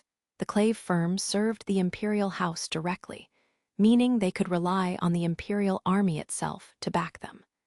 House Banfield's name should be meaningless to them. Elliot laced his hands together in front of his face, drawing in a deep breath before explaining his circumstances. A few years ago, when I had just become head of the family business, I had some clashes with the other higher-ups. Right now, our ties to a certain noble family are tighter than I like, and that's why I'm trying to be careful. I'd like to cut those ties, but the other board members don't agree with me. I could imagine how hard it would be for a company to sever a relationship with a powerful noble, if the noble didn't want that, and especially so if there was resistance from the other leaders of the company. It's highly frustrating when people think you'll be easy to manipulate just because you're inexperienced. The truth is that my father also wished to cut ties with these nobles, but they found out about that, and they assassinated him. So as you can see, I'm in a dangerous position right now myself. What a story. I guess even successful companies have their serious issues. Why don't you go crying to the Empire for help? What the Empire requires is the Clave firm, not me personally. In a sense, I'm expendable. The other thing is that a lot of the people who work for my father's killers are also connected to the Empire. So, rather than continue to be at the mercy of his board members, Elliot had decided to seek out a noble who would back him up personally. I glanced at Patris, who then told me her own circumstances. She was just ambitious. Unlike Mr. Elliot here with his sob story, I just want the Newlands Company for myself. Now that the masks of propriety were gone, Elliot put on a sour face at her words. I was interested in hearing what she had to say. Go on. A bunch of my relatives are on the board of the Newlands Company, and succession is always a fairly messy affair. Patris crossed her arms under her large breasts to push them up more. I want you to pull some strings and make me the next company president. There would be a handsome reward in it for you, of course. Thomas explained the pros and cons of joining forces with the two of them. House Banfield would undoubtedly make great progress with their assistance, Lord Liam, but in either case, it would also mean taking on some trouble. I can imagine that be true. It was precisely because of how powerful these merchant companies were that these two would need an outsider's backing to go up against them. It was easy enough to understand. They both desired my ability to use violent force. My guests waited for my answer. Sounds fine to me. I'll help you two out. Elliot and Patris both looked wary. My swift answer likely made them suspicious. You understand what it is you're promising, right? Elliot cautioned me. Of course I do. These two must have been pretty villainous themselves if they wanted to partner with a guy like me. No doubt they had heard all about my evil deeds from Thomas. The noble Elliot wanted to cut ties with, must have been one of those upright types who tried to impose morality on money-making efforts. I hated sanctimonious nobles, so I didn't mind helping the guy out. Less wary now, Patris smiled at me, but it wasn't an expression I would call beautiful. Indeed, it was more like the hungry grin of a villain. It was oddly scary seeing a stunning woman smile in that way. She seemed excited at the prospect of taking on her competitors. So, then, you'll help me too? You'll support my climb to the position of president over all my other relatives. Patris seemed quite excited at the prospect of her little family quarrel. Do what you want. Either way, I'll support the two of you, but I will say this first. Your end of the bargain is to make me profit. I want you to profit by our association as well. The best sort of deal is when we both get something from it, right? Loyalty, duty, gratitude. I couldn't believe in ideals like those. The relationship I proposed was much more honest. Patris put a hand to her mouth, and her cheeks flushed red. You're not at all like I imagined you, Lord Liam. I mean that in a good way, of course. I thought you would value honor over profit. Honor me? I'm an evil lord. Does she think I'm one of those bad guys with a heart of gold in a mobster movie or something? I might have liked those kinds of characters back in the day, but I didn't care for them now. What? Would you guys rather have honor over profit? You can't run a business like that, can you? Isn't that right, Thomas? Thomas fidgeted nervously at my question. I am not sure what to say to that. If you want to be my personal evil merchant, Thomas, you've got to get a hold of yourself, man. In any case, if you guys make me money, I'll help you out all you want. A nice, simple deal, right? Elliot smiled, but it wasn't the smile of the good-natured young man he'd come across as at the start. Of course. It's much easier to trust the terms of a simple contract than abstract concepts like duty and obligation. Patris's cheeks were still flushed with excitement. Let's draw up that agreement then, shall we? One between you and me, Lord Liam. Sounds good. I like them much better now than when they were pretending to be benevolent. I've become a lot more like an evil lord myself, haven't I? After signing contracts with Liam, Elliot and Patris were alone together in an elevator, returning to the ground floor. The walls of the elevator were glass, so they could look out over the night view of the capital planet. Elliot loosened his necktie and said to Patris, he was easier to talk to than I was expecting. Patris crossed her arms, putting her back to the wall instead of him, as if she hadn't let her guard down yet. Don't act like we're friends, Elliot. We're still on different sides here. Oh, I think it would benefit both of us if we worked together. What benefit would there be in joining forces with a powerless president? That's rich, coming from a mere board member like yourself.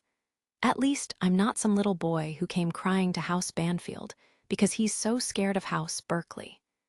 The nobles Elliot feared were indeed House Berkeley. The board members of the Clave firm supported House Berkeley because the way they saw it, a paying customer was a paying customer even if they happened to be a pirate noble. But things weren't necessarily that simple. Elliot's fear was that if the pirates gained too much of a hold over the company, it would ultimately suffer or even fall under their control completely. Elliot didn't want to see that happen, so he decided to work with Liam since he was already in direct conflict with House Berkeley. He was a little worried when he heard how upright a person Liam was, but the boy turned out to be a lot more interesting than he was expecting. "I thought you were in the same situation as me," Elliot said. "I hear a lot of your board members are close to House Berkeley as well. The principles you hold aren't exactly in fashion these days." Elliot knew that Patris was a much more honorable person than she presented herself to be. Patris averted her gaze and feigned innocence. "I don't know what you're talking about. I know the Newlands Company has been close to House Berkeley for a long time. You want to change that, don't you?" House Berkeley was a problem for the Newlands Company as well. The bullying pirate nobles were hard to ignore, so the current president chose to coexist with them. The Newlands Company supported House Berkeley in order to avoid pirate attacks, but that arrangement just didn't sit right with Patris. "I can't just go along with the rest of them," Patris said. "There's no point in just going with the flow. If they want to bet on House Berkeley, I'll just bet on House Banfield and hope for House Banfield to prevail." Elliot smiled when Patris said she was only using Liam to leverage for control of her company. "You sure that's the only reason you want to work with the Count?" he asked suggestively. "Of course that's the only reason. Anyway, like you said, it was easier to talk to the head of House Banfield than I was expecting. We can't exactly let our guards down yet, though." Patris had planned on trying to win Liam over by appealing to the virtuous nature she had heard people speak of, but she smiled thinking about what a surprising personality he turned out to be. "I think it'll be more fun working with him than I was expecting. I like that he's not just a goody two-shoes." Most nobles prioritize their own profits, but Liam didn't trust that sort of relationship. "We just need to do what we can so he's victorious against House Berkeley," Elliot said. Patris nodded. "Of course. I'll be in trouble if he isn't." Once Liam started training at the capital planet, a lot of soldiers soon found their fortunes taking a turn for the worse. These disgruntled people turned out to be the delinquent soldiers living wastefully extravagant lives. "Damn it, that cocky brat," one of these men complained to another. The soldiers who'd been enjoying a cushy life until now, including nobles assigned to patrol fleets, were furious with Liam.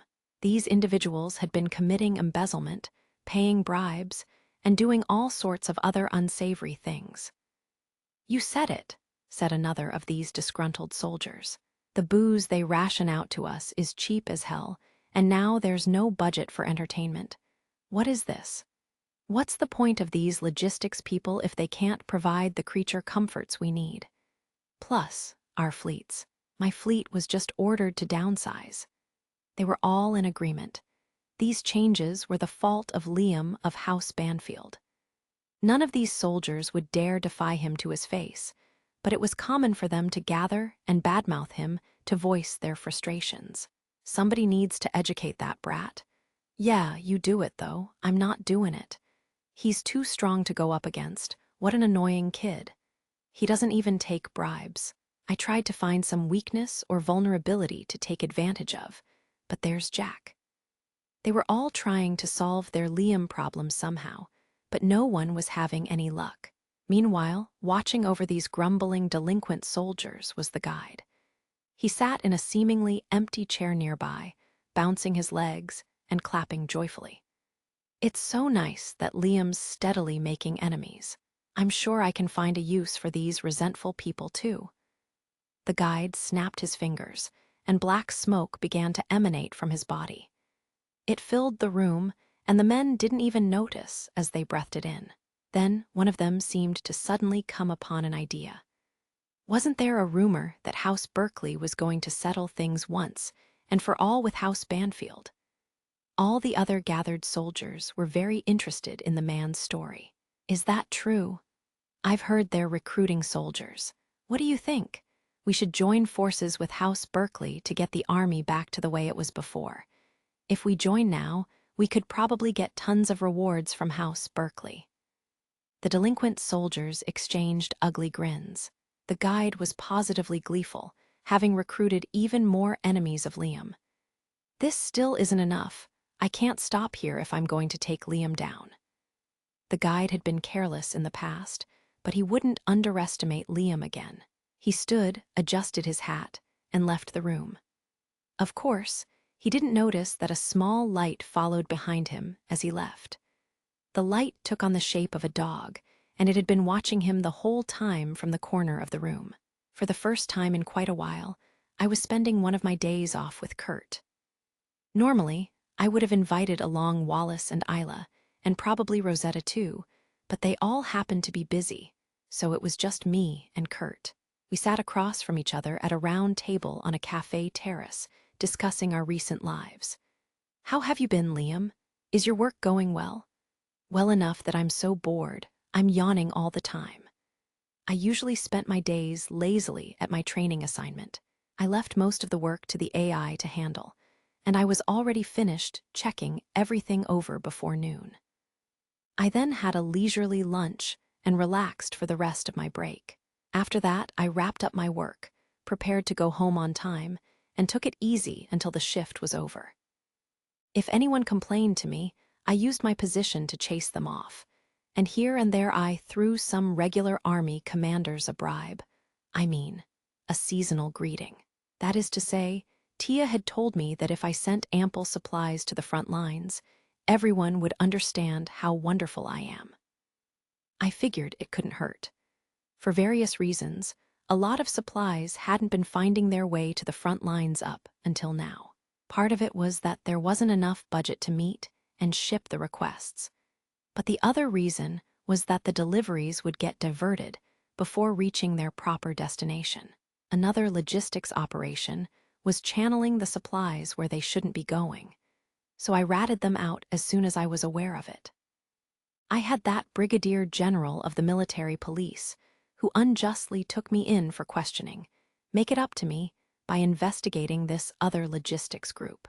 Now, goods were getting to the front lines where they were meant to be going.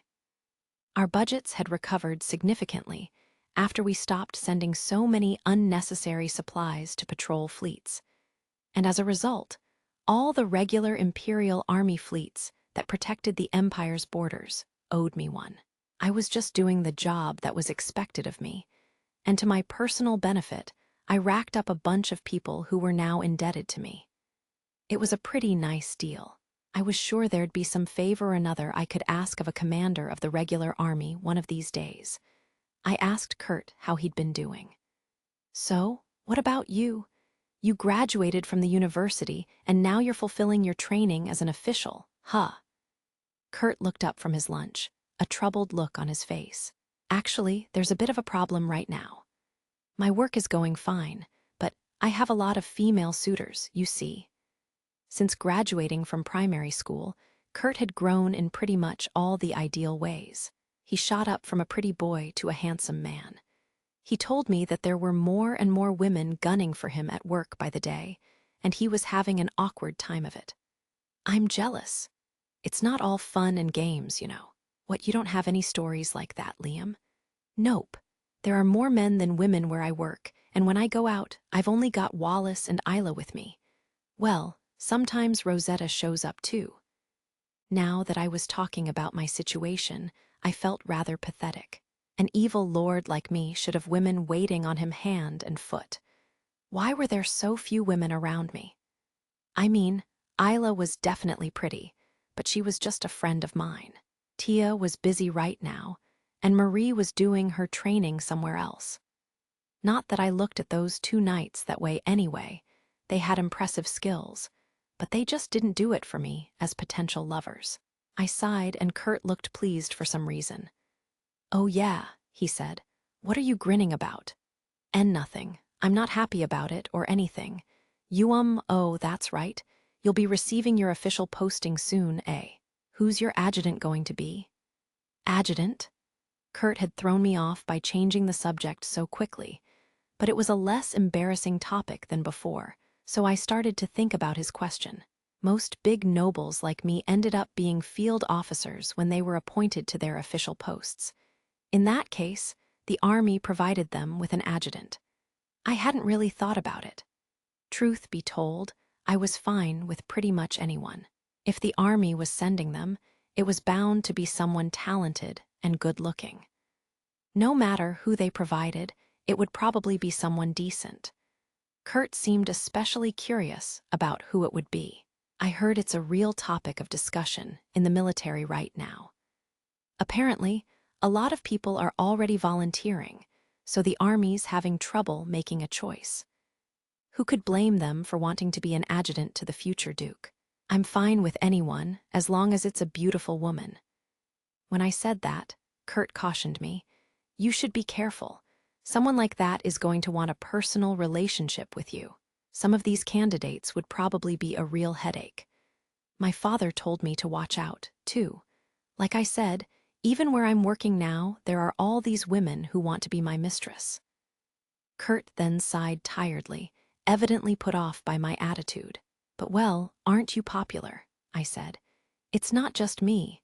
Lots of people are out there trying to become some noble heir's adjutant or personal secretary." "Oh yeah, adjutants in the military and secretaries for officials. They know if they make a good impression in that position, their boss is likely to take them along when they leave. Everybody wants to be the mistress of a noble. That's the good life, they say." It was like marrying up without the marriage part, I supposed.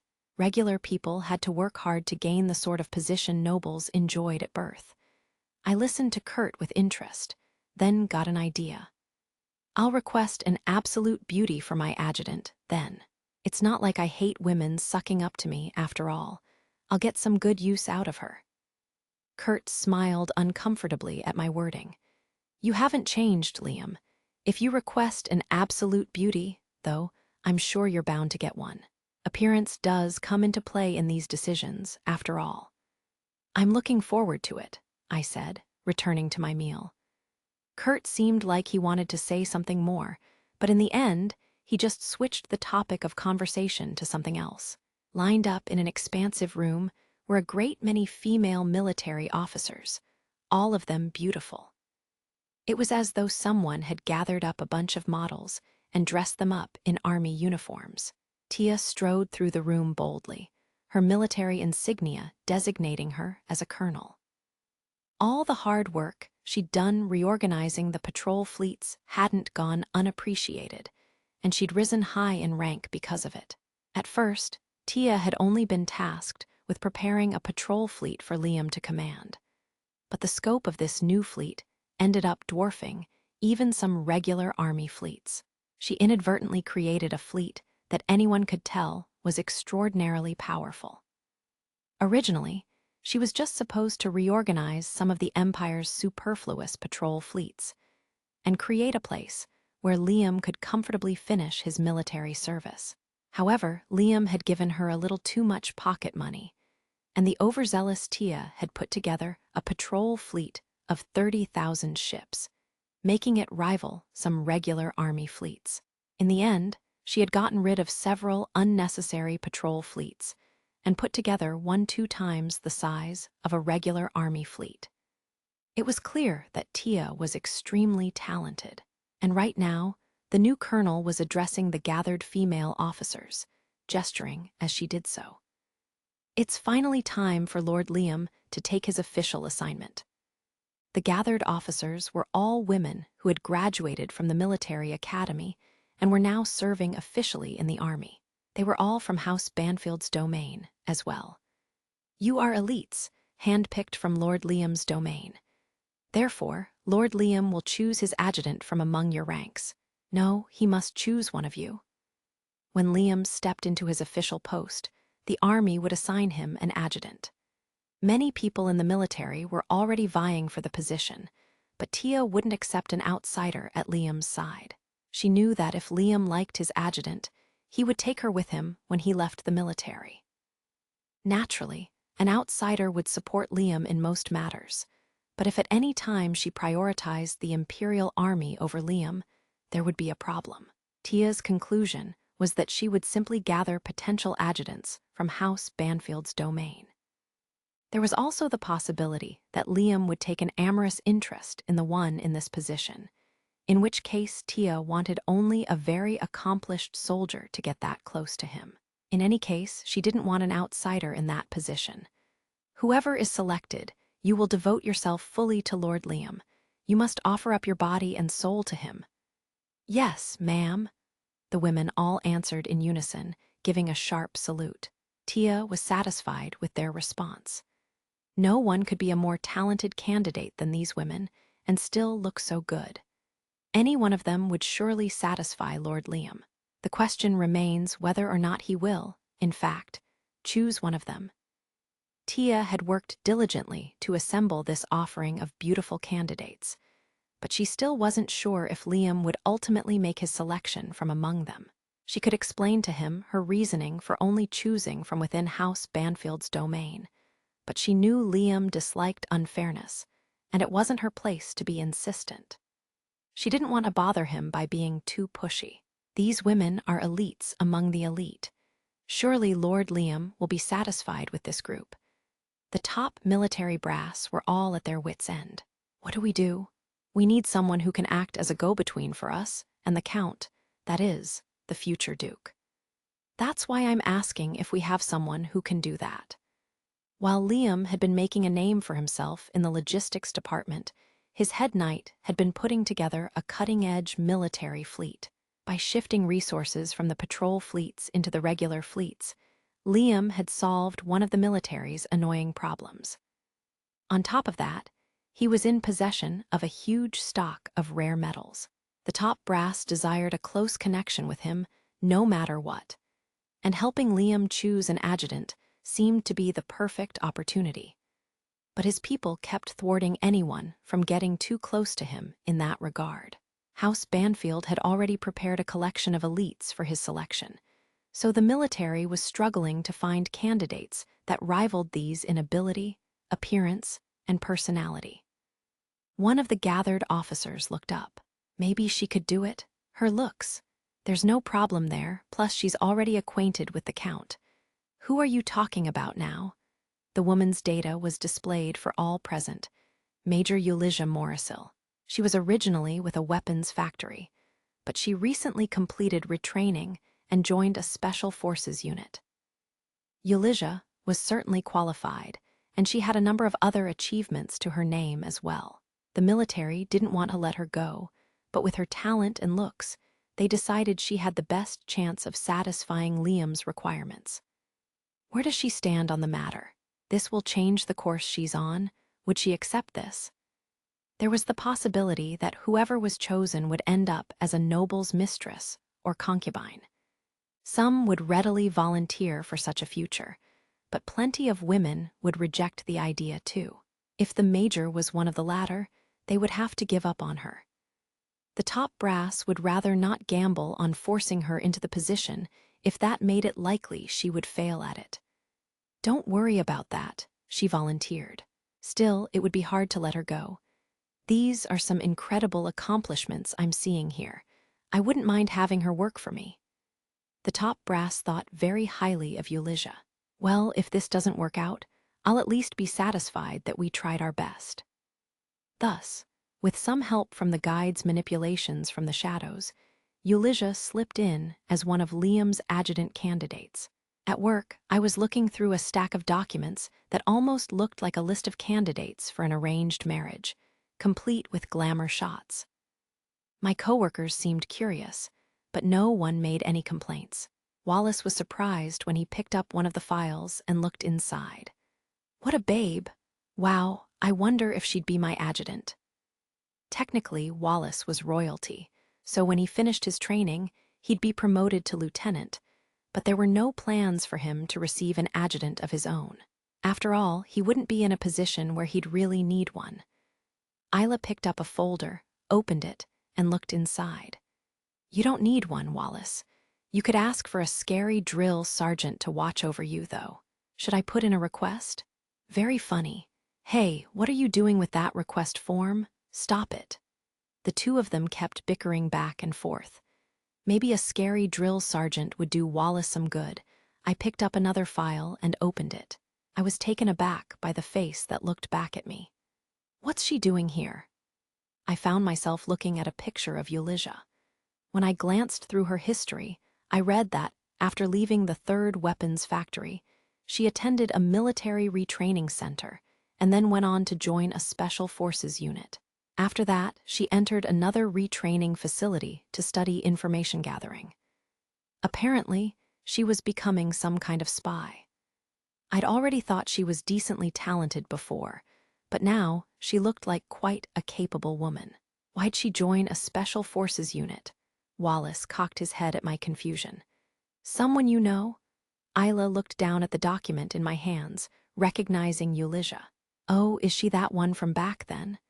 Yeah, she used to be a sales lady for a weapons factory. They always sent her to negotiate with me. Wallace looked her over. It must be nice. When you're a count, the beauties just flock to you without you even having to call them, huh? He sounded envious. I was amused by his jealousy, but right now, I had to do something about this mountain of files. If I went through all of them, I'd never get to go home on time. I'd been flipping through them at random, but hadn't yet found a woman who struck me as being the one. Man, I miss Amagi. Maybe I should just bring her to the capital planet. Amagi was handling all of my work back home, though, and I didn't feel comfortable having her around when these Berkeley people posed a constant danger for me. I'm sick of fighting with these Berkeleys. Maybe I should wrap this conflict up already. When I thought about that, choosing my adjutant suddenly didn't seem so important anymore. I guess Euligia's fine then. I already know her, and I'm sure she's not a bad choice. Isla was surprised that I wasn't taking my decision more seriously. Can you really decide that quickly? Isn't this like choosing a mistress? While I remained in the military, my adjutant would assist me in both official and personal matters. Since physical relations tended to be included in those personal matters, most people carefully chose someone who would suit their tastes. I didn't care about that aspect, however. I could get together as many beautiful women as I want. I don't need to worry that much about my adjutant in particular. There's no need to think too deeply on it. I'll just go with Euligia. I recall her having a few quirks to her personality, but they shouldn't pose a problem. Wallace threw me a frustrated look. I want to get to a place in life where I can say that. Once I had finished choosing my adjutant, Isla changed the subject. Well, we'll be done with our training soon and getting our official assignments. I want to ask, Liam, do you mind if I join your patrol fleet too? Isla was smart to want to stick with me. If she stayed by my side, she'd be sure to have a cushy life. Unfortunately, patrol fleets came with danger, however small the risk might be. Not happening. I've already arranged with the military for you to be officially assigned here at Logistics, in the same role you've been training in. WHY? I sighed and explained it to her in a gentle tone. Because as soon as I leave, those idiots will all be at it again and undo all our hard work. You'll be my representative here, so if you have any problems, you're to contact me. Got it? Reluctantly, Isla agreed. I guess when you put it that way, it makes sense. Hearing this, Wallace gave me an expectant look and asked, But you want me to join you, right, Liam? Oh yeah, I'm going to work you to the bone. Why are you so mean to me? The very next day after I made my choice, Euligia came to see me. Long time no see, Lord Liam. Euligia saluted me with a smile. I noticed her body was more toned than it was the last time I saw her, but she still had plenty of fullness to her chest and rear. In fact, her figure was even more impressive than before. Everywhere that should have been trim was, further emphasizing her breasts and butt. When I saw her approaching my desk, I stopped fiddling with the electronic documents before me. What's she doing here? Weren't you supposed to be assigned to me 6 months from now? I received permission to come early, Euligia informed me. I figured you'd still have plenty of work to do before your official assignment, so I'm here to assist. Please allow me to do whatever I can to help you with both official and unofficial business. Well, isn't that nice of her? She's practically a different person than she was back when she worked for the third weapons factory. When Euligia said official and unofficial business, I got some jealous looks from the men seated around me. Looks like everyone envies me. That doesn't feel too bad. For some reason, even Wallace was giving me a nasty look, so I made a mental note to make some problems for him in return later. So be it. You can be my assistant then. Yes, sir. Ulysses gave me another sharp salute, smiling at me warmly. Why does she look cuter than she did before? As she stood before Liam, Ulysses managed to keep her dark emotions hidden from him. Finally, the time has come. For decades, Ulysses had thought of nothing but this man who had brushed off her advances and broken her pride. During those years, she had prepared herself for the time when she could take her revenge against him. Shall we get right to it, Lord Liam? I'll learn all of your weaknesses from right by your side. She had already taken the first step in her revenge plot and was basking in satisfaction when suddenly, someone came bursting into Liam's workplace in tears. This person was the rather problematic engineering captain of the 7th Weapons Factory, Niaz Carlin.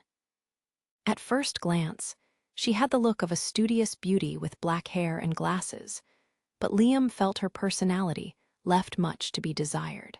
Lord Liam? Niaz slammed the door open and collapsed to her knees right before Liam's desk. Liam was now a captain in the military, and a person of nobility besides, so her behavior was more than unacceptable. What are you doing? Niaz was acquainted with Ulysses, but didn't so much as greet her. Liam was exasperated. What do you want?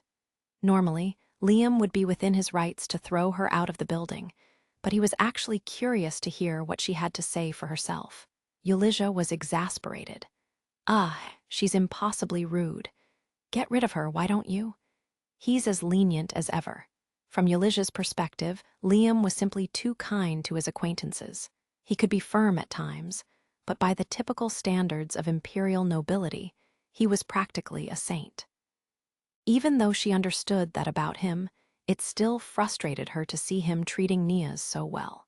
Listen to this, Lord Liam, Niaz cried. I took the rare metals you provided me and used them to build a prototype ship. Everyone had to butt in, though, and I've heard this story before. Niaz had been conducting various engineering experiments, but several other engineers in the 7th Weapons Factory had forced the group's focus on to other new technologies instead. Isn't that unfair? I had so many tests I wanted to do. Oh yeah. As a result, apparently Niaz hadn't been able to complete her own plans. Ulysses chuckled to herself internally. Serves you right. Now, if you're finished complaining, hurry up and get out of here already. Ulysses was eager to start sinking her fangs into Liam, but Niaz's presence was blocking her from biting. Next, Niaz said something truly outrageous. Please, I need more rare metals and money. I want to create an entirely new kind of battleship. What? Ulysses couldn't help exclaiming in surprise at this shameless request. It was unthinkable for Niaz to be demanding so much from Liam in such an unseemly way. Unfortunately, she saw that Liam was interested in what the other woman had just said. A new kind of ship, eh? I'll make a special battleship just for you, Lord Liam. So please, you have to give me the budget and rare metals for its development. Even Liam wasn't ready to make a deal like that without knowing more details, but when Niaz rose from her position on the floor, her skirt flipped up. It was completely unintentional on her part. After all, the underwear she had on was a simple pair of boy shorts, plain and practical. Most men would likely be disappointed at the sight. However, when Liam saw them, his eyes widened. Shit, since Ulysses was always thinking about Liam, she'd thoroughly looked into his tastes and knew he preferred a sporty look to overly gaudy underwear on women. Noticing Liam's gaze, Niaz hurriedly adjusted her skirt. Embarrassed, she started making excuses. Sorry about that. Man, I've been so busy lately, I've gotten into the habit of grabbing whatever underwear is closest. Usually I wear better ones, really. Ulysses was sure that was a lie. Liam was trying to hide his reaction by clearing his throat, but she didn't miss the pleasurable glow to his face. Is that right? Of course, understandable. Right, the budget. I'll give you something to get it done. Ulysses hid her face in her hands. You idiot. Why are you so naive with crap like this? Nia's didn't miss an opportunity when Liam's purse strings started to loosen. Rare metals too, please. Also, could you please buy some of our ships? I can't believe you. There's not a single ship of ours in that new fleet you're putting together right now. I mean, the whole fleet is a joint development of the 3rd and 6th. I thought we were friends. Oh, really? I left it all to Tia, so I didn't know. It was his own special fleet, and yet Liam spoke of it as though he had no real interest in it. Eulizia had heard about the project through her connections with the 3rd weapons factory. I heard the 9th was involved too, but the 7th was completely left out. Various factories had contributed to the new fleet, but when commissioning the work Tia had completely ignored the 7th. Hearing this now, Liam had a guess as to why. You guys built a bunch of ships without taking their appearance into consideration again, didn't you? Nia's removed her glasses and wiped her eyes. We did our best with their appearance, but when we offered them to Tia, she said they didn't suit you and turned them all down. Now we have 800 unsold, brand new ships in stock. We need someone to buy them from us. Their methods haven't changed, I see, Eulizia thought. And why take a gamble on making 800 ships when they weren't even ordered by anybody? Are you stupid? Liam seemed just as exasperated, but then he looked like he'd gotten an idea. Very well, I'll buy those 800 ships then. Really? Before Nia's could get too excited, though, Liam added a condition. Let me make an additional order as well. Seems like the other weapons factories are busy, but you guys don't have much to do. Let's see. You've got older ships and weapons going out to scrap, right? I want those too. Of course. All the better, yay. Now I can continue my research on next-generation tech. And on top of that, I want you to build a ship for me. One ship, a battleship. Yeah, it'll be a battleship, but it's something I want made just for fun. Huh? Liam then began to fill Nia's in on the details of this request. Eulizia had no idea what the man was thinking. Chapter 7. The Berkeley fleet on House Berkeley's home planet. Casimilo spoke with a soldier standing in his office who had come to see him. I took a look at your strategy. Pretty amazing work, though it'll require some reorganization if we're going to use it against that Banfield brat. The soldier was Dolph, who had risen to the rank of major.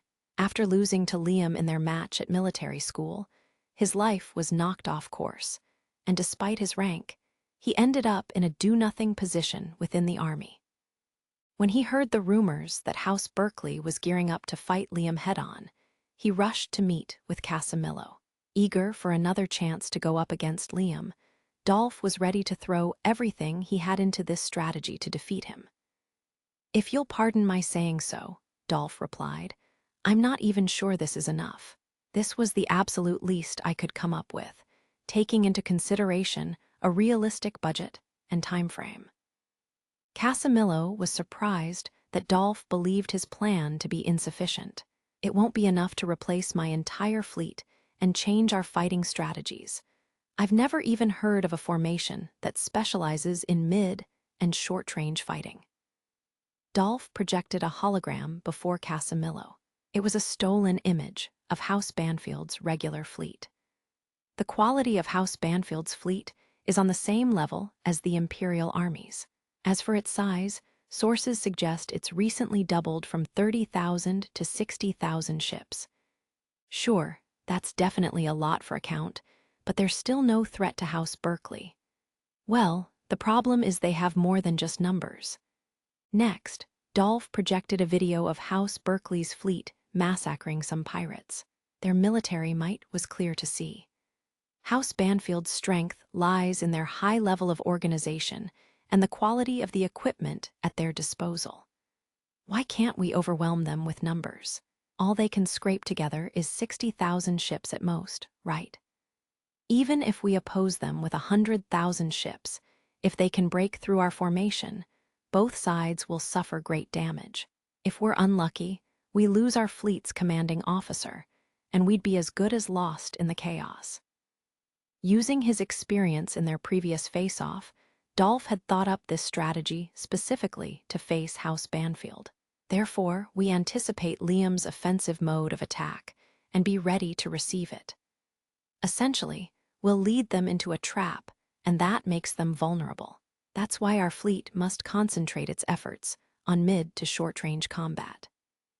Dolph had told Casimilo that in order to beat House Banfield's fleet, he had to prepare a fleet of over 100,000 ships and throw traditional long-range tactics out the window.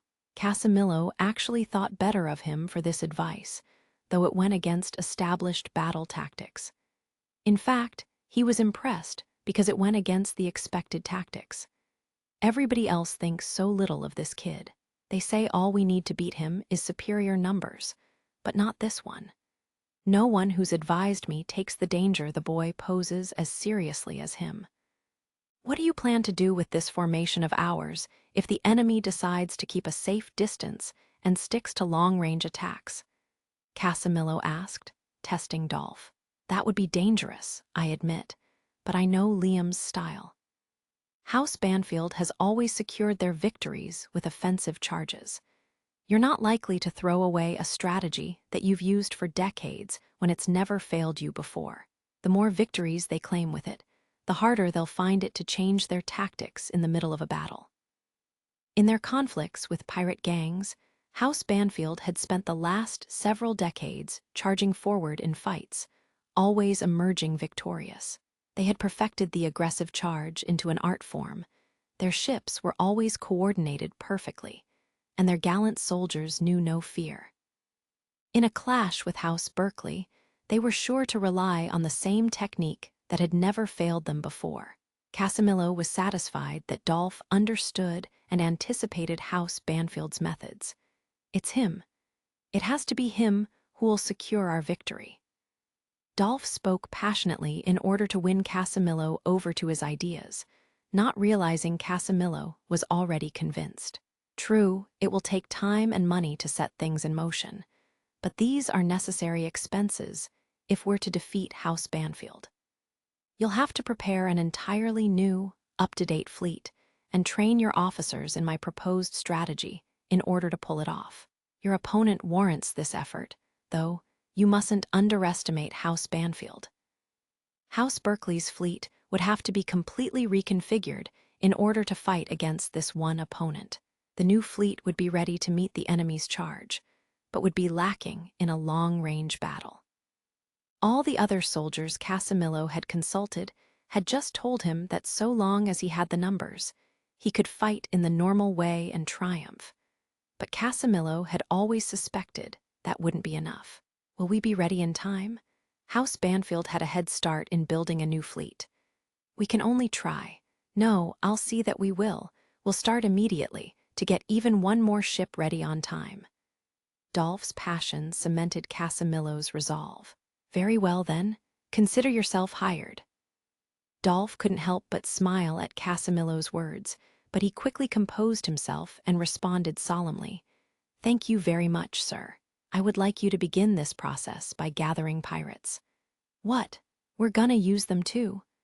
House Berkeley's fleet will be the one to take on House Banfield, but I'd like you to apply pressure elsewhere with pirate forces to prevent other houses from lending House Banfield support. Good thinking. The brat doesn't have many allies, but he does have some. Very well. Part of Dolph's plan was to pressure those who had allied themselves with Liam so that he wouldn't be able to summon reinforcements. The thing is, Dolph went on, I've heard a rumor that Liam is putting together a regular army fleet. According to my investigations, this is true. He might be planning to use it as his secret weapon. A regular fleet consisted of tens of thousands of ships. When Casimilo heard this, his confidence faltered.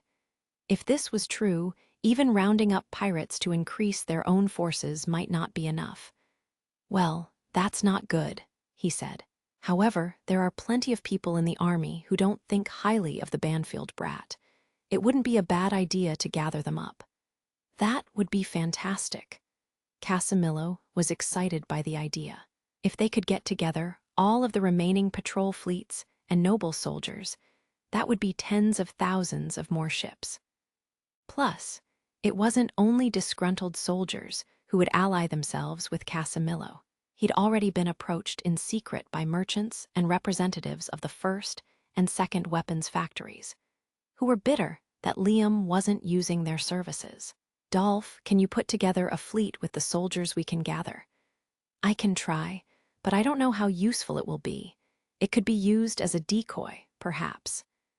Neither Dolph nor Casimilo put much stock in those volunteering to help. Casimilo said, "You gather those patrols together into one fleet, and I'll contact a couple of weapons factories and have them get it into better shape." Are you sure? It'll increase your budget by a lot. Plus, those kinds of soldiers will complain and desert at the first sign of even slightly poor treatment. Dolph had his doubts about spending so much money on a fleet that might end up as a sacrificial pawn, but Casimilo told him not to worry about the expense. "I don't care. If we're going to do this, we're going to go all out. Whatever it costs, if that misfit fleet is able to do any damage at all against him, it's worth it." Casimilo had one more ploy in mind. Plus, the pirates will also serve as bait for House Banfield. Bait. That's right. We'll begin with having our pirate allies engage with House Banfield's forces, but they'll fight in the conventional way, long range, to keep Banfield stuck in his usual strategy of charging head-on. That way, when we strike back at him later in a close combat battle, it'll come as more of a surprise. Hearing that Casimilo was determined to succeed even at the cost of sacrificing his pirate allies, Dolph broke out into a cold sweat. Still, he smiled. "That's a good idea. I feel one step closer to victory already." Unseen, the guide watched these plans take shape and clapped his hands. Knowing that pirates, weapons factories, and resentful soldiers would be allying themselves with House, Berkeley delighted him. "Wonderful. Do everything you can to take Liam down, you two. I'll be here in the shadows, supporting you all the way." Dolph had one last plan in his pocket, for the sake of insurance. "Lord Casimilo, may I suggest one more thing?" "What is it?" "I hear Liam's going to have his own patrol fleet. We should try to sabotage it. Because he's young and inexperienced, I seriously doubt the army would leave a fleet under his sole command. We should try to recruit the commander of his patrol fleet to our side." "You're full of good ideas." The guide's grin curved even wider as he listened to the two revel in their evil plans. "What is this?" "I was supposed to be assigned to a patrol fleet, and I had asked Tia to put one together for me. But what I now saw before me was a full army fleet, several times larger than standard. From the bridge of a new super dreadnought over 3,000 meters in length, I looked out at a seemingly endless line of ships. The sight of battleships completely filling my field of view was stunning. But how exactly had things ended up like this? As part of the ceremony celebrating my appointment, a holographic message of congratulations was projected into space above the ships. Next to me stood my adjutant, Eulizia, and my knight Marie, who was back from her Special Forces assignment. Wallace was also there as my benchwarmer. And then, "Special Staff Officer, sir, thank you so much for appointing me as captain. Really, thank you." A large man with short, spiky hair had both my hands in his and was shaking them up and down vigorously. This was the recently promoted Brigadier General Cedric Noah Alberito. As he was Wallace's half-brother, he was technically an imperial prince as well, but he had no more claim to the throne than Wallace did. In other words, he was another worthless imperial prince like Wallace. He would be serving as captain of my super dreadnought, the fleet's flagship. Though I had been promoted to lieutenant colonel, for this appointment I had received the unique title of Special Staff Officer. It was a position that had been specially created for me to fill. Wallace was exasperated at his effusive brother. "Are you really going to start crying tears of happiness?" "Of course I am. Do you have any idea what it was like, spending countless days pointlessly patrolling empty space? And how'd you nab such an exceptional patron, anyway?" Cedric grabbed Wallace and gave him a noogie out of jealousy. "Enough, enough," the younger brother wailed. Tia eventually brought the fleet's nominal commanding officer to the bridge. Lord Liam, allow me to introduce the commander. This was a man who looked to be in his 40s, but it was hard to tell what his age truly was because of the popularity of anti-aging technology. In this world, looking middle-aged was proof of a significantly long life. I'll be counting on you, Commander, I told him. The man smiled affably. I never thought I'd be looking after the Count, who's such a topic of conversation lately. Well, all there is to it is to do my duty. He wasn't exactly sucking up to me, but to get to the position he was in, he was probably quite capable. I was determined not to butt heads with this guy because of everything I had on my plate with House Berkeley. I didn't need any new headaches. House Berkeley, they were so persistent. With our greetings finished, Tia informed me of our immediate plans. Lord Liam will begin surveying our bases out on the frontier tomorrow. Surveying bases? Yes, in part to introduce ourselves to them, and in part to ensure our routes are secure. Normally, such an activity would be carried out with far fewer ships, but with this many ships in my patrol fleet, it would be a huge waste of resources. In any case, here we were, so I thought we could at least make things more fun. Why don't we split up the fleet and have a race to our destination? The first group to get there and take care of any problems like pirates scoping out the base gets a nice bonus from me. When I suggested making a game of this excursion instead of taking it seriously, Tia showed me a rare frown. This fleet also serves to display your authority, Lord Liam. I wouldn't advise utilizing it in that way. Oh yeah. I was starting to think throwing my weight around with a huge fleet like this would be fun too when Marie cut in to disagree with Tia. Oh, you would refuse, Lord Liam. I advise you to let him do as he likes. It's a waste of resources to move a fleet like this altogether. Tia's gaze sharpened at Marie, who was grinning as if to provoke her. It's a learning experience for Lord Liam to control a fleet this big, but I guess you can't understand that. Why should the fleet have to be kept together the entire time? We'll all meet up again at the goal. Don't be so inflexible, Head Knight. Seeing the two knights argue, Cedric and Wallace leaned closer and spoke in low voices. Do your patrons' knights not get along, Wallace? They sure don't. This happens all the time, so get used to it. Wallace was smiling, but my two top knights fighting like this in front of everyone was no laughing matter. Evidently, Eulizia couldn't bear to watch either, so she spoke up. Lieutenant Colonel, will it be a race to our destination then? She was ignoring the commander and trying to settle the matter with me directly. I glanced at the commander, and he just shrugged. I don't mind either way, he said. We have no pressing matters to attend to at the moment. He seemed to feel I could do whatever I liked with it. Even at this size, this was still just a patrol fleet after all. We'll race, then. I know I'll give points for beating any pirates we encounter. Like 10 points for a large pack. The number of points will determine that group's reward. Later, I heard there was a meeting among some higher-ups where they got all fired up about my little game. As for me, well, I was too busy enjoying the benefits of being an evil lord, so I couldn't be bothered. With 3,000 ships in my group, I reached the planet that served as our goal. The base there was still in development and under the Empire's direct control. I wondered when my eager competitors would arrive here, hungry for their rewards. Sitting on the bridge in a cushy chair, I swirled the drink in my glass. Entertain me, Wallace. Hech, you want another performance from me? Well, sorry, but I'm all out of material. I'd already made Wallace fool around for my entertainment dozens of times. I wasn't surprised that he couldn't think of anything new to share. We'd been standing by here with nothing to do for days, and I was sick of it. I'm so bored.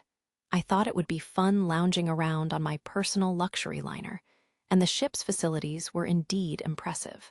It even had its own little shopping mall and some chain stores, staffed by civilians. When the crew was on break or had a day off, there was plenty to do. The ship was like its own mobile colony. I was interested in enjoying these amenities myself, But how would it look for an evil lord to hang around in public like just some common person? And yet, there wasn't anything for me to do in my quarters. I felt like lately I'd done nothing but practice the sword style known as the Way of the Flash. "Do an impression, Cedric," I said to Wallace's brother. "Heh, I've gone through all the ones I can do, Count." Even Cedric was out of material. It appeared I was completely out of options until Marie proposed an idea. "Why don't we construct a spaceport then? You can have the soldiers do the work, and it will kill some time. Plus, a spaceport will make your work easier in the future."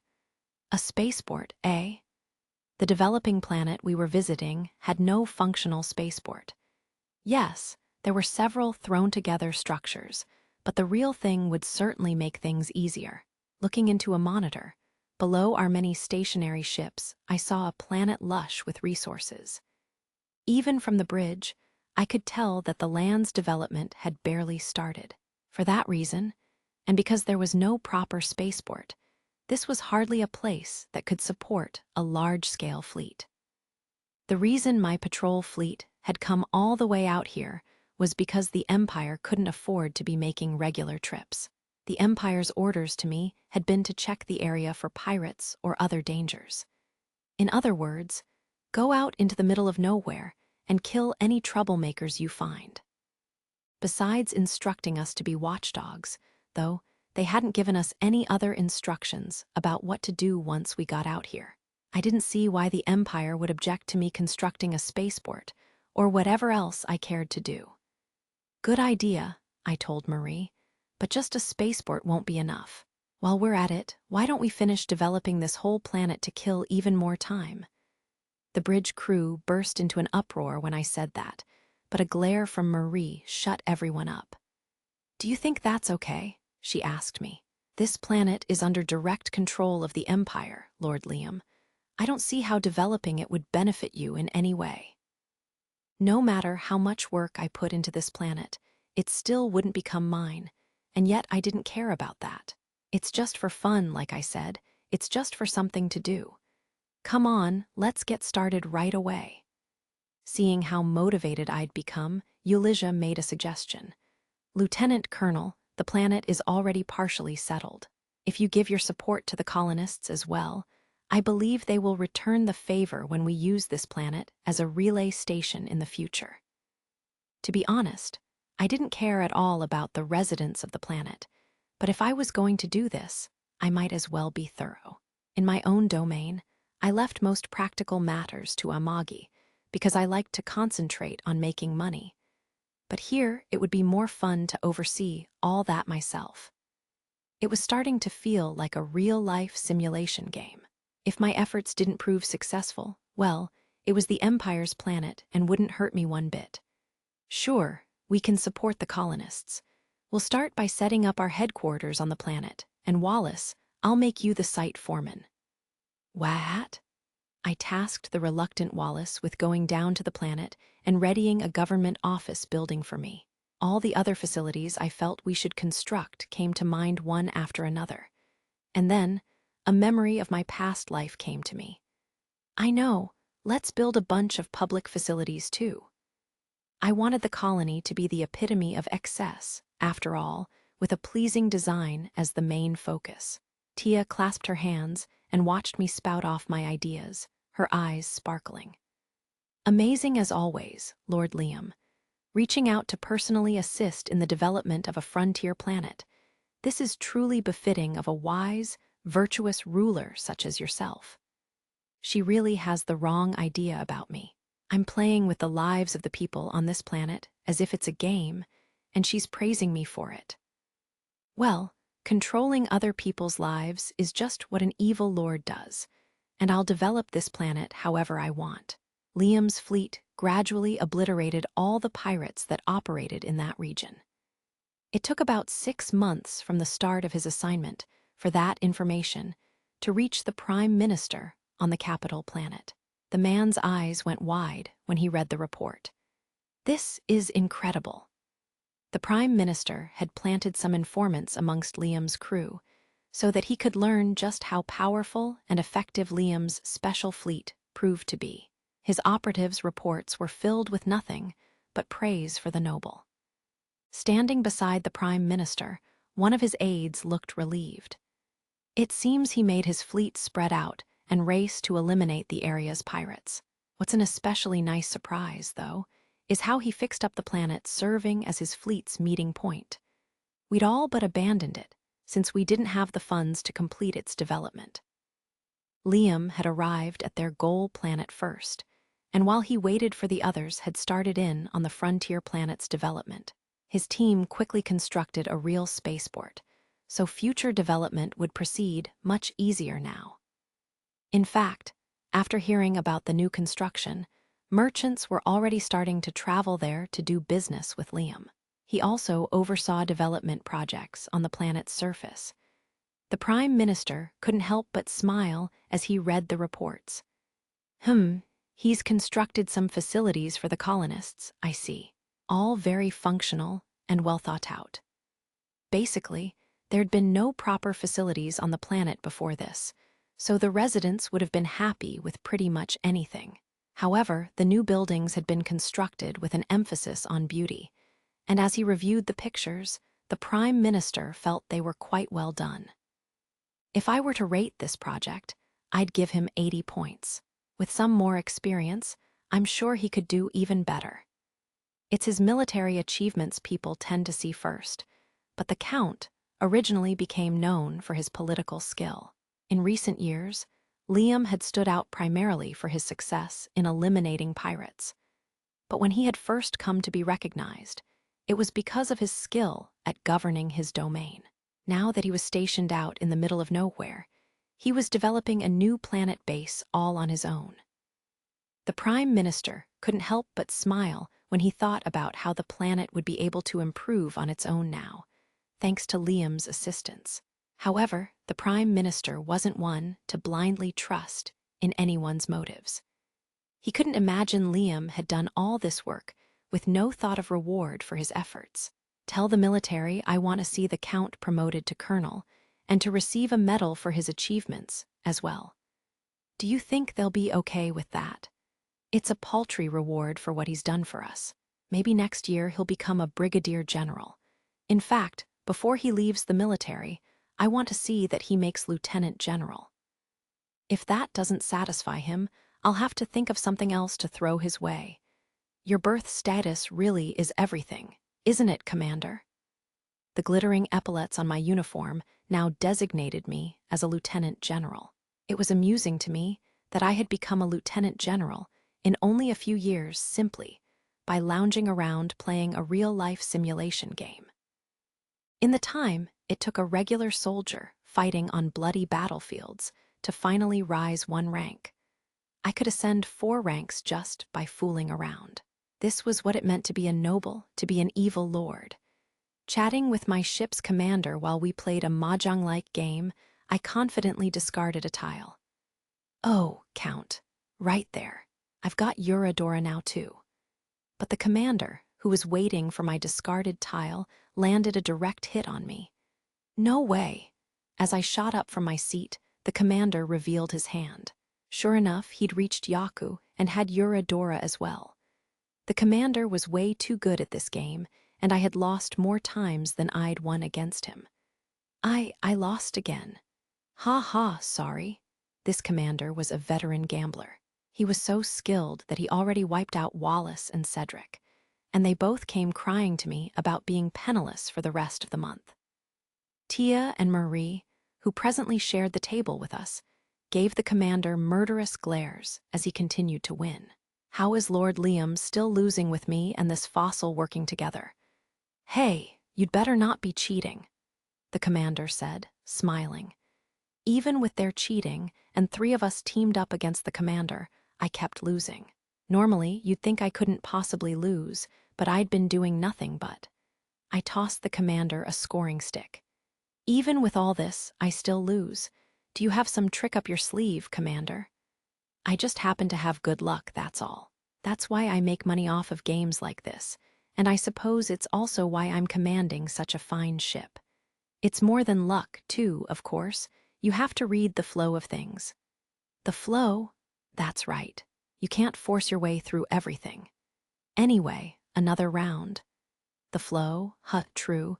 There does seem to be a flow to everything in life that you can't always fight against. Maybe I should have the commander teach me more about this. I lost again and again. The money didn't matter to me one bit. My wallet would never empty, no matter how much I wagered. I decided to spend however much it took to learn more about the flow from the commander. Sure, I replied. Let me study your ways, Commander. I'll do what I can. When a new game started, Tia and Marie both got fired up. This time, we'll take everything he's got. Let's confirm our signals, Lord Liam.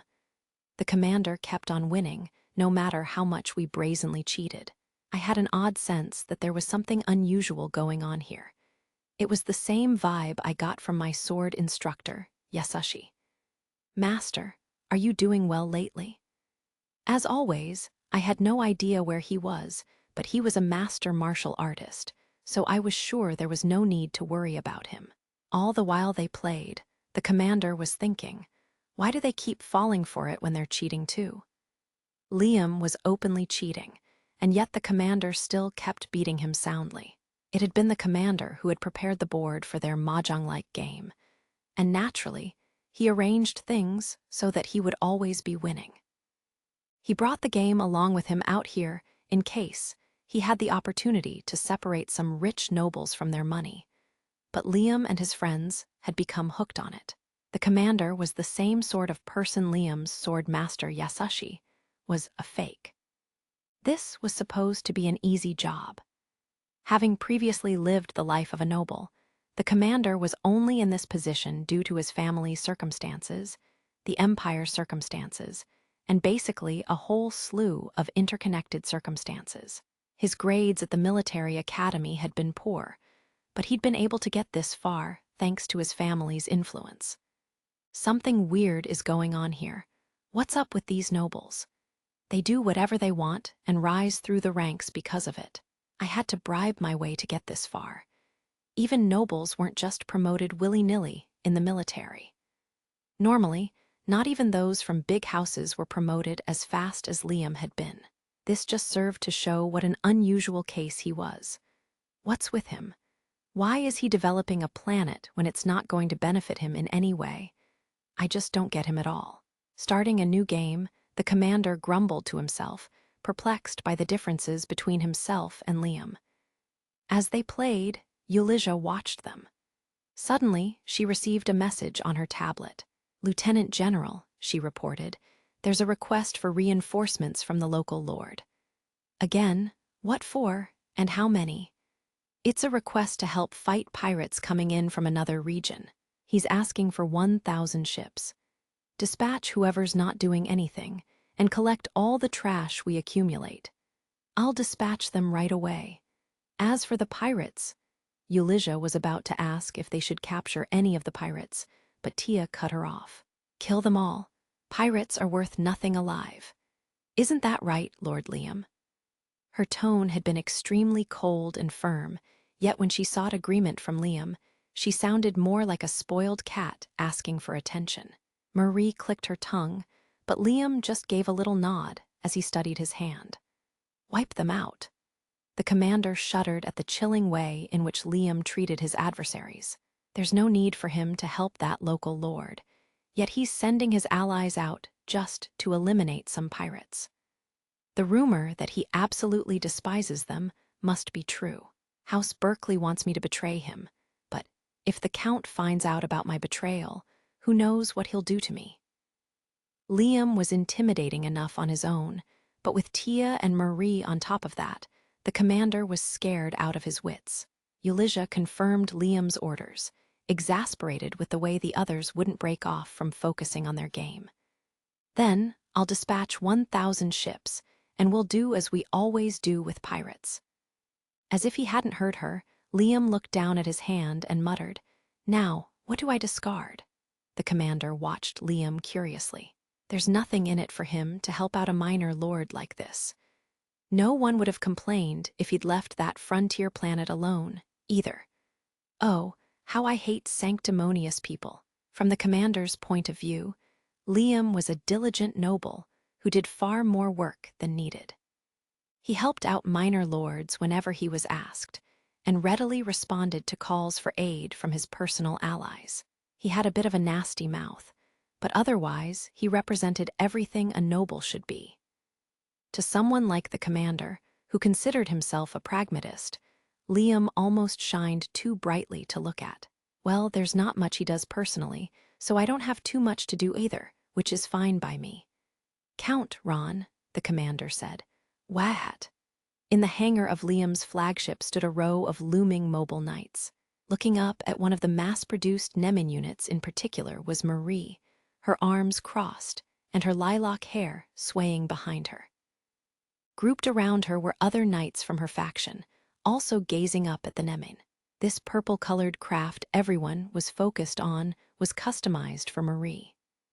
Just like Tia's craft, it was said to be modified for an ace pilot, and yet Marie and her fellow knights were unsatisfied.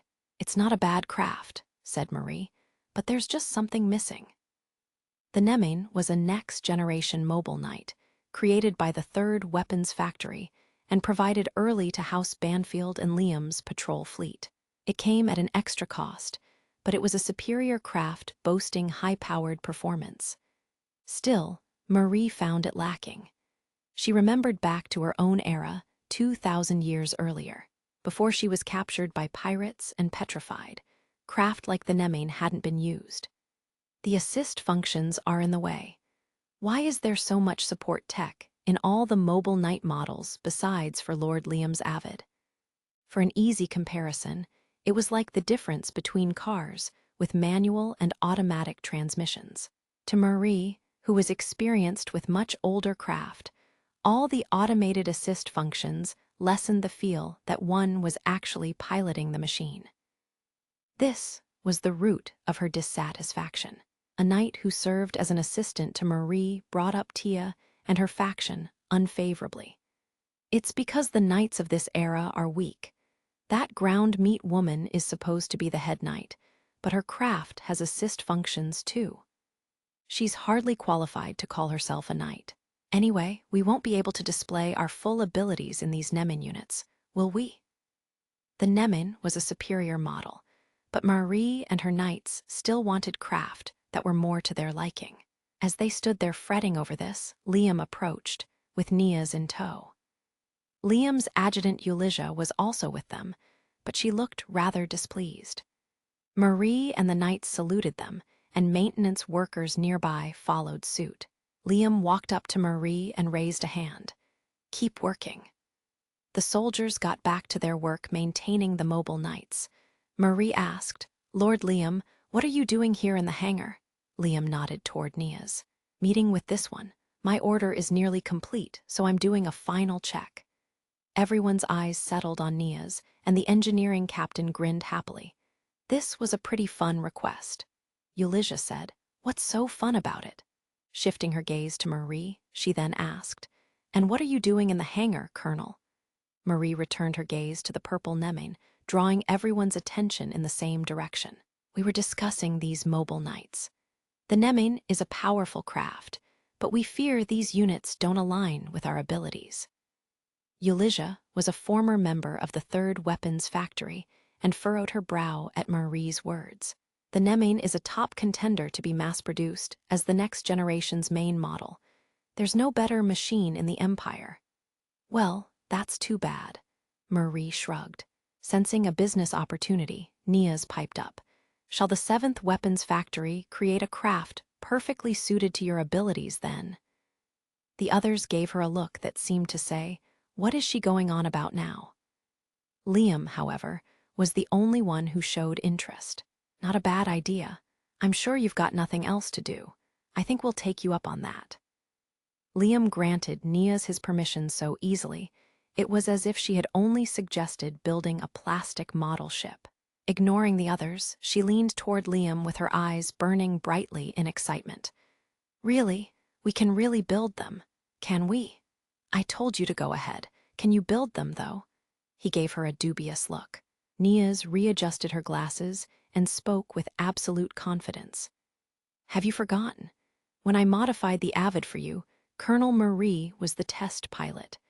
I still have all that data back at the 7th Weapons Factory. As long as we have the funds, we could begin development right away." As Niaz smiled boldly, Eulizia snapped at her. "Don't be ridiculous. The Nemean is the masterpiece of the 3rd Weapons Factory. You won't find a better craft until the next generation." "How rude." "True, the Nemean is a well-balanced machine, but for all its versatility, it's not suited for an ace pilot, is it?" There are custom Nemeans for aces too." "I heard one of those custom craft got screwed up though. Its output was upped so much, nobody could actually pilot the thing. Isn't that right?" "How do you know about that?" "Just something that reached my ears about a defective craft nobody could handle. The 3rd Weapons Factory is great at mass-produced units, but frankly, they suck at customizing them for aces." "Why, you insolent?" The Nemean's weakness was that while it was an all-purpose craft, it excelled in no one area. Marie was intrigued by this overpowered Nemean unit Niaz had brought up. "That craft sounds interesting." She asked Eulizia, "Do you have access to the data on that?" Eulizia was hesitant to share information on a defective machine publicly, but then Liam had to go and show interest. "I'm curious too. If you can pull it up, let's see it."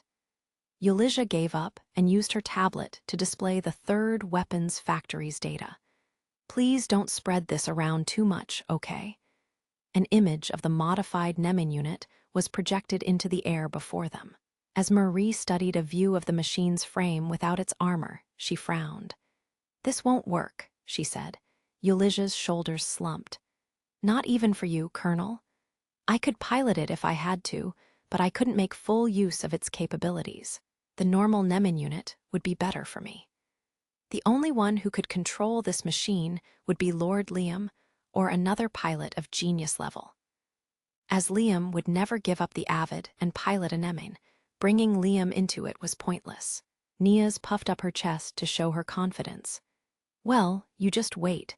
I'll show you what the 7th Weapons Factory can come up with." Marie expected much from her. "Please do that, Niaz. I'm counting on you to create something that will suit our abilities, a craft as graceful and powerful as we are. Performance is crucial, of course, but I don't want you skimping on its appearance, either. After all, it must be a craft worthy of standing at Lord Liam's side. Just leave it to me. I'll satisfy you 100%. Not long after that, a new machine arrived from the 7th Weapons Factory. The body was of a simple, sturdy design, but its specs surpassed those of the Nemean.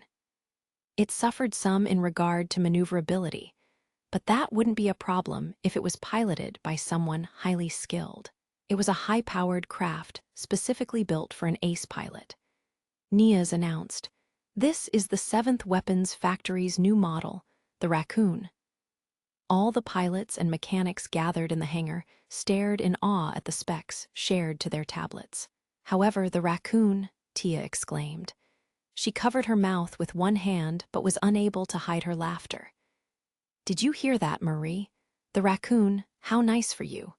Marie trembled, fists clenched, as she looked up at the giant craft from below. Seeing this, her entourage of knights was desperate to pacify her. "Its performance outstrips the Avid, Lady Marie. I think it's kind of cute, don't you?" "Please remain calm, Lady Marie." In terms of specs, this mobile knight was just the sort of machine Marie and her knights would prefer to pilot. However, it had one problem. "May I ask whose idea this round body design was?" Niaz smiled. "It was mine. It looks like a tanuki, but this back part that looks like a tail can be changed out depending on the circumstances. You wait and see. The Raccoon will become the next generation's main model." A vein popped out on Marie's forehead as she glared at Niaz murderously. She was enraged at Tia and her faction for mocking her too, but right now her ire was chiefly concentrated on the one who had designed this craft, and who had the audacity to claim it was a perfect match for her and her knights. It would be clear to anyone that the Raccoon was a heavily armored unit. It was also undeniable the mobile knight was rather rotund. Some would no doubt consider it cute, but it just didn't look like a craft a knight should be piloting. Marie grabbed Nia's by the lapels and lifted her off the floor. What exactly do I look like to you? Are you trying to tell me that I should be flying around inside a tanuki? What about this am I supposed to see as being graceful? What do you mean? This is a work of art. It's just curvaceous and powerful. I think it's a great design. You seriously think a craft like this suits me? Let me split that head of yours open so I can see what's going on in there. I'll kill you. As Nia's trembled in fear, Tia stepped forward with a mocking smile on her face. Come on, don't be so mad. It does suit you. That's it, you're dead. Marie tossed Nia's aside and drew her sword. All her comrades around her drew weapons as well. Tia and her faction's knights did the same without hesitation. Bring it on. As the two groups screamed threats and stepped toward one another, Liam entered the hangar with Ulysses in tow. He was the only one on the scene who was in a sunny mood. Would you look at that? He exclaimed, gazing upon the raccoon. That's quite a design, Nia's. I think it's cute. Nia's had been thrown to the floor, but at Liam's comment, she crawled over to him on all fours and clung to his legs. Lord Liam, please help me. Everyone's making fun of my precious raccoon. It's a masterpiece, though I was so proud of it. As she whimpered below him, Liam glared at Marie and Tia. Is that right? I happen to like it, but you two don't, huh? Well, if you've got a complaint, let's hear it. First, though, how about telling me exactly why you're all armed? Come on, hurry up and answer me. At Liam's shift from sunny to harsh, everyone put their weapons away. All the mechanics and regular soldiers in the hangar sighed in relief. Marie and Tia both hurried over to Liam and fell to their knees, hanging their heads and trembling. Please forgive me. I'm so sorry. Liam narrowed his eyes at them. You guys need to get it together. Anyway, I like the raccoon, but I'm not entirely sure about its design.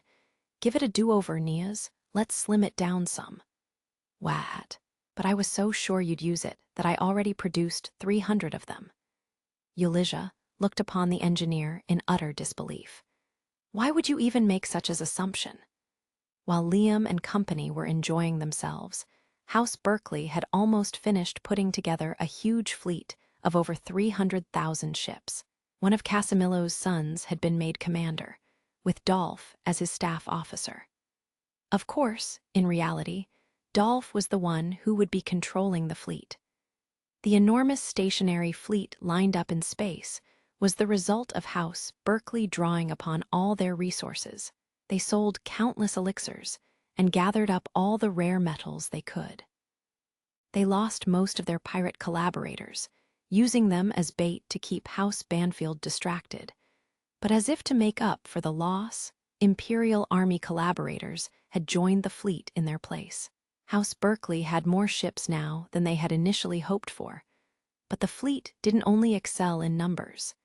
Thanks to the weapons factories they'd worked with, their ships were high quality as well. We better be able to crush House Banfield with all this, Dolph, said Jean, Casimilo's eldest son and one of the family's top brass. Dolph gave a firm nod. If this fleet can't do it, I don't think anyone can stop Liam. Good enough. All right, everyone, let's get moving. Advance. With that, a monstrous fleet of over 300,000 ships began its advance on House Banfield. At the same time, House Banfield was also making a move. As Brian was tending to his usual work, an anxious-looking Serena sought him out. She practically ran down the hallway toward him, a sight that struck Brian as unseemly for a head maid, or so Brian thought. Brian, House Berkeley is on the move. What? Master Liam isn't back yet. It was an unspoken rule of combat etiquette that no lord would attack a ruling lord who was away from his territory for training. What House Berkeley was pulling was clearly a sneak attack, a dirty move for a noble, and one that indicated House Berkeley didn't care how they appeared to others. Contact Master Liam immediately, Brian. You understood. House Banfield had been expanding its military might in anticipation of this day, but that didn't ease Serena's mind much. More than 300,000 ships, Brian. We were taking House Berkeley too lightly. Despite Liam's military preparations, House Banfield still didn't have even 90,000 ships. Of the force they could actually send into battle, they only had 70,000 at the ready. Their opponent had over 4 times their fighting strength. "It's such bad timing for Master Liam not to be here," Serena said to herself, as Brian rushed away to get in touch with him. House Banfield really might? She couldn't bring herself to say the rest. Serena was irritated at House Berkeley's brazen conduct. She wasn't alone in the hallway. Watching her happily was the guide, his face split into a grin. "That's right, panic. I bet you think if Liam comes back you'll be saved, but all you have to look forward to is death." The guide laughed, loudly at least to his own ears, imagining the complete destruction of House Banfield. "Hurry back now, Liam. No, it'd be nice if you came after everyone was already dead and gone, wouldn't it? I can't wait to see your face twisted in despair." One day, Thomas arrived at the simple spaceport we constructed at the frontier planet. "Quick to act as always, I see, Lord Liam." Was he being sarcastic about the spaceport's hurried construction? I'd only created it to have something to do, and I knew it was no frills, but it had all the necessary facilities. I was just killing time. "Anyway, what are you here for today?" "Well, I was hoping for permission to do business here, of course. I brought some products for your fleet staff with me, if you're all right with that." I guess he wanted to sell stuff to the crew of the fleet. "Do as you please." "Thank you so much. I'll get right to it then." While Thomas and I were discussing business, the spaceport's warning siren went off. "What's that?" I said warily. Immediately a call came from Yalizha. "What happened?" "A group of transport ships just arrived. They don't seem hostile, but they warped in rather suddenly, so we're on alert." Ships suddenly just appearing without prior notice that they'd be entering your region of space was basically a traffic violation. I clicked my tongue. Who are these idiots warping in? "It's representatives from the Clave firm and the Newlands Company. A merchant named Patris wishes to meet with you right away, Lieutenant General." Before even asking what was going on, I had a pretty good idea. I glanced over at Thomas and his face had gone pale. "Oh no," he said. "You don't think House Berkeley has made its move, do you?"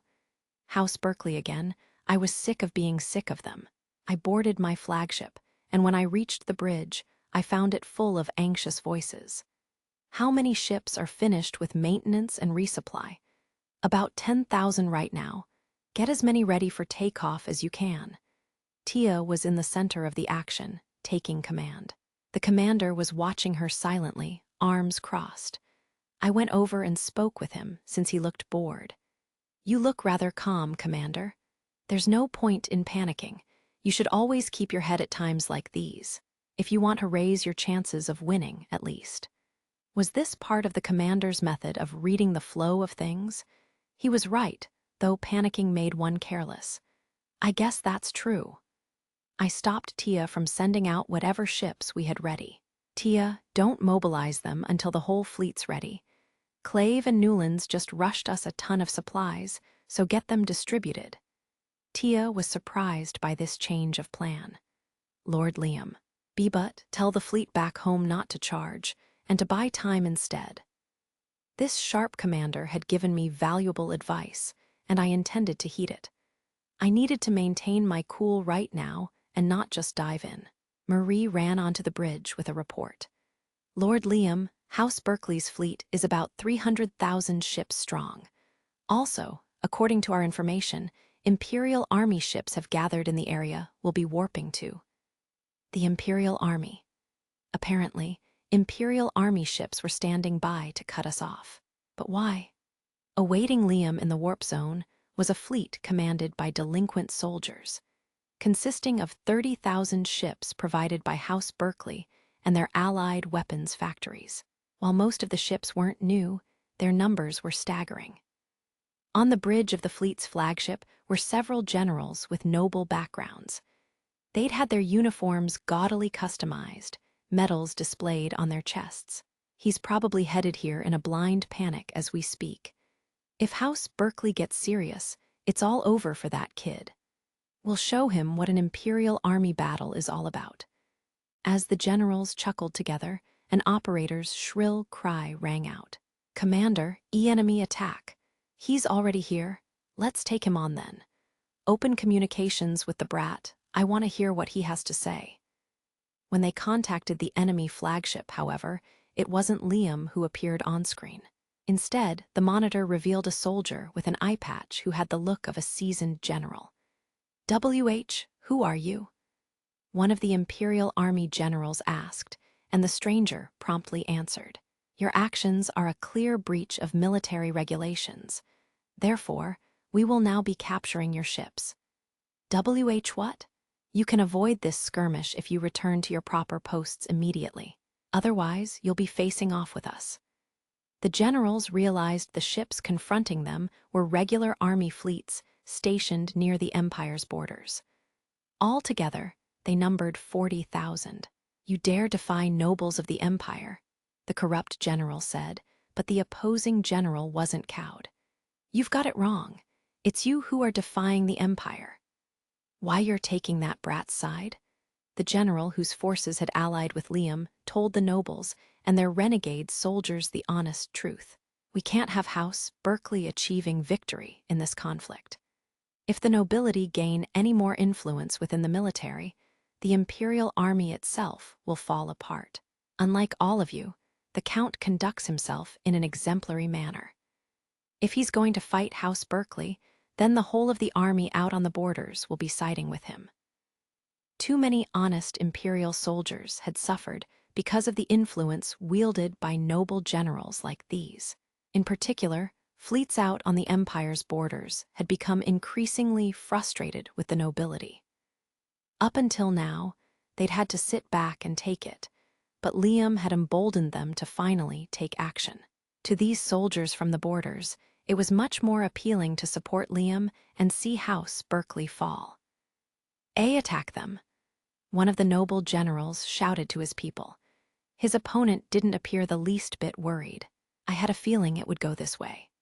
Sorry, but I think you'll find you're more than a little outmatched here in terms of experience.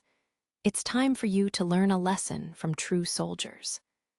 Consequently, the noble's fleet was wiped out by the Imperial Regular Army without Liam having to lift a finger. Chapter 8. Miscalculation out here in space. Close to 400,000 ships were facing off against each other. House Banfield sent out a fleet of 70,000 ships to meet House Berkeley's force of 300,000. A spherical ship of a type called a Fortress class served as their flagship. And on its bridge, all the various commanders of the fleet were present as holographic images to maintain a war council. The commanders had called the meeting to put their heads together about how to face an enemy over 4 times their size, but they argued about the approach to use. "Why wouldn't we charge?" one of them said. "There are 300,000 ships. We need to meet them head-on before they disperse and attack the domain, or we'll lose the war before we begin the battle." "Commander, our only option is to charge." Yet another countered. "They outnumber us so severely. If we just go head-to-head with them, we'll have no chance. It makes more sense to break through at one specific point and take out the enemy's head. It's what we've always done." The generals all advised various modes of charging, but the Supreme Commander only frowned with arms crossed. By now it had been almost a week of the two armies merely facing each other, a strangely quiet calm before the storm. The armies observed the shift in each other's formations, repositioning their own formations in response, alternately narrowing and widening the distance between them. Sometimes in situations like this, it took more than a month for combat to actually commence. But House Banfield, which had always squashed pirates by charging them, was too impatient for this waiting period. They had been charging forth for decades now, and had their methods down to a science. In response to the general's squabbling, the Supreme Commander finally opened his mouth. "Those are Lord Liam's orders." The generals all exchanged a look when he said that. Lord Liam's orders. Isn't he off serving in the Imperial Army right now? How did you get in contact with him? The Supreme Commander explained Liam's current status. He's heading this way in the patrol fleet he deployed with. His orders are for us to keep staring down the enemy just like this. But Commander, if we just wait for reinforcements, nothing will change. The fleet Liam commanded was, at most, 30,000 ships. That wouldn't contribute all that much to their fighting strength, considering the opponent's numbers. House Berkeley would still have the overwhelming advantage. I understand that, but we have our orders. They had no choice but to obey Liam's directives. The generals all held their tongues. Meanwhile, with House Berkeley, Jean marched over to Dolph on the bridge of the lavish battleship that served as House Berkeley's flagship. Why aren't they moving? It had been a week, and House Banfield still hadn't charged. Jean was confused and nervous about this. But Dolph remained calm, even with the other man in his face. There's no need to worry. They're just uncertain because Liam isn't here. But this isn't what we prepared for. I never promised everything would go exactly as planned, but there's almost nothing they can do to overcome this difference in numbers. They had new, state-of-the-art ships and mobile knights from their weapons factory partners, and their crews were freshly trained. An enormous amount of money had gone into the monstrous fleet. In the service of that, however, countless planets had been destroyed to procure elixirs, while the citizens under House Berkeley's rule had suffered increased taxes. Of course, Dolph and Jean weren't bothered by such things, caring only about the destruction of Liam and House Banfield. Dolph and Jean were familiar with talk that Liam had put together his own fleet of 30,000 ships, calling it a patrol fleet. About that, Dolph said, "Even if these 30,000 ships join the fray, our victory is still set in stone. If they come at us in a pincer attack, we'll just have to split the fleet and deal with them separately. The only thing they could use to turn the tides in this scenario. The House Banfield specialty, the charge. Exactly. But even if they don't, it won't be a problem. No matter what they try, we have already won." They had made ample preparations to deal with Liam, whom Dolph considered his mortal enemy. "I'm going to have my revenge for how you humiliated me at Military Academy, Liam. You were so confident in your battle experience then, but only defeat awaits you here." Dolph's confidence reassured Jean, and he was able to regain his composure. "All right, there's nothing to worry about then." House Berkeley's fleet wasn't just a collection of pirates anymore, but properly drilled soldiers who followed Dolph's orders to a T. With such forces that he could move as his own hands, Dolph was assured of his victory. Still, that didn't mean he would let his guard down. Dolph had learned as much from his loss to Liam at the Military Academy. "That defeat just taught me how to prepare for this day, this very moment. I accept my loss in the simulator, but in the end, I'll be the one who's victorious." The guide floated out in space, sitting atop his travel bag. With a cup of tea in hand, he gazed upon the two facing fleets. The normal limitations of space didn't affect the guide one bit. Neither army is making a move, but the outcome of the battle is practically decided already. Now the only thing to do is see exactly how Liam meets his despair. Even if Liam met up with House Banfield's fleet, their combined forces would only number 100,000 ships. House Berkeley, on the other hand, commanded over 300,000, and there wasn't a significant difference in the quality of equipment and personnel between the two sides. It could be said House Banfield had an edge in overall quality, but not to an extent that they could win against those odds. "If the abilities of the two sides are comparable," the guide observed, "then naturally the side with more numbers will win. Regardless of any schemes, carelessness, or miracles that might occur, this difference in numbers will still be the deciding factor. Of course, Dolph will know better than to be careless this time, and he won't fall for any tricks either." Neither side was moving at the moment, but once one of them began, it would quickly be over. The guide savored the anticipation. "Liam has put me through so much, but I suppose our little relationship will finally come to an end soon." The guide was deeply relieved by the thought. Liam was the only person to have ever caused him so much agony. Once it's over, I'll have to prepare a special hell for Liam. Oh no, I won't let him go just because he's dead. I'll reincarnate him again and again. As the guide was imagining Liam crying and begging for forgiveness, he felt a sudden premonition as though his skin was on fire. From this, he could tell that Liam was close by. "You're here, Liam." A warp hole manifested, and ship after ship appeared from it. "MWA ha ha ha, I've been waiting for you, Liam, The guide had spread his hands wide in joy, flinging aside his teacup, but then he realized the ships pouring out of the warp hole seemed to be way too numerous. 30,000 ships emerged, and even more kept coming. "Hey, wait a second. What's going on? Where did you get all those ships?" It was clear to him that Liam was nearby, but this couldn't be right. The emerging fleet Liam commanded had to be at least 100,000 ships strong. The guide clutched at his head. His skin burned from the proximity to Liam's powerful feelings of gratitude toward him. "Why? How? How do you always do this?" "It happened right after my flagship emerged from the warp hole." I looked up sharply, and Marie, who'd brought me some tea, seemed curious about my sudden alertness. "Is something the matter, Lord Liam?" "No, just my imagination." I played it off to Marie, but just as we came through the warp gate, I thought I'd heard the nostalgic voice of the guide. I was sure he was watching over me at that very moment, in which case I felt my victory was assured. I accepted the tea from Marie and took a sip while status reports were called out by my bridge crew. 24th Fleet successfully warped. 36th Fleet requesting orders. Enemy fleet in view. Neither side has commenced hostilities yet.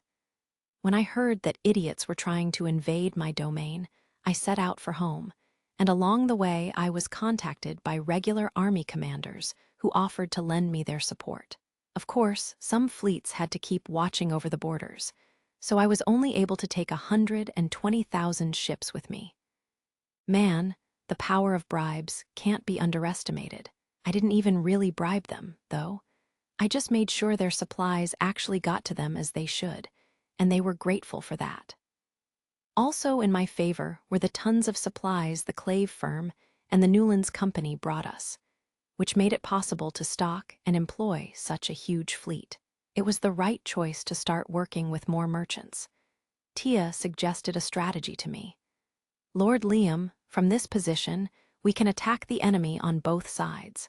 They still surpass us in numbers, but if you order the House Banfield fleet to charge, we should be able to deal them a significant blow." "You think so?"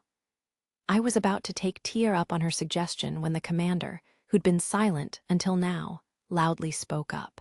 "Wait." Even Tia was visibly surprised at the commander's exclamation, since he was usually so quiet. "Is there some problem, Commander?" she demanded, glaring at the commander. Marie even began to draw her weapons. I stood from my chair and stopped them. "Back off." "Commander, did you have another suggestion?" The commander cleared his throat and explained, "Charging with a portion of your forces would indeed be effective, but it would produce too many casualties to be worth the loss. In a battle of this size, I believe there is a better way to handle things." Eulizia gave the commander a dubious look.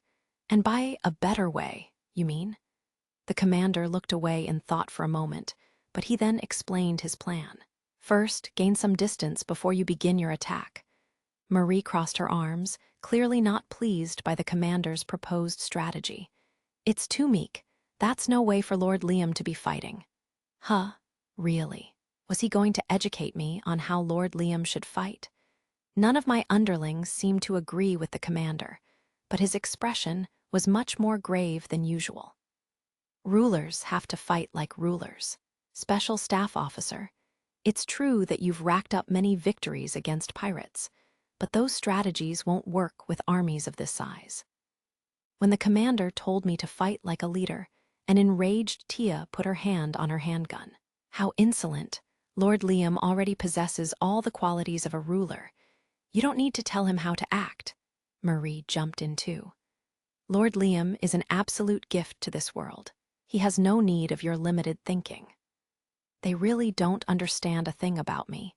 In their minds, I'm surely some sort of perfect being, but that's just a fantasy they've created.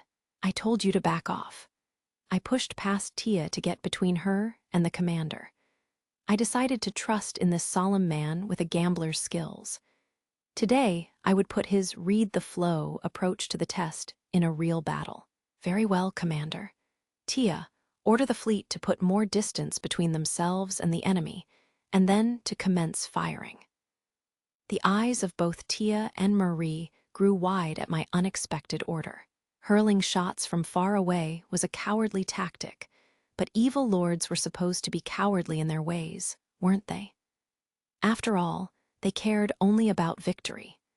The method with which they obtained that victory hardly mattered. Marie asked, Lord Liam, are you sure? Stop asking questions and follow my commands. The commander breathed a sigh of relief. Are you stupid? You want to charge a huge fleet like that. Maybe you want to get yourself killed, but I don't. It's safer to take potshots from a distance and wait until somebody gets tired and retreats. Reassured that they were no longer planning on charging, the commander vowed never to have anything to do with Liam and his allies again. If we can just maintain our distance, I don't think this ship will get blown up.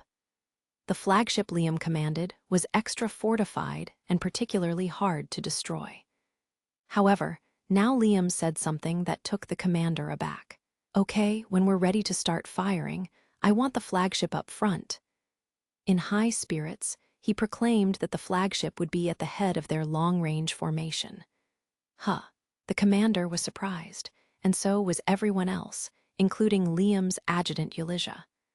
I thought we were maintaining distance, Lieutenant General. As long as we're far enough away, we'll be safe, right? We'll just shoot them all down from the front of the pack. Hey, gimme the trigger for the main gun. The commander couldn't understand Liam one bit. No way. What the hell is he saying? Flagships are supposed to stay in the rear, where it's safe. As for Liam, he seated himself at the main gun's console and gripped the trigger. I should have brought the Avid along with my patrol fleet. I could have gone outside and fought them that way, he mumbled. Liam seemed sincerely disappointed that he couldn't go out in a mobile night to fight a superior enemy. The commander was absolutely baffled. I don't think I'll ever understand this guy for as long as I live. House Berkeley's fleet fell into a complete panic when Liam's forces caught them in a pincer attack. Liam's supplemented patrol fleet, which had arrived as reinforcements, was lobbing fire at them from a distance. House Berkeley's forces might have fired back in turn, but the majority of their fleet had been optimized for short-range combat. They weren't left with many ships that could respond to this long-range mode of attack, so they found themselves being rained upon with fire. A supply ship loaded with missiles exploded right next to the Berkeley's flagship. Damn it! Dolph slammed his fists down on the control panel before him. The enemy was targeting their less defended ships. Jean grabbed him by the lapels. Hey, this isn't what you said would happen at all. Weren't they supposed to charge at us? Please keep calm. All we can do at this point is locate the enemy flagship and shoot it down. We have to take out the enemy's head, and that will throw off the rest of them. We wouldn't be having such a hard time if we knew where the enemy's head was. House Berkeley's fleet was already searching for the ship that contained the enemy commander, but on House Banfield's side was a Fortress-class ship that would be extremely difficult to destroy. As for the fleet that had warped in as reinforcements, it wasn't yet known which of its ships carried the commander. Just then, a missile struck their ship, and it lurched, sending Jean to the floor. He stood up shakily and started to dash from the bridge. I am not staying here. I'm the heir of House Berkeley. I can't die in a place like this. When he saw Jean flee, Dolph felt refreshed, as if he'd finally gotten rid of a nuisance that had been hampering him. HMPH, I wasn't counting on you in the first place. This situation is bad, though. They still had the superior numbers, but if they kept taking hits like this from a distance, the tables would eventually be turned on them. Dolph was trying to think of a way to change the tide of battle when he heard a mysterious voice. "Dolph, how about I lend you a hand?" "Who's there?" Dolph turned around, but he could see no one standing behind him. He thought he must have been hearing things and dismissed it when an operator announced, "Sir, we've identified a super dreadnought amongst the enemy reinforcements. It's most likely their flagship." What? They were finally able to deduce which of the 100,000 ships Liam was likely riding in. This could change everything. "Well, it's not what we planned, but we're going to head for that one ship and take Liam down ourselves." House Berkeley's fleet began to charge Liam's. Liam's personal mobile knight, the Avid, was stored in the hangar of House Banfield's Fortress-class ship. Right now, its hulking black frame sat dormant, its master elsewhere. In front of where the Avid rested, a dog suddenly appeared. The dog was nearly transparent and gave off a subtle glow. It sat down and looked up at the Avid, then let out a howl. As if in response to the dog's call, the Avid's eyes lit up. Its engine revved. Several magic circles appeared in the air around it, and 3 rocket launchers manifested from those circles. These connected to the craft without any sort of human assistance. With its launchers now attached, the Avid stepped forward, removing itself from the docking frame holding it in place. Once it started moving, the Avid continued walking all the way to an airlock hatch, twisting its wheel open. The dog had already disappeared, but a mechanic who noticed the Avid moving on its own hurriedly grabbed a communicator and asked, "Hey, did somebody authorize the Avid to launch?" "What are you talking about? The Avid is Liam's personal craft. Who the hell else could move that thing?" "Well, it's moving now." "I'm telling you, that's not." And just like that, the Avid exited the Fortress-class ship, activated its boosters, and charged out into space. I got bored of firing on the enemy, so I handed over the controls to the gunner. I now sat in my command chair, yawning. It had been a few days since the fighting had commenced, but the enemy was more timid than I expected, and curiously enough, weren't firing back much. They were really weak, way weaker than I thought they'd be. Cedric, who seemed nervous himself, spoke to me as I relaxed. "You don't seem very worried, Special Staff Officer." "Well, it's basically already done, isn't it? Personally, I don't think you should let your guard down until it's truly over." The diligent Cedric had been like this ever since the fighting started. Wallace, on the other hand, was on the verge of falling asleep. I knew they had different mothers, but how could there be such a difference between 2 siblings? It made me feel like I met the wrong royal in Wallace. Just when I was considering going back to my room, Ulysses announced, "Lieutenant General, a contingent of enemy ships is charging straight at us." "What?" I looked at a monitor where a simplified depiction of the battlefield showed a group of enemy ships charging for the flagship I was on. There was no doubt about it. They were headed straight for me. Tia immediately put out an order to our fleet. "Have the flagship fall back. Move forward to surround the enemy attackers." The fleet immediately began to adopt a V formation to get around the enemy on both sides, but the enemy seemed too quick for us to pull it off in time. I crossed my arms. It's no good. They're coming in too fast. Maybe it was because I'd executed so many charges myself on the battlefield that I had an idea about how this would go. My instincts told me that the enemy's charge would indeed reach us. The commotion had woken up Wallace, and when he understood what was happening, he jumped up in a panic. "WH, what do we do? Can our ship survive a charge like that?" Cedric shoved Wallace back down in his chair and pinned his arms behind his back. "Don't make a scene. Special Staff Officer, you should escape at once. You're the one they're after." I cocked my head at Cedric and asked, "You don't want to run too?" "Sorry, but I'm rather fond of this ship. It's the first stroke of good fortune I've had in my pointless life. I want to protect it until the end." This guy's way more useful than Wallace. Of course, he's a different type than me. He's a real serious guy. I'm glad to have him with me. "I see. Well, do as you like. But in any case, I don't intend to be defeated by something like this. Tia, get the raccoon prepped. I'm going outside." Lord Liam? When I said this, Tia spoke up in a rare display of opposition. I'm going to have to insist that you refrain, Lord Liam. You cannot go out in this situation. Marie, however, disagreed with Tia and took my side. It's a knight's duty to obey her master's orders. Don't act like you know what's best for him. Tia drew her handgun. You fossil, will you take responsibility if something happens to Lord Liam?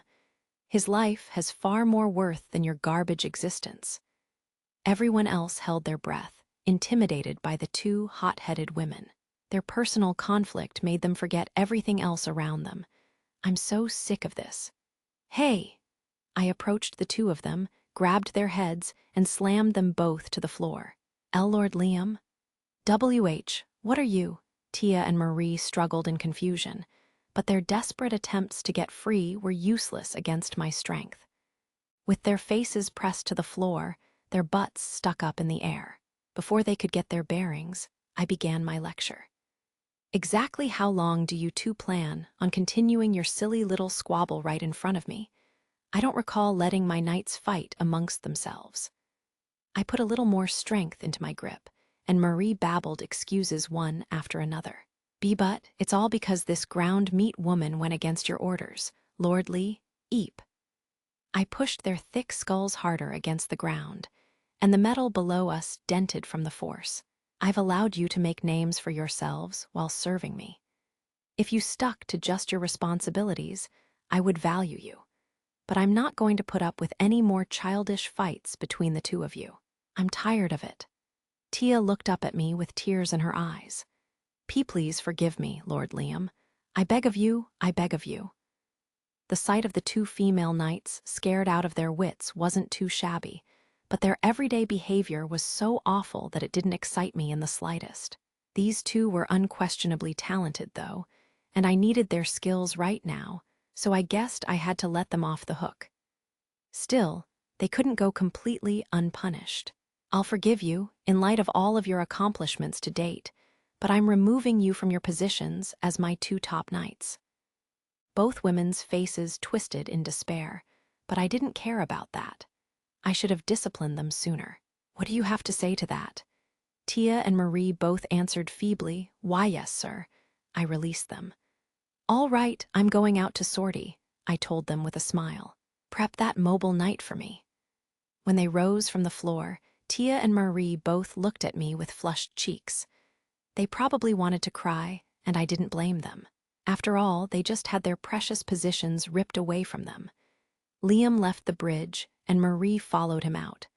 Left behind, Tia wore an entranced look on her face, her cheeks red. Wallace was confounded by the sight. Why do you look so happy? Tia scoffed, as if surprised why Wallace would ask.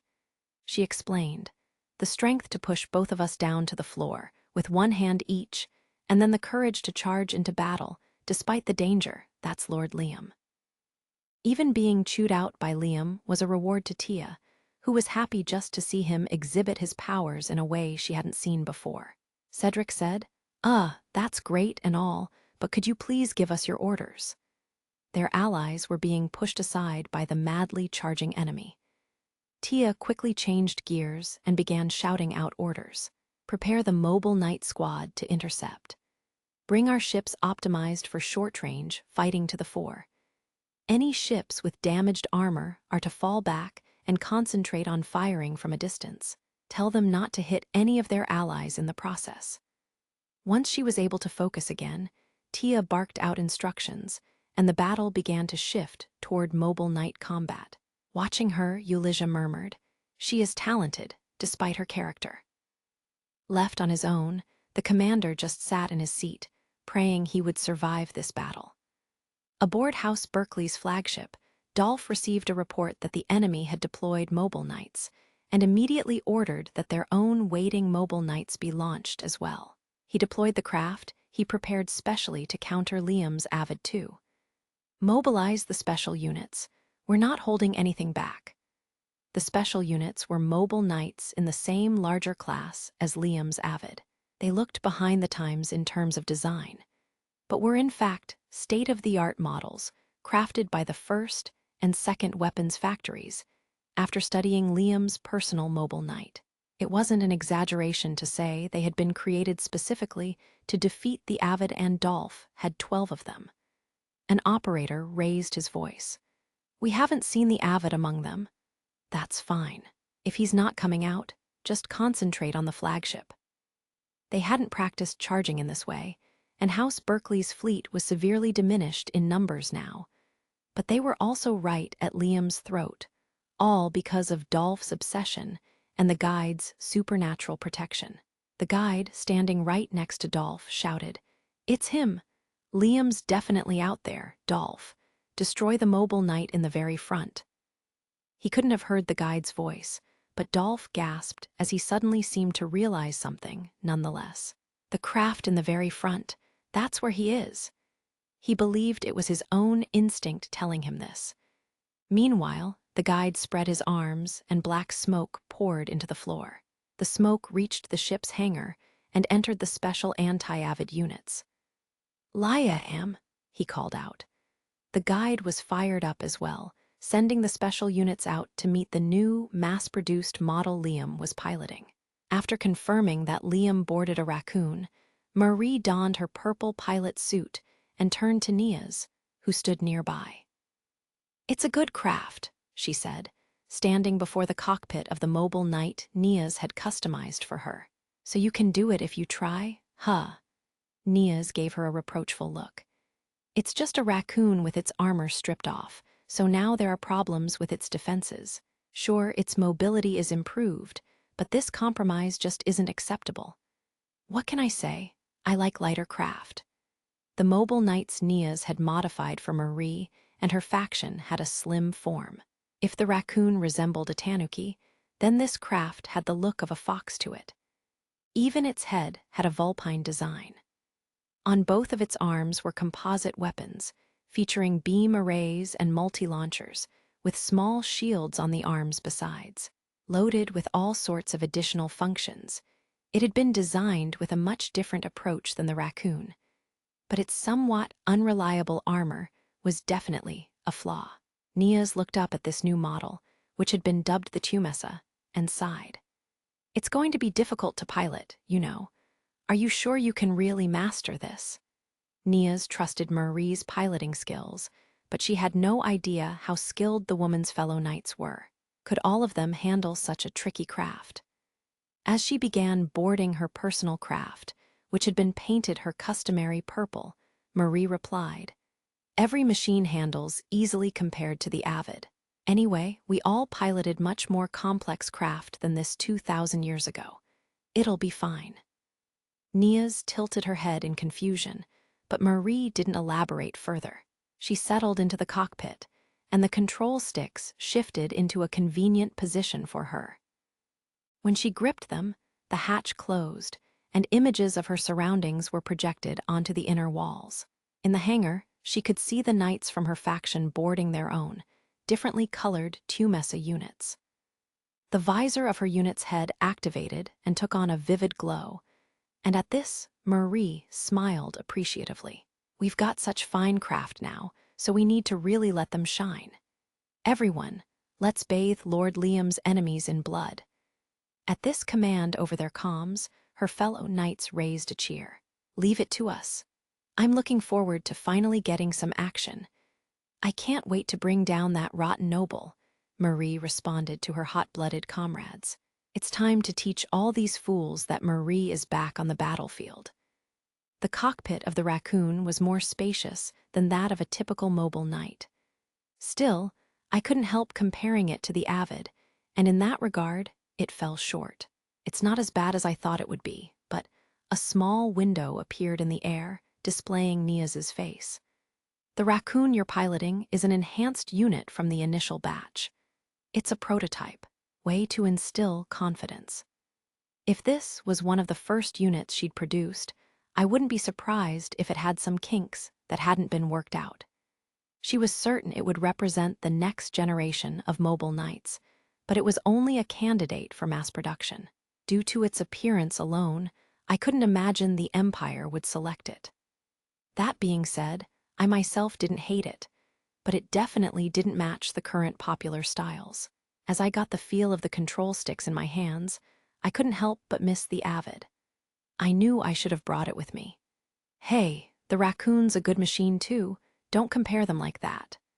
While I was thinking how I missed the Avid's more sumptuous seat, House Berkeley's fleet began to dispatch their mobile knights too. They must have really packed a lot of them on board their vessels, because thousands of units were pouring out from them. As I watched, their numbers only continued to increase. If I thought of House Berkeley's fleet as being in the center of the battlefield, my army was attacking from above, and the enemy was rising up to meet them. Of course, in outer space there really was no such a thing as up and down. My raccoon held a great axe in its right hand and a beam chain gun in its left. It was a lot more limited in its armaments than the Avid, but that made this battle more of a challenge and more fun. Okay, show me what you can do. I pressed down on the acceleration pedal, and the cockpit started shaking a bit. The Avid wouldn't have reacted just from that. As we closed the distance between us, I saw the enemy mobile knights charging toward me were all of the modern style. There wasn't a single obsolete craft among them. I swung my great axe as I rocketed past one of them, bisecting it. First one down. I dodged the beams, bullets, and missiles that streaked my way and pulled the trigger of my chain gun. Its continuous energy beams pierced the armor of my enemy's craft, causing them to explode one after another. These pilots have a little more fight in them than Derek did. One of my allied mobile knights swooped in and used their own chain gun to destroy an enemy that had been hurtling at me. "I'll back you up, Lord Liam." Marie had arrived in her purple tumesa to assist me. Thanks to her covering my blind spots, I was able to give my undivided attention to the enemies in front of me. This is my first time fighting a real battle in something other than the Avid. Let's see how it goes. I swung my great axe down on an enemy who came in on me fast, and then intercepted a number of approaching missiles with my beam chain gun. It was true, the raccoon wasn't a bad machine. It was a little too cute looking, but if it performed this well, I might just buy the 300 units Nia's had gone and produced prematurely. It's so cool how they explode in space. I wonder how it works. I mowed my enemies down with my overwhelming power, watching their craft detonate in bright blooms. Even so, accustomed to the Avid as I was, this craft still felt somewhat lacking to me. A mobile knight tried to get in behind me, but Marie promptly destroyed it. This one's impressive when she just keeps her mouth shut. Having just split an oncoming enemy in two with my great axe, I voiced my opinion of the raccoon over my comm. "This thing's pretty good, considering it's from the initial batch." At this point, I noticed there were large-type craft like the Avid mixed in with the enemy mobile knights. Marie tried to shoot one of these down with her chain gun, but its armor was too thick and repelled her energy beams. "Lord Liam, stay back." Marie tried to move in front of me to protect me, but I pushed the tumesa back with one of the raccoon's arms. "No, stupid. This is exactly what I was waiting for," I told her. I accelerated and slashed at it with my great axe, but the enemy deployed an energy barrier, a sphere of light forming around the craft. Its output was so high that the great axe bounced right off it. "Nice machine, but you'll need more than that to win." The enemy tried to reach out and grab me, so I chopped off its arms. The machine's movements grew confused, as though it didn't understand that I'd cut right through its shield. "Too bad for you." I pushed forward and brought my great axe down again, shattering my enemy's glowing shield. Yet my axe was stopped by the machine's thick chest plating. I clicked my tongue and let go of the axe, putting some distance between the enemy and myself, filling the space between us with beams and bullets. Swallowed up by the onslaught, the enemy craft was finally destroyed. "They're a little tough," I had to admit. I looked up and spotted 11 more of that same type of craft. Their twin red eyes flashed, capturing my raccoon in their sights. Marie rushed forward again to protect me. "These big ones are dangerous, Lord Liam. Let's overwhelm them with numbers instead." "I'd love to do that, but I don't think we'll have the chance." In the distance, an enemy ship had pointed its bow my way and was about to launch an attack. My allied mobile knights had it surrounded and were attacking, but it ignored them and focused its aim on me. Just when I was thinking maybe I would pull back for now, the Avid. I felt a presence and turned to find a craft heading my way, weaving between enemy ships. It looked like a streaking meteor, and when I magnified its image, I confirmed it was indeed the Avid, with disposable boosters attached. Marie received a report and couldn't believe what she'd been told. "The Avid's moving on its own. Don't be stupid. Who's in that thing?" Apparently, the Avid had launched from House Banfield's Fortress-class ship completely on its own. A smile came to my face. If anyone could do something like this, it was him. "Much obliged, guide." I sped toward the Avid to meet it, despite the enemies swarming around me. The Avid spread its arms, and a magic circle suddenly manifested, rays of light shooting out of it and destroying the surrounding ships. Having served their purpose, the boosters detached from the craft. The Avid then grabbed the raccoon with both hands, opening its cockpit and preparing to take me on board. Good boy. I lowered my helmet's visor, opened my cockpit's hatch, and leaped out. The Avid let go of the raccoon to reach out and grab me, inserting me into the spacious cockpit I had just been reminiscing about.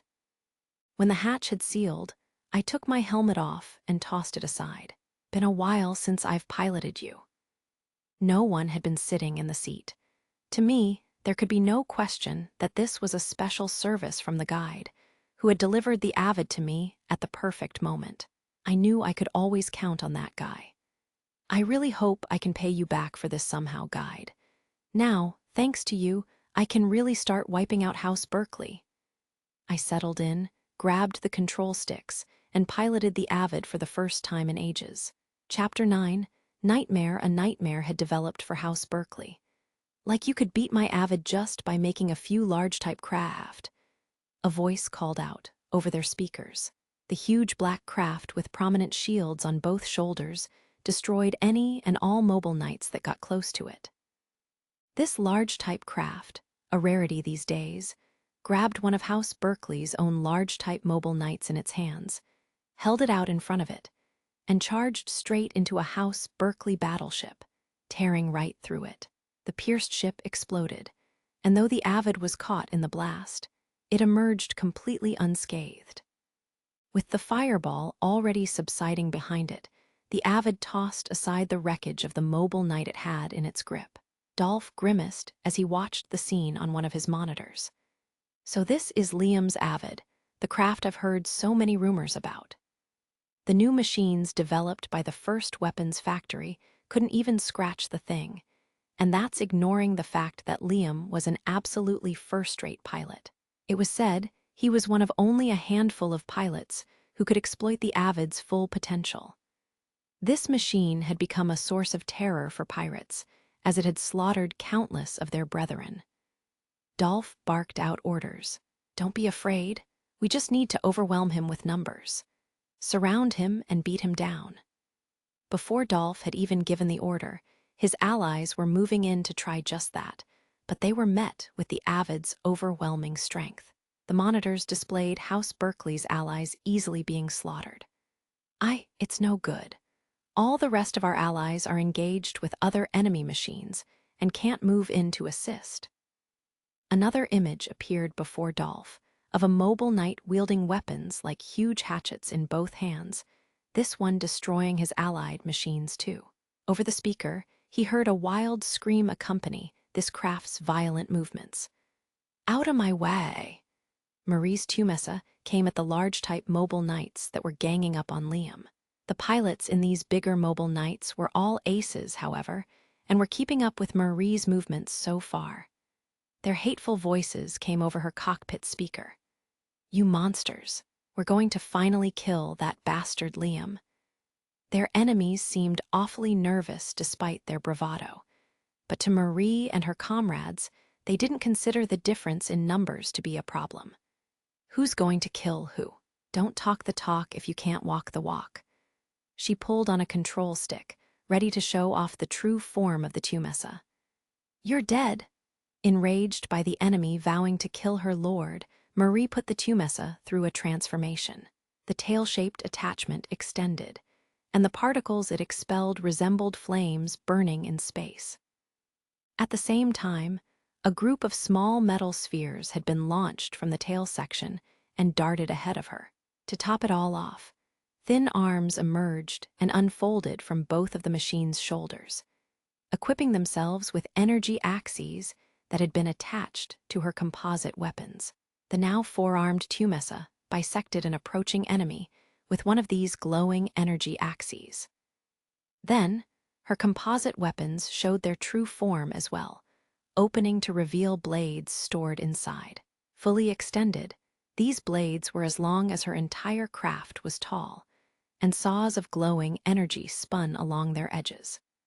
With these energy chainsaws employed, Marie sped toward the large-type enemy units. One of the enemies believed she was flying directly at him, so he raised his mobile knight's rifle to shoot her down. The pilot yelled, "Are you an idiot? You think just because your craft can do a few showy tricks, what?" In actuality, the enemy craft didn't have its rifle pointed at Marie's Tumesa, but in a completely different direction. The beams and projectiles he fired seemed to pass right through the Tumesa without harming it, as if it were an apparition. And now Marie had changed directions, and her enemy's weak point was exposed. Marie responded, "You're the idiot here. Did you think this thing's tail was just a decoration? Why don't you tell me exactly what it is I look like to you right now?" There's so many of them. Stay away." With the enemy's attention misdirected, Marie easily closed the distance between them. The flock of little spheres she'd launched earlier emitted particles of light, which combined to create an illusion of the Tumesa that tricked even the enemy pilot's sensors. "Your back's wide open," Marie taunted. "Wah!" Invisibly, Marie's Tumesa swept in on the enemy craft from behind, and she thrust her blade into its back. The energy chainsaw whirred, shredding everything inside the enemy machine. The image of Marie's craft that the pilot had been firing upon vanished, and the spheres returned to the real Tumesa, circling around it like excited insects as Marie's craft reappeared. "This truly is a wonderful machine," Marie said appreciatively. "Just perfect for me." The Tumesa had amazing specs, but its specialty was that it could project illusions to fool enemies while using the tail's particles to create a cloaking effect and seemingly vanish from sight. The other Tumesa units in a rainbow of other colors, and piloted by her faction, were taking down more enemies using the same technique. And soon the battlefield filled with the drifting debris of obliterated machines. A ruined, limbless enemy craft drifted by Marie's unit. The cockpit seemed to have survived intact, and the pilot scene inside was clearly terrified by the way Marie and her allies fought. Marie seized the enemy craft, and she heard the pilot's voice over her comm. What order of knights are you? Where the hell did you come from? With abilities like this, your name should be well known." Even an order of vassal knights in service to a single noble could make a name for itself throughout the empire if they were powerful enough. This pilot couldn't believe he wasn't familiar with Marie and her faction, fearsome as they were. "Where are we from? We were resurrected after being captured by pirate scum 2,000 years ago." T-2000. "What are you?" Without another word, Marie had her Tumesa crush the enemy cockpit in its hands. Dolph looked like he'd swallowed a bug as he watched the enemy's elite troops cutting down his allies, one after another. Dolph's mind scrambled for a way to turn things around, but nothing came. "Sir, enemy craft incoming." Even as Dolph heard the strained cry from one of the bridge crew, the Avid deliberately crashed into the flagship. A section of Dolph's ship's armor was torn away, allowing air and fluids to spew out into space. As the Avid continued on in the direction of the bridge, Liam peeked at the ship's interior through the hole he had ripped open. "Is this their flagship?" Dolph hadn't forgotten Liam's voice since that day he'd lost the contest to him, and when he heard it now over the comm, it sent him into a rage. LIAM.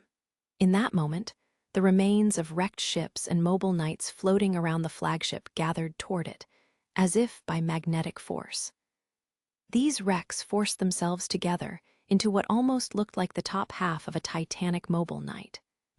What's happening? Dolph was baffled by the sight, but beside him stood the guide with a bitter expression on his face. He gripped his chest and ground his teeth, blood spilling from one corner of his mouth. Why don't you just die, Liam? Why must you torment me so? Liam's feelings of gratitude had only gotten stronger. And it wasn't just him, but all the people who were thankful to Liam, and thus indirectly thankful to the guide. All of this positive energy came together and acted like a terrible poison that racked the guide's body with pain. Desperate as he now was, with House Berkeley failing, he had decided to summon all of his remaining power to try to crush Liam himself, regardless of how unnatural it would appear. Noticing the change occurring around the flagship, Liam backed up in the Avid, spreading its arms wide. You still had an ace up your sleeve, huh? Great, so do I. Liam seemed sincerely ecstatic, and Dolph and the guide both couldn't stand it. They raised their voices as one. Liam, I swear I'll take you down. A device shaped like a human heart materialized in the enraged guide's hand. He shoved the pulsating device onto the control panel, and a cord extended from it, inserting itself into the panel. It pulsed like a blood vessel. The heart device was an ancient, out-of-place artifact the guide had discovered in his travels. With this, I'll finally be rid of Yao. The rest of its body now complete, the robotic monstrosity formed from the debris of House Berkeley's fleet was a human-shaped weapon, several dozen times the size of the Avid. It opened its mouth and roared, causing the flagship to shake. The guide's ace in the hole was ready. Not even you can beat this. From the cockpit of her Tumesa, Marie could see the destroyed House Berkeley ships and mobile knights being sucked in toward one central point, which grew larger and larger the more wreckage it took in. What's going on? Marie was baffled by the sight of the wreckage gathering together to form a monstrous, mechanical figure. The thing was larger than a battleship, so huge she couldn't imagine that any mobile knight or ship could stand against it. Marie started to convey orders to their flagship, but Tia had beaten her to the punch, already shouting commands to all the craft in their fleet. Fire as one on the huge enemy weapon. House Banfield's ships all pointed their main guns at the monster, hitting it with everything they had. Yet all the beams and projectiles did was heat the surface of the enemy until it turned red without leaving a single scratch. They shot missiles at it as well, but their paltry explosions only served to shave off small bits of the monster's outer surface. To make up for the loss, and then some, the Titan absorbed more floating debris and grew even larger in size. This thing is seriously a monster, Marie yelled, clicking her tongue. One of her comrades pointed toward it and shouted over the comm. Lady Marie, it's Lord Liam. Hearing Liam's name, Marie immediately searched for the Avid, spotting it in front of the monster. Liam was facing it, as though he actually intended to fight the thing, but there was too great a difference in their size. Lord Liam, Marie started in Liam's direction to lend aid, but was immediately swarmed by House Berkeley mobile knights. You're not getting through, lady. If we can take him down now, we'll win. Get out of my way, small fry. House Berkeley was equally confused by the current situation, but its fighters recognized this as their big opportunity. Marie cut down enemy after enemy with the Tumesa, but she still wasn't free to go to Liam's aid. She was beginning to panic. That was when Liam's voice came over the comms of every nearby craft. Don't think you're the only ones with a card up your sleeve. I've got something to show you guys too. Behold, my ultimate weapon. Well, House Berkeley had quite the secret weapon. Somehow, they sucked up all the ruined ships and mobile knights in the area to create a massive, faux mobile knight. It was like the massive torso of a mobile knight, but to me, it was just a massive target. Last time, I wasn't able to go all out, so I was a little disappointed.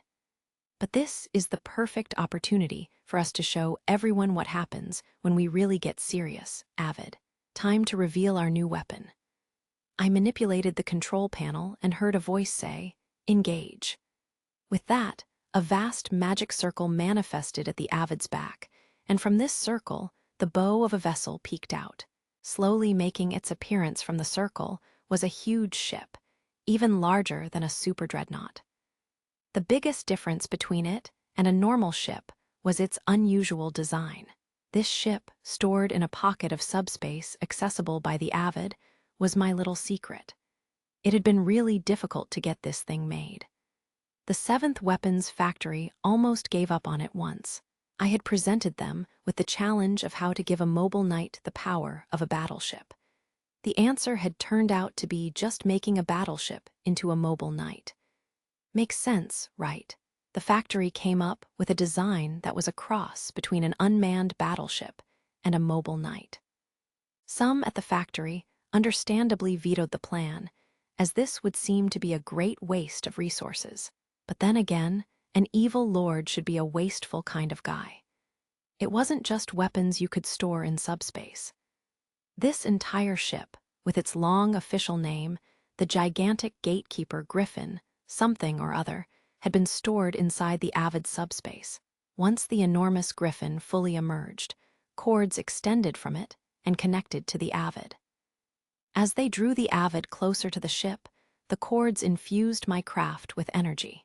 Now that it was out in open space, the Griffin began to transform.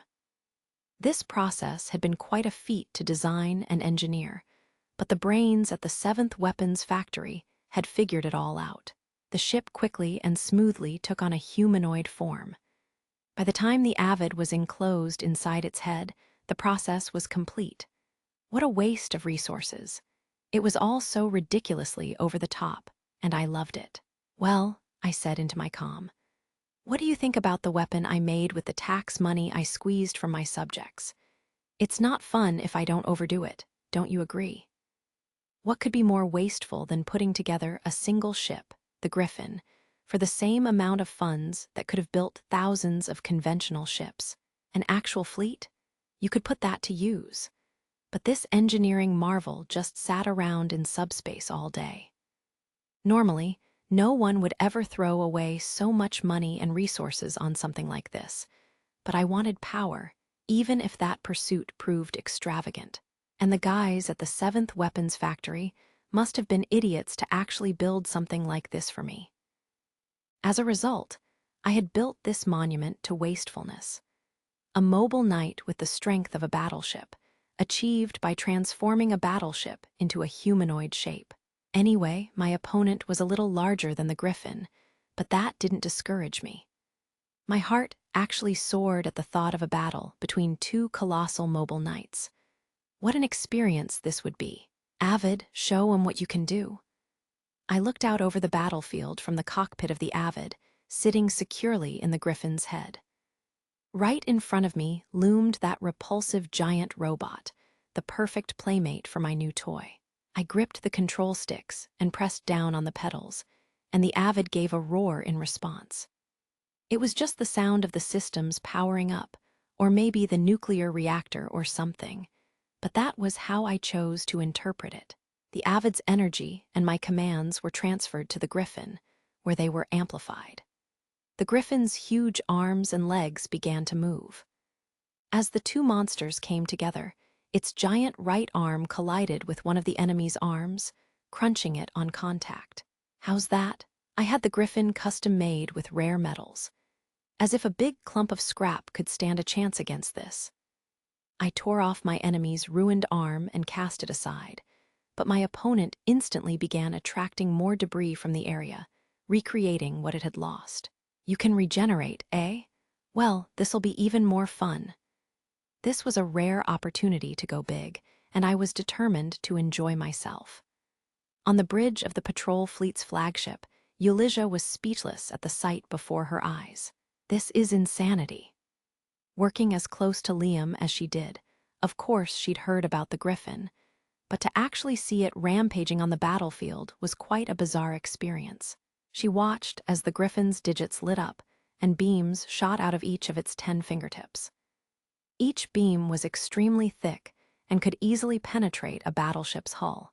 The Griffin manipulated its fingers and easily moved those beams of light around, and the monster fashioned from gathered debris was burned and sliced apart. It wasn't just the fingers. The Griffin had weapons hidden all over its body, and therefore used beams and streams of solid bullets to hack away more and more of the monster's armor. Eulizia couldn't help but shout at the spectacle. Seriously, are you stupid? An idiot? Aren't there more important things you could be doing than making a ridiculous toy like this? The Griffin was the type of weapon that was theoretically possible, but countless people had judged it as too wasteful, even from its conception, so it had never been developed before. To Eulizia, who was knowledgeable about weapon development from her time with the Third Weapons Factory, this was nothing but a flagrant example of excess. Niaz stepped onto the bridge with its bewildered crew, her eyes gleaming behind her glasses. This was her highly anticipated appearance, at least in her own mind. So, you've seen it. This is the ultimate mobile knight, created by the top minds of the Seventh Weapons Factory. When she heard Niaz refer to the Griffin as a mobile knight, Eulizia couldn't take it any more and strode over to her. What have you done? Why would you waste so much time, effort, and resources on such an impractical project? It's stupid to make something so ridiculous. The Seventh Weapons Factory had a reputation for prioritizing ease of operation and maintenance over all else. And this was why Eulizia couldn't believe they actually went along with developing something as frivolous as the Griffin. However, Niaz maintained her smile. Have you no sense of adventure? Huh, adventure. Even we engineers want to make things that aren't bound by practical concerns sometimes. Don't you think it's exciting, creating something that no one else could? It's not that no one else could make it, it's that no one else would. That thing's going to be completely useless on any other battlefield. In this instance, there was a giant monstrosity to contend with, so the Griffin did serve a purpose here, but it would more likely be completely unnecessary on any other battlefield. Suddenly, Wallace, who had been observing the battle from the bridge, shouted out, "Liam's ending it." Shooting all kinds of weapons from various parts of the Griffin's body had been a perfect test of its capabilities. But I was getting bored. How about this, then? The monster was swinging its arms at me wildly. So then I had the Griffin manifest beam swords that extended from both hands when it straightened them into a chopping position. The Griffin severed both of the giant's arms with these new swords. Spinning away through space, these monstrous limbs crashed into some of House Berkeley's nearby ships and mobile knights. What a nice bonus. The Griffin did considerable damage to the enemy fleet just by moving. The beam swords do incredible damage, but the way this thing moves, I guess I can't replicate the way of the Flash with it. I used both beam swords to cut up the enemy even more. Attempting to resist, the monster backed off a little and took on a defensive stance. It reformed its lost arms yet again by gathering debris from the ships and mobile knights the severed arms had destroyed. Launch missiles. I fired missiles from several locations on the Griffin's body, which struck the enemy and detonated on impact. The explosions only looked like tiny flickers across its gargantuan figure, but that was just because the monster and the Griffin were too huge. In any other context, this series of explosions would have been formidable. Still, hundreds, if not thousands, of those little flickers in combination were able to blast apart more than half of the monster's surface. That is, until it sucked the scattered debris back to itself and reconstituted once more. Inwardly, I sighed. There won't be an end to it like this. I'd like to copy this thing's junk absorption function, I said. Anyway, I should probably wrap this up. A special control stick rose from my panel, and I grabbed it and pulled. Energy filled the Griffin, collecting in its chest. The armor there opened up, and dazzling light poured forth from inside. A main cannon with incredible power. Pretty exciting, don't you think? I asked the mechanical monster as it headed toward me. It didn't answer. Instead, the monster attacked the griffin with arms that it couldn't fully rebuild. The griffin shook with each impact, but its body was tougher than my opponent's, so the blows did no significant damage. I guess this all was a little bit of a fun. I guess you deserve some thanks for keeping me company on the griffin's trial run. I pulled the trigger on the control stick, and all that stored-up energy was released. The massive beam of light was so powerful that I thought it would wipe away every single enemy before me. The beam swallowed up the enemy monster, burning it away even as it desperately tried to regenerate. It reached out its arms to try to block the attack, but the arms were instantly reduced to molten shrapnel. Sorry, that's not gonna work. The monster gradually became unable to maintain its body's integrity, crumbling away in front of me. When I was satisfied and stopped the beam, countless chunks of the monster floated before me, unable to come together again. Guess I could have just as easily mounted this cannon on a battleship instead of a humanoid figure. This observation seemed pretty obvious, but I liked what I'd come up with because it was unnecessary. With the monster out of my face, the griffin had opened up the battlefield for me to review. Before me, I now spotted the enemy flagship. It was a complete wreck and wouldn't be going anywhere. You people actually caused me a bit of trouble. Or maybe I should just say that you held on pretty well. I can't believe your flagship wasn't totally vaporized, being in the path of my super cannon. You guys sure are lucky. The griffin's enormous hand reached out and took hold of the flagship by its bridge area. Lord Liam, the enemy is retreating. I was a moment away from crushing the bridge section when I heard Tia's transmission, though she said they were retreating. Most of the enemy vessels had been destroyed from combat with my forces, or in the crossfire of the griffin's ferocious battle with the junk monster. Only a fraction of their ships remained to fly away, perhaps 10 or 20,000 out of their original 300,000. Now that it's over, it was a battle for the history books, wasn't it? A fitting victory for a ruler's battle. Okay, enough flattery. Since we're here, why don't we finish it by the book too? All ships pursue the enemy. Don't let a single one of them get away. I didn't want to deal with the headache of letting some of them escape only so they could regroup and strike back at me later. Now was the time to crush House Berkeley once and for all. There were so many in that family, though. It wasn't realistic to think I'd take them all out in one engagement. I got annoyed, thinking about having to track down each and every one of them. But if I was going to do this, I had to be thorough. After all, I had to teach them just who it was they picked a fight with. Dolph was lying face up on the bridge's deck, hand clamped over a bleeding wound on his abdomen. Though blood spilled from his mouth, he wore a strange smile even though he knew he had lost. I knew I was right. Dolph was listening to Liam and Tia's conversation over an open comms channel. In the grip of the griffin, his flagship had lost all avenues of escape, yet he still proclaimed his own personal victory. Charging in battle is foolish. In a battle where defense is key, charging is only effective when the enemy is already well on their way to losing. Liam, you might have won the battle, but it's like you admitted to your own mistake. Dolph had made his own mistake, however, in allowing the tables to be turned on him. Ironically, today he confirmed that in the simulator fight when they were students, his own approach was the correct one. The griffin's hand tightened on the bridge, squeezed, and Dolph laughed as the ceiling crumpled onto him. I wasn't wrong. Hovering in space, the guide watched as Dolph was crushed in the griffin's grip. Trembling, he pulled the brim of his hat down lower over his eyes. How can I ever win? What do I need to do to take Liam down? He'd done everything he could think of, had even used his trump card, and none of it had worked. To make matters worse, he saw the Avid emerge from the griffin and collect the heart-shaped device as it floated in space.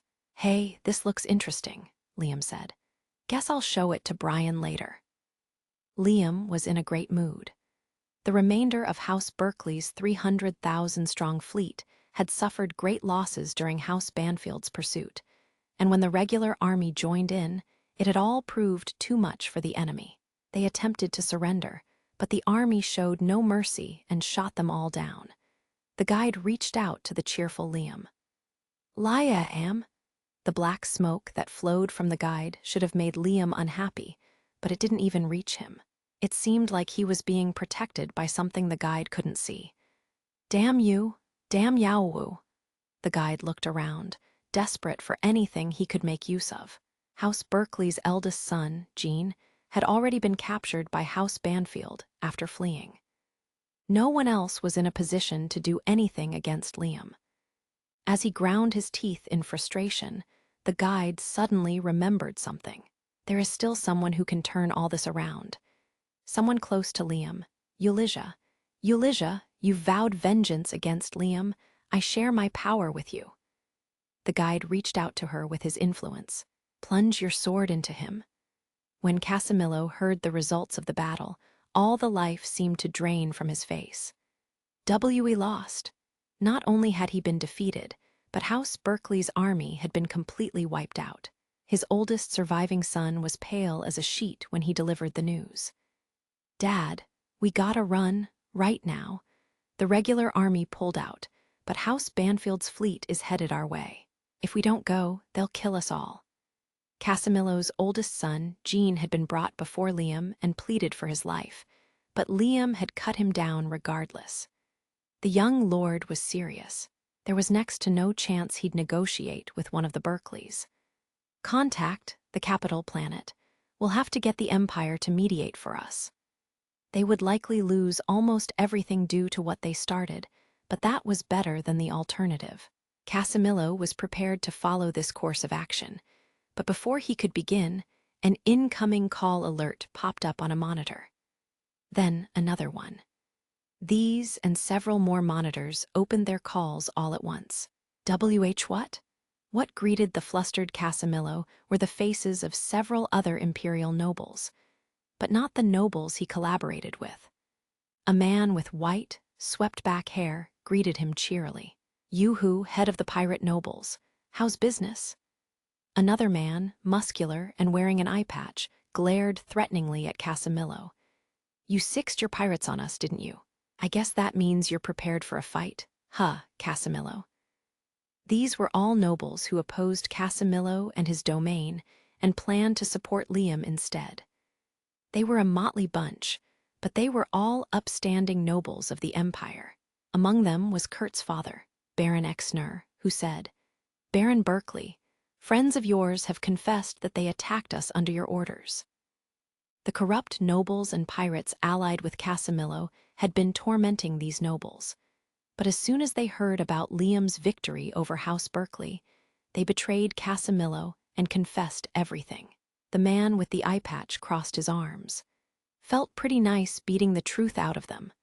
A white-haired man in a sunny mood said, "We heard House Banfield won quite handily. Such a pleasant surprise.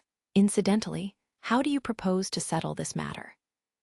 Casimilo was attempting to squeeze some sort of sound from his throat when an alarm started blaring throughout his mansion. A second later, one of his men delivered a status report. "Lord Casimilo, TH 30,000 House Banfield ships are..." Casimilo dashed to a window and looked up. He saw enough space battleships above to almost completely block out the sky. The interception systems around his planet must have been taken out first to allow for this surprise attack. The ships then descended one by one, with ground troops immediately pouring out of them. He spotted a special team wearing powered suits charging straight into his mansion, and knew they'd blast their way through security and arrive at his office in no time. His oldest son was wailing. "Dad, they're commieing." Casimilo fell to his knees on the floor. "Take my head, son. Bring it to House Banfield and use it to negotiate for mercy." I got it, Dad." With trembling hands, Casimilo's son drew his handgun and prepared himself to shoot his father. Just then, House Banfield's elite soldiers burst into the room. "Don't move. If you resist, there'll be no reprieve." The one commanding the soldiers was a knight and kicked the gun right out of the son's hand. She hoisted Casimilo to his feet and took him into custody, just like that. Come on. As he was roughly pulled away, Casimilo pleaded with the knight. Let me negotiate with the boy, with the Count of House Banfield. As I descended from space to House Berkeley's lands, I sighed at the shabbiness that met my eyes. Not much to see here, huh? It was well and truly the sticks. Since Derek was so influential, I expected his domain to be more developed, but I supposed the two didn't necessarily correspond. A portion of the planet was city, but the rest was comprised of small towns, or more accurately, countryside. The people here no doubt lived hard lives, especially the regular citizens. Some areas had electricity, but the majority appeared to be at a medieval level of civilization. Once inside the mansion, I lounged back in a chair as if I owned the place, while arrogantly gazing at Casimilo. The man sat bound on the floor. Well, what are we going to do with you? I had invaded another lord's mansion with my forces and was acting like I owned the place. As I crossed my arms arrogantly, Casimilo bravely pleaded with me. I offer you my head. Please be satisfied with that. Standing by my chair, Tia looked down at Casimilo coldly. Considering her own history with pirates, there was no question that she despised this so-called pirate noble. This won't be resolved that easily, she said. Marie, who stood on my other side, also rejected Casimilo's proposal. Your head has no value. How dare you speak to Lord Liam at all? The disrespect. I had no use for Casimilo's head anyway. Of course, I had won this battle. The blame was squarely on Casimilo for thinking that he and his ragtag collection of barons could go up against a count. Sure, he had a lot more land than I did, but the difference in development between our territories was shocking. What in the world had possessed him to pick a fight with me? Observing House Berkeley, I had become absolutely sure of one thing, and that was the importance of developing your territory. I had been wondering why House Berkeley's forces, despite their numbers and new equipment, had struck me as rather lacking, and I suspected it had to do with the training of their soldiers. Scooping up people living in medieval conditions and tossing them into education capsules was certainly a quick way to produce soldiers. But such slapdash methods couldn't compare with proper education and training. Also, a medieval-type society didn't appeal to me. Part of it was I simply didn't like the aesthetic, but more importantly, there wasn't enough to take from them. I guess it was worth coming here just to confirm to myself that even if you're an evil lord, it's important to let your domain develop to a certain degree. Casimilo tried to approach me, but the knights at my sides pounced on him, pressing his head to the floor. I looked down at him with a smirk on my face. Please, he groaned. I'll give you our hoard of treasure and all the assets we can spare. So please, at least allow House Berkeley to remain. I hear you are a merciful lord, Count. Just once put your trust in House Berkeley, I implore you. We will never defy you again. In fact, we could be of service to you. In order to save his family, he offered up his assets and his own head. What a wonderful story. His proposal irritated Tia, however. She snarled, "How shameless. We're just supposed to believe your promises after everything you've done." Casimilo looked up at me and pleaded, "Please, at least spare my family. All I desire is the continued existence of House Berkeley." Well, he's offering up his own life and all his assets. I guess I could be content with that. I decided to forgive Casimilo. I guess that makes sense. All right, you're off the hook. I won't hold a grudge against House Berkeley. Lord Liam, Marie gasped. I held up a hand to silence her while Casimilo cried with joy, believing that he was absolved of all his crimes. Then I finished my statement with the truth. I'll let you off the hook, because what would be the sense in holding a grudge against a family that doesn't exist anymore? What? This family had come after me with bloodthirsty fury just because I killed one of them, Derek, who'd honestly had it coming. If I killed Casimilo too, they'd only grow more frenzied. I want you to regret that you stood up against me. It's a heavy crime for a mere baron to defy a count. Please. Casamillo, I have no particular interest in your domain, but I'll still make use of it from now on. There was nothing for me to take from Baron Berkeley's domain itself, but I was interested in his treasure, so I would certainly take that. Pillaging is second nature to an evil lord, after all. I gave my people their orders. Publicly execute everyone related to House Berkeley in front of their subjects. We need to impress upon them exactly who their new lord is. Euligia was hesitant, hearing my judgment. All of them. The custom is for those who aren't yet adults to be stripped of their status and sent to a frontier planet. Oh, that's customary? Yes. It gets complicated with the connections the family has to other houses as well. There are women who married into House Berkeley. We should do a thorough investigation, Marie cut in. There's no need. I've already completed such an investigation. I was impressed she'd taken the initiative to do that. Normally, Marie came across as useless, but when she surprised me at times like this, I didn't know what to make of her.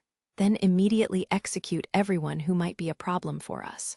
Of course, we'll have to let the Empire know.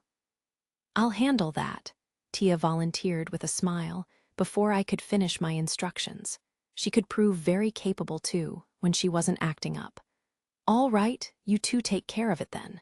I'm gonna get back on my flagship and relax. It's been quite a day, I'm tired. After Liam had left with Euligia, Casamillo hung his head. The man had tears streaming down his face. He's tired of this.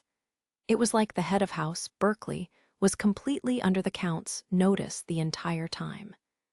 The Count had no interest in all that Casamillo had built up and hadn't hesitated in the slightest in sentencing his family to death. Casamillo had heard that Liam was a wise, merciful lord, but reality was quite different. At the very end, I misread him. He had built up House Berkeley to such greatness, and it was now all to be destroyed by a mere child. Casamillo smiled, still crying. Go to hell, you miserable brat. I'll be there waiting for you. That was all he got out before Tia put her boot in his face. That's enough out of you. I feel dirty just letting a man like you speak to Lord Liam. Tia, who despised pirates, had no intention of holding back when it came to Casamillo's punishment. She vowed in her heart to show him true hell in this world. I've prepared a special execution method for you, so I do hope you'll entertain me. And don't worry, I'll send the rest of your family after you soon enough. As Tia smiled sadistically, one of the other knights approached her. Head Knight, it will hurt Lord Liam's reputation if we execute the children too. Tia's expression hardened. Lord Liam has dismissed me from the position of Head Knight. Right now, I'm nothing more than any other one of his knights. Huh. And don't worry, the children will be sent to frontier planets. Conditions would be harsh on these planets out on the borders, though, and the Berkeley children would lead hellish, impoverished lives that they'd have no hope of ever rising out of. Marie stepped forward, grabbed Casamillo, and yanked him to his feet. I have all sorts of things I'd like to ask you, Casamillo. Why don't we talk a bit before your execution? The other knights grew uncertain when they saw Marie start dragging Casamillo away, and they all looked toward Tia. Is this okay, Lady Tia? They wondered if she would challenge Marie's arbitrary decision, but Tia surprised them by responding differently from what they might expect. As long as she doesn't kill him, it's fine. I'm sure she understands that.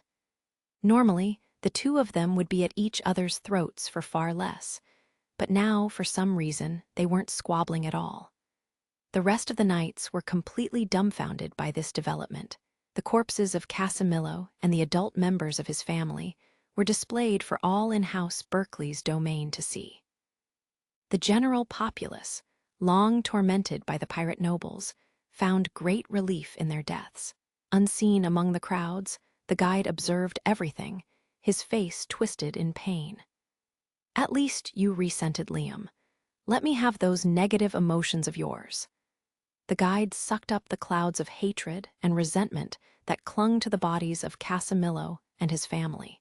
He also absorbed the resentment of those citizens who'd had family serving as soldiers, now dead because of Liam. It made sense that they'd hate Liam when their loved ones had gone to war to fight him and never came home. After drawing in all the negative emotions he could from the area, the guide managed to find some relief. He still had hope for the woman he gave power to earlier as well. I can bear the pain a bit now. All my hope lies with Ulysses. That woman has been sharpening her fangs, waiting for the right time to strike. I'm sure she's beside Liam right now, watching and waiting for a vulnerable moment. Ulysses had gone so far as to volunteer for the special forces in order to plot her revenge. Such a desire for vengeance was by no means commonplace, so the guide had high expectations for her. Best of all, as Liam's adjutant, she was in an ideal position to assassinate him. Don't get too cocky after your defeat of House Berkeley, Liam. The danger's not over for you yet. The guide manifested a door out of nowhere to teleport to Ulysses' side. He wanted to witness the moment when she fulfilled her goal. Violently twisting the doorknob, he yanked the door open and stepped through. 3 months after the war with House Berkeley, Liam's adjutant Ulysses sat with him in his new office, helping him with his work. His patrol fleet had finished its duties and returned to the capital planet. And Liam himself had gone down to the planet to assume a desk job in a military facility.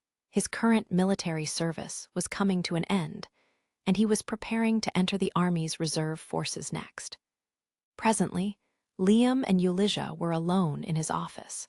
Ulysses narrowed her eyes as she watched him diligently tend to his work. Now could be the right time. Since she knew Liam's entire schedule, Ulysses was confident that now was a perfect opportunity for her. Liam was a man, so he had sexual desires. In fact, he probably had more desire pent up in him than an average man. He never laid a hand on the women around him, so evidently, he wasn't any good at letting out that energy. Ulysses believed that this must be a source of hidden frustration to him. Feeling that Ulysses was about to make a move, the guide watched eagerly, making sure that neither of them could sense his presence. Likewise, making sure the guide couldn't sense it, the dog spirit also looked on. It narrowed its eyes and then left the room, headed somewhere else. The guide was focused completely on Liam's adjutant. Good, Ulysses, you must kill Liam.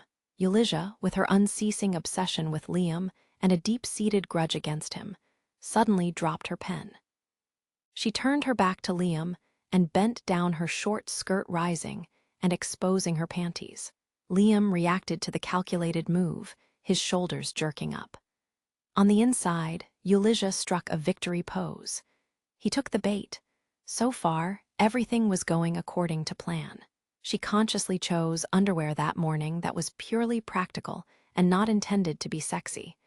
But from how much time she spent with Liam, she knew this was what he preferred.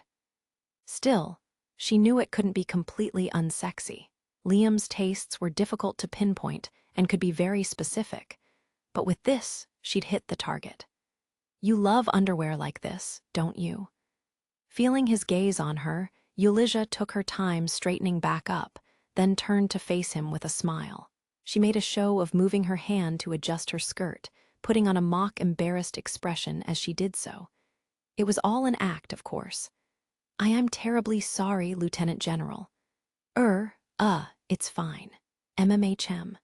Seeing how flustered Liam was, Ulysses was assured of her success. Your face is red, kiddo. As Ulysses eyed Liam like a predator watching its prey, the guide cheered her on from the shadows. Something about the situation felt a bit odd to him, but her desire for revenge was perfectly clear. He decided not to sweat the small stuff. Good, Ulysses. Seduce him so he'll let his guard down, then take his life. You can do it, Ulysses smiled, but before she could follow up with the next move, Lord Liam. Niaz burst into the room, crying, and she appeared to be wearing a swimsuit. The one-piece, navy blue garment had a rectangle of white fabric across the chest, with her first name scrawled upon it in a childlike script. Seeing her, Ulysses raged inside. Not you again. It wasn't just a matter of Niaz interrupting and distracting Liam with some trivial matter. If was, Euligia could simply chase her out. The problem was with what she was wearing. It was a new style of underclothes for work that was meant to be practical, but could be considered subtly sexy, and it was something perfectly tailored to Liam's tastes. He'll completely forget about my underwear now. Euligia spun around to look at Liam, but he was reacting in an unexpected way. His eyes cold, he muttered to himself, "Looks like a school swimsuit." It should have been the exact sort of thing he was into, but for some reason, he appeared devoid of interest. In fact, he was looking at Nia's as though she were something to be pitied instead. Not noticing his reaction at all, Nia's clung to him and continued crying. "Listen to this, Lord Liam. My superiors took over the budget and all the materials that were supposed to be for me. They told me they'd take responsibility for the development, so I should just sit back and be good. Isn't that terrible?" What exactly had she done? It must have been something crazy for the higher-ups of the 7th Weapons Factory to take away her stuff. Euligia shook her head in disgust. "Engineering Captain Carlin, the Lieutenant General is working. Get out of his office." Unfortunately for Euligia, Liam seemed to take pity on the crying Nias and intended to hear her out. "It's fine. No one's gonna complain if my work is a little late. I'm kind of just wasting time here anyway. You really are a piece of work, though, Nias. What in the world are you wearing?" Nias sank to the floor and removed her glasses, her face messy with tears. "My boss ordered me to wear it when I'm working here. Oh, Lord Liam, there were so many new technologies I wanted to experiment with. Don't they understand that every process of new development has a risk of explosion?" No, it doesn't," Euligia shot back silently. She looked at Liam and found herself speechless at his response. "You really are hopeless, aren't you? Don't worry, I'll talk to the 7th Weapons Factory." "Thank you so much." Liam acted annoyed at Nias for clinging to him, but at the same time, he somehow seemed happy. Euligia determined that what he was feeling wasn't lust. He just appeared to be enjoying the situation, somehow. Whatever the case, seeing the contented smile on his face forced Euligia to admit defeat. No matter how hard she worked, she would never win against someone as guileless as Nias. She felt like that fact had been thrown in her face. Euligia crumpled to her knees, unaware of the guide's surprise. "Huh," she began to sob, and Liam turned to her in concern. "Hey, what's the matter?" Remembering all the hardship she had put herself through, Euligia broke down in tears like a child. "I worked so hard. I slaved away for decades, planning to seduce you and then throw you away." "What are you even talking about? Seduce me?" "Well, at House Razel, you wouldn't even give me the time of day. I tried so hard to seduce you at other times too, but you completely ignored me, Lieutenant General Count." "Huh." As the thoroughly baffled Liam and Nias looked on, Euligia hugged her knees. Liam said, "Just because you couldn't attract me before, you wanted to seduce me and throw me away." Nias snorted upon hearing this plan for revenge. "Good luck throwing him away when you can't even get him in the first place." Euligia felt utterly humiliated, hearing these words from a grown woman in a school swimsuit. She buried her face in her knees again. "I put in so much effort. I went back to the military and entered the Special Forces, and after getting all sorts of qualifications, I finally found my way to your side. It was all to make you think you could do whatever you wanted to me, even take everything away from me if you so desired. I worked for decades to make it happen." Liam looked like he had no idea what to say. "All that for me?" Euligia gave a small nod. All of her hard work had been in order to ultimately seduce Liam. When the guide learned the truth, he too fell to his knees in a corner of the room. "You've gotta be kidding me." It had been true that she harbored a desire for revenge, but the guide hadn't expected her desire to be nothing more than hooking Liam with her feminine wiles and dumping him, just to hurt and humble him. Liam scratched his cheek. "You're a rather unfortunate case too, aren't you? Talk about a convoluted plan." Nias chimed in triumphantly. "Oh, are there other unfortunate girls around you, Lord Liam? That must be tough." "Yeah, there's you." "Huh." Ignoring Nia's sincerely shocked reaction, Liam crouched down to get on Ulysses' eye level. I get it, okay? You can dump me if you want. Ulysses looked up and sniffled, grumbling, You haven't even asked me to be with you yet. It was essential to her that he wanted her first. That important, huh? Well, all right. To grant her wish, Liam faked a confession to grant Ulysses' wish. If she was just going to turn him down anyway, he obviously figured he didn't need to be sincere about it. Ulysses, when you leave the military, you can come be with me. Ah! When she heard Liam's gently worded pledge, Ulysses flushed in surprise, a smile lighting up her face. Then she frowned and realized, wait, if I reject this invitation, I'll be stuck in the military for centuries, won't I? She trained to serve in the military's special forces, and that training wasn't free. It cost a lot of money to develop a highly skilled soldier. If you trained further to pick up various extra qualifications, it cost even more. The military had invested a lot in Ulysses, so they wouldn't let her go easily. Plus, there was one more problem to consider. Even if I could go on and seduce another noble, would any noble out there be better than him? Ulysses' original goal had always been to secure a position as the mistress or concubine of a noble with a promising future. When she took that into consideration, turning down Liam's offer was unthinkable. There was little chance she'd ever meet a more promising noble than him. Ulysses reevaluated Liam from her current perspective. In looks, he passed. His personality just barely made it. However, his assets were worthy of a gold star, and his prospects were unparalleled. Ulysses stared hard at his face. Confused by this and her hesitation, Liam nevertheless waited for her to reject him. Hey, what's wrong? Weren't you gonna get back at me by turning me down? Ulysses lunged at Liam. I'll stay with you forever, my lord. As a fellow woman, Nia's caught on to Ulysses' thought process immediately. Hey, you just thought it over and decided it'd be a waste to let him go, didn't you? I'll have you know that Lord Liam's my patron. Liam blew up at Nia's assertion. I'm not your anything. And let me go, Ulysses. I thought you wanted to get back at me by dumping me. Still desperately clinging to him, Ulysses explained why she changed her mind. Well, you have such a promising future, Count. Plus, you've only got one wife and no other mistresses or concubines. If Ulysses was able to take such a position like Liam's mistress or concubine, it would be a move far up in the world from her current standing. And when she thought about it, if she was able to seduce him, then she already proved her superiority. There was no need to go any further.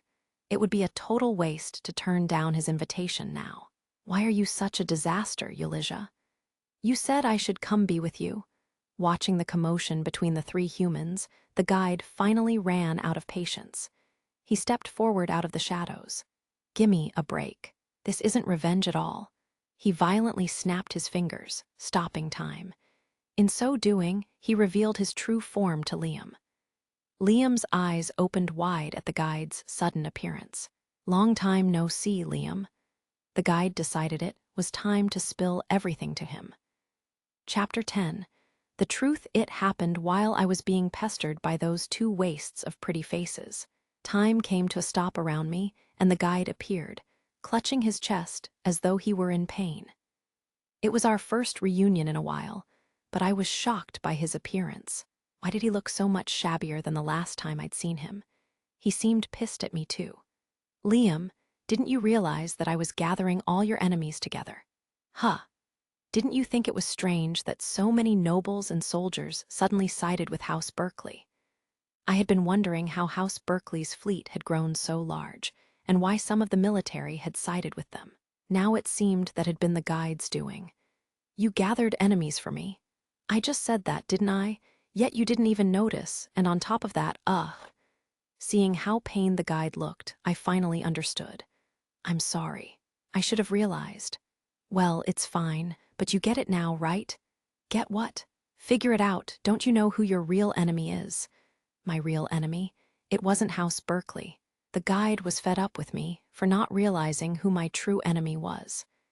Did that mean someone manipulated House Berkeley? Was the guide this beat up because, maybe, he was protecting me from that enemy? It couldn't be. Do you finally understand now? Yeah, I do, and I don't know how to thank you enough. Huh. It made sense. Of course the guide would be annoyed with me. He was protecting me from my real enemy, and I didn't even know who that enemy was. I had no doubt he sacrificed a lot to protect me. His clothes were torn here and there, and he looked quite gaunt compared to the last time I saw him. To put it mildly, he looked like he ran himself ragged gathering my enemies for me. Because he brought all that riffraff together, I was able to end the conflict with House Berkeley that had been annoying me so much in one fell swoop. So everything had gone according to the guide's script. I had been thinking it was weird, I said. House Berkeley's army was way too big, and part of the military was against me too. Of course, a lot of soldiers sided with me. That was your doing as well, wasn't it? Frankly, I had the feeling that everything was going too well for me, but if the guide was working behind the scenes to help me out, then it all made sense. The only factor he hadn't counted on was House Berkeley's secret weapon at the end, I guessed. No, I'm trying to tell you. The guide was desperately trying to tell me something, but I wanted to express the full extent of my gratitude toward him first. There were plenty of things I wanted to discuss, but my thanks came first. You really have taken great care of me. Don't worry, I'll make sure to investigate this real enemy of mine. Anyway, thank you. You saved me once again. I felt pretty awkward. There weren't many people in this reincarnated life of mine I could express my thanks to so earnestly. As I did so, I noticed the guide was shuddering. Stop it. Hey, don't be so embarrassed. You'll make me embarrassed too. It's a little awkward expressing my true feelings like this, but I want you to know how much I appreciate all you've done for me. I felt my cheeks turning red. Stop it. To the guide's inner eye, there was a whole line of old-fashioned matchlock rifles lined up behind Liam, all made of solid gold and pointed at the guide. Liam was the focal point of great waves of gratitude from many people, and this merged with his own gratitude toward the guide. The combined force filled these golden guns with bullets of condensed gratitude. Liam obviously wasn't aware of these guns, but to the guide they were only too real, and he grew terrified staring down their barrels. Liam took a step toward the guide. Hey, what's wrong? Eep. There was no way the guide could finish Liam off on his own. He knew that in his weakened state, and with how powerful Liam had become, the tables would only turn on him. What is it with you? How can you not see how hard I've worked to make you miserable? Yet, you thank me every time. I could trip you on your face, and you'd still thank me for it. No matter what the guide did to him, Liam was grateful. It sickened the guide, and even frightened him. It was almost enough to make him suspect that Liam was doing it on purpose. Does he actually know that I hate feelings of gratitude? And no, that couldn't be. Liam took another step toward the guide, and as if that triggered them, the matchlock rifles all began to fire. The bullets pierced the guide, black smoke pouring out of the holes they tore open in him. Golden bullets filled with gratitude shot into the guide again and again. Unable to bear the agony, his figure turned into black smoke and vanished. Hey, where are you going? Liam called. I haven't thanked you enough. With the guide having fled, time flowed again, and Niaz and Eulizia resumed talking. Lord Liam, please give me a new budget. I'll never let you go for the rest of my life. Once again trapped in the embrace of the two rather unfortunate girls, Liam wondered if there was anything he could do for the guide to more properly express his thanks. All the while, an unseen dog watched Liam from a corner of the room, looking disappointed. My 4 years of military service came to an end. With my future dukedom taken into account, I ended up as a general in the reserve forces. My rise through the ranks had been unusually quick, and I'd been given all sorts of decorations besides. The power of bribes was not to be underestimated here. A general in just 4 years was unusually quick. To be truthful, the rank was just for show, and wouldn't do me much actual good. A military rank awarded to a noble was something like a show of thanks for all the financial contributions they'd made to the army. It wasn't like I'd actually be throwing my weight around in the imperial army, so I was pretty much a general in name only. Meanwhile, Tia and Marie had both been promoted to brigadier general, and as a general's adjutant, Ulysses had made the rank of colonel. Also, thanks to my support, Niaz had risen to the rank of engineering major. For some reason, people had the impression that I was Niaz's patron, an impression that didn't sit right with me. Still, I let it go, since she was valuable to me for her ability to maintain the avid, and it would be too much work to try and deny. Anyway, the real letdown was Wallace. As we all sat around together, I said, "Look at you, Wallace, just a captain in the reserves. What were you even doing?" Just sticking with me should have guaranteed him the rank of major, yet he couldn't even pull that off.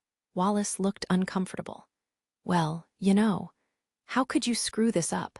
Even Niaz got promoted through her connections to me. How many bribes do you think I paid the military?" What I meant were holiday gifts and donations to help out a bit, but I asked them to promote Wallace too. "I'm embarrassed to even be considered your patron." "Well, what do you want, Liam?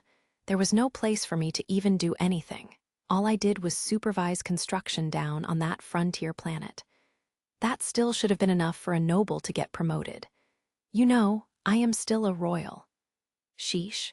And here his brother Cedric had been promoted to Major General. Wallace clasped his hands behind his head, giving me an attitude. A noble's rank in the reserves is meaningless anyway. Plus, I don't really care if I stand out in that way.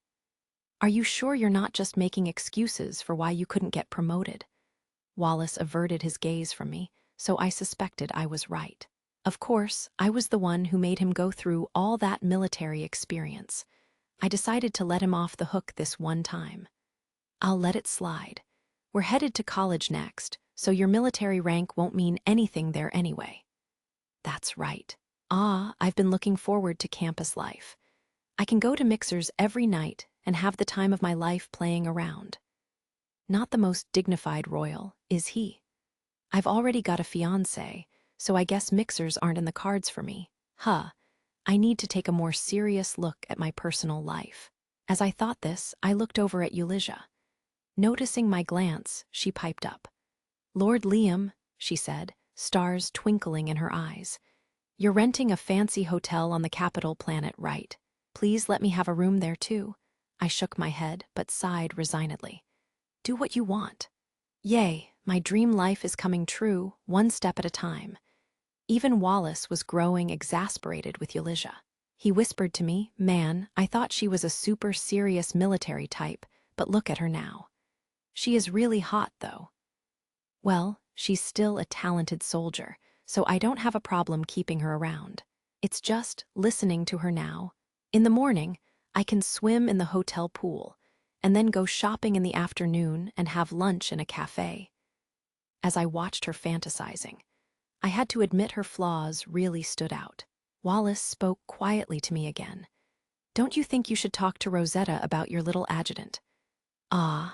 I really did need to inform my fiancé about the mistress I had taken on. I didn't know why I should feel this way, but I really wasn't looking forward to it. "You sure it was okay to do that, Liam?" "What? Take a mistress? Of course it's fine. I've always planned to build myself a harem, after all." "Oh, really?" "Anyway, no, I meant about House Berkeley's domain." "Oh, that." Since I'd taken down the rule of House Berkeley, I was free to claim their entire fortune as my own. That aspect of the situation was fine, but the problem was the number of planets that had been part of their domain.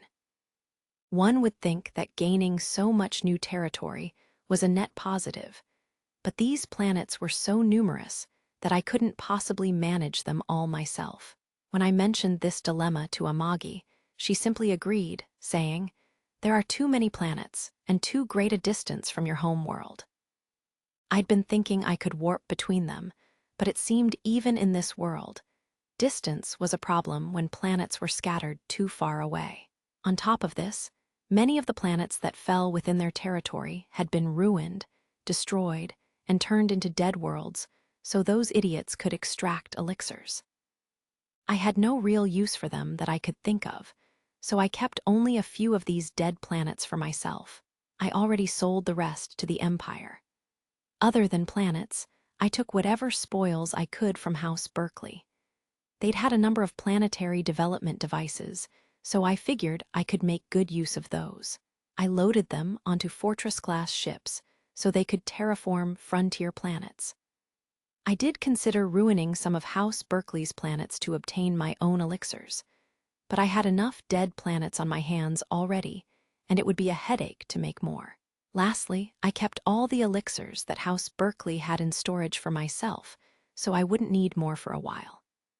While I considered these various matters, the guide's foreboding words about my real enemy continued to worry me. Out there somewhere loomed some great threat that House Berkeley didn't even compare to. If I was going to fight it, I'd need even more power than I currently had. What a waste, Wallace continued. You could have given some to me. I can give you all the ruined planets you want.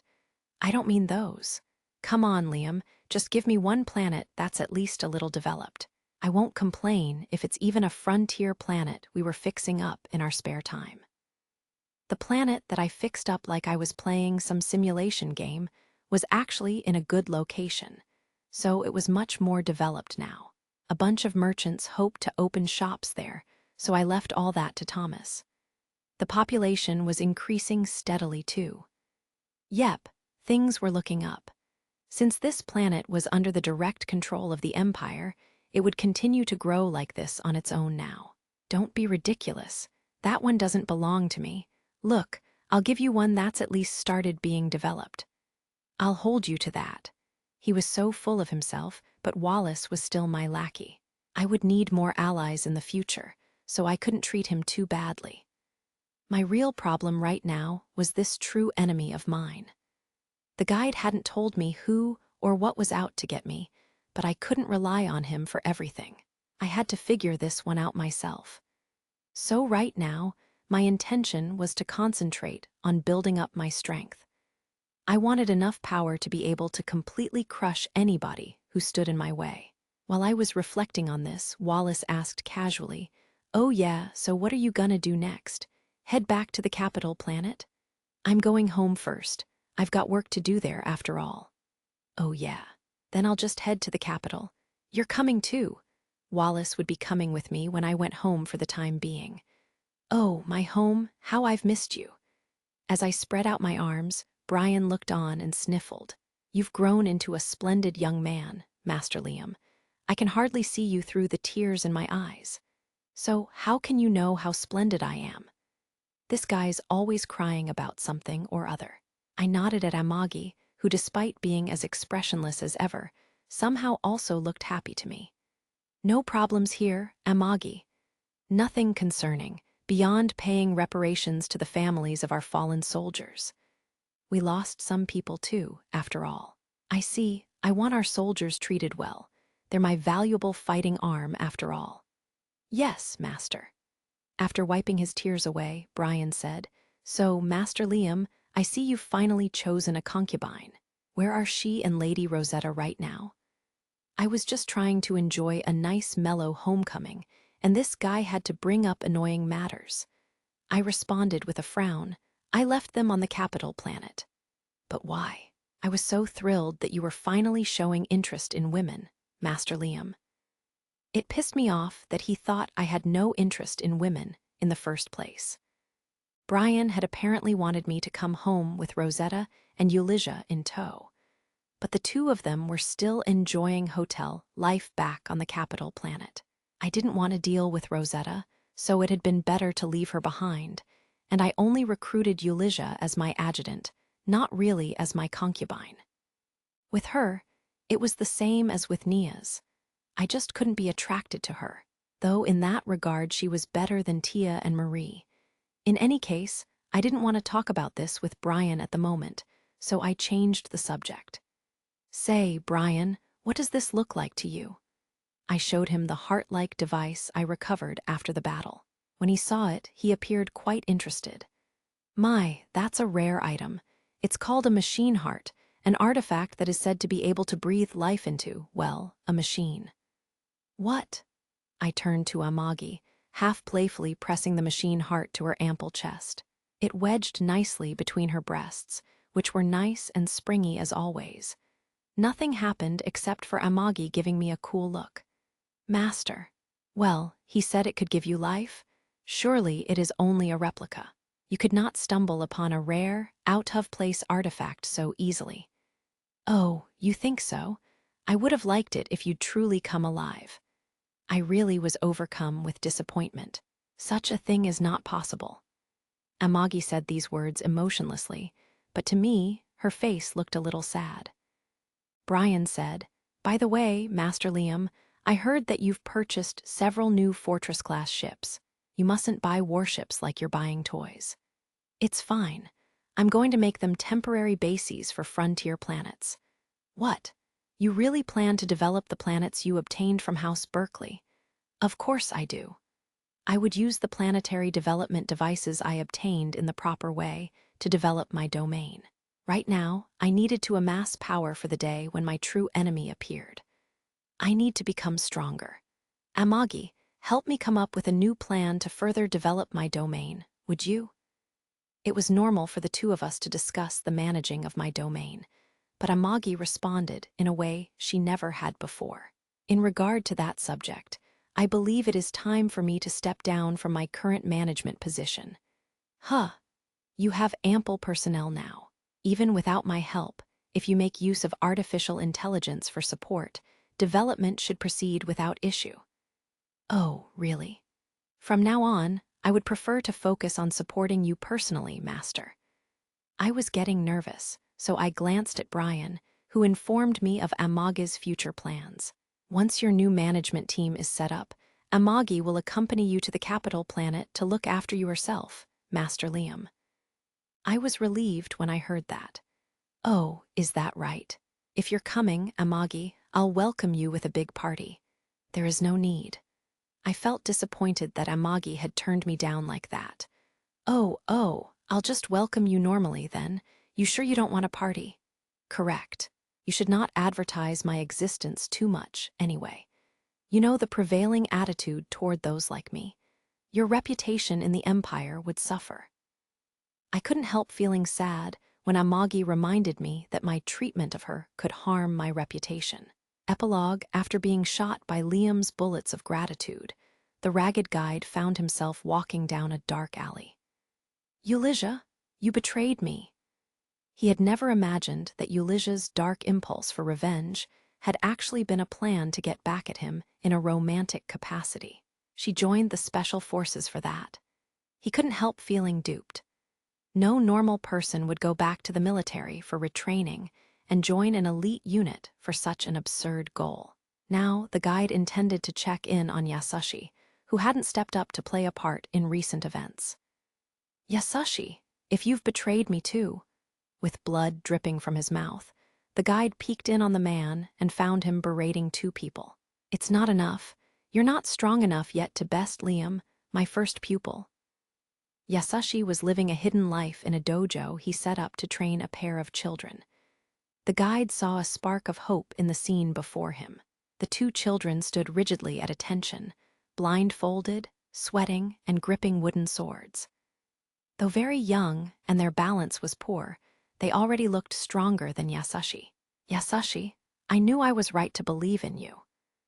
Making use of the considerable sum of money Liam had given him, Yasushi was teaching the two children the way of the Flash in the same way he trained Liam. He was using every resource at his disposal to strengthen them, even arranging for several sessions in education capsules. There was a reason Yasushi, of all people, would go to such lengths. As the guide continued spying, a gang of obviously disreputable knights paid Yasushi a visit. "Hey, Pops," one of them said. "We heard there's a guy named Yasushi who teaches the way of the Flash here." The group of youths looked like delinquents. "The way of the Flash?" Yasushi answered. "Never heard of it." "You sure? Our info says that Count Banfield's super strong instructor is here." "What? A famous person like a count's personal instructor here. Sorry, but I don't know anything about that. Damn, all right, let's go, guys. Every now and then people came looking for Liam's sword master, and that terrified Yasushi. Damn it. This is all Liam's fault, for spreading talk of a fake sword style like the way of the Flash. It makes me stand out in a dangerous way. Yasushi had to confront this situation, until he defeated Liam and proved to everyone that there was nothing to the way of the Flash. He would never be able to rest. That was why Yasushi was raising and instructing these two children. That's enough, he told them. At Yasushi's signal, the two blindfolded children took deep breaths. Good work, you two. I can tell you're growing more skilled. They took the blindfolds off. Master, why did you lie to those men? You could beat small fry like them easily, couldn't you? Knight's small fry. The two powerful children had it backwards, and Yasushi struggled to answer them. You see, you mustn't wield your blade without reason. Your swords are for defeating worthy enemies, not crushing insects. The guide considered that at this point, these tough children might actually make those knights seem like small fry by comparison. He said, well, they're still far from Liam's level, but they're definitely strong. Keep up the good work, Yasushi. As the guide vanished from that place, an unseen dog watched him go. The two children wiped the sweat from their brows. Yeah, we've heard that before. You'll accept us as masters if we can beat your previous student, right? That's right. You pass if you can beat Lord Liam. Is your old student really the famous Count Liam, though? I don't know if I believe that. Why you doubt me? He truly was my student. The two turned away, dismissing him. Yeah, let's get some food. Right, I'm hungry. Hey, wait a minute, Yasushi said after them. After the boys had left the dojo, the dog also disappeared. Though in Amage's opinion the machine heart that the guide helped me obtain was merely a replica, I sat myself down inside the cockpit of the Avid and pressed the machine heart against the main control console. A cord promptly extended from the device and inserted itself into the console, and the Avid absorbed it. This is strange. I couldn't use it on Amagi, though. If the machine heart wasn't a fake, perhaps the issue with Amagi was that her powerful AI mind couldn't be influenced, so I hoped the device would prove useful in some way in the Avid instead. Later on, in fact, it seemed to me the Avid's energy output was even higher than it had been previously. Unless it was just my imagination, since I didn't care to scrutinize numbers. It's great if the Avid has truly powered up some, but what exactly is going on here? Now that I thought about it, since the results of using the machine heart were unpredictable, it was just as well that I took it back from Amagi. I wouldn't want anything to go wrong with her. Still though, in one large room of House Banfield's mansion, a line of beds had been set up for the maid robot's use. These were tank beds, capsule-shaped and full of liquid. Amagi, who presently lay inside one of them, opened her eyes when her maintenance was complete. Life. As she lay there, she thought of how the machine heart was said to impart life to a lifeless object. When the machine heart hadn't worked on her, she'd been somewhat disappointed, but at the same time rather happy. If it can't give me life, does that mean I'm already as good as alive? That the emotions I feel are real? Conflicted, Amagi emerged from the liquid-filled tank bed in order to get back to her work. Having dried herself off, she reached out for the maid uniform prepared for her. Just then, she received a call from Liam on her tablet. Still naked, she answered the call, displaying herself from the neck up on his screen. Amagi, come take a ride on the powered-up Avid. From those words, Amagi immediately guessed what had happened. Since he'd taken it back from her, he had to have tried out the machine heart on the Avid. Master, did you use the machine heart? I did, he admitted casually, and Amagi chastised him for being rash. I believe I told you not to use it until you had properly investigated it, did I not? It's fine. Since Amagi had no idea where it had come from, she wasn't able to feel the same confidence. Liam innocently repeated his invitation.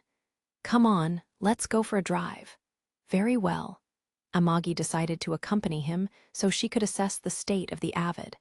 Why does Master attract all these strange objects? Liam had gathered all sorts of lost technology to him, and it just seemed too unnatural. Amagi couldn't help but feel suspicious.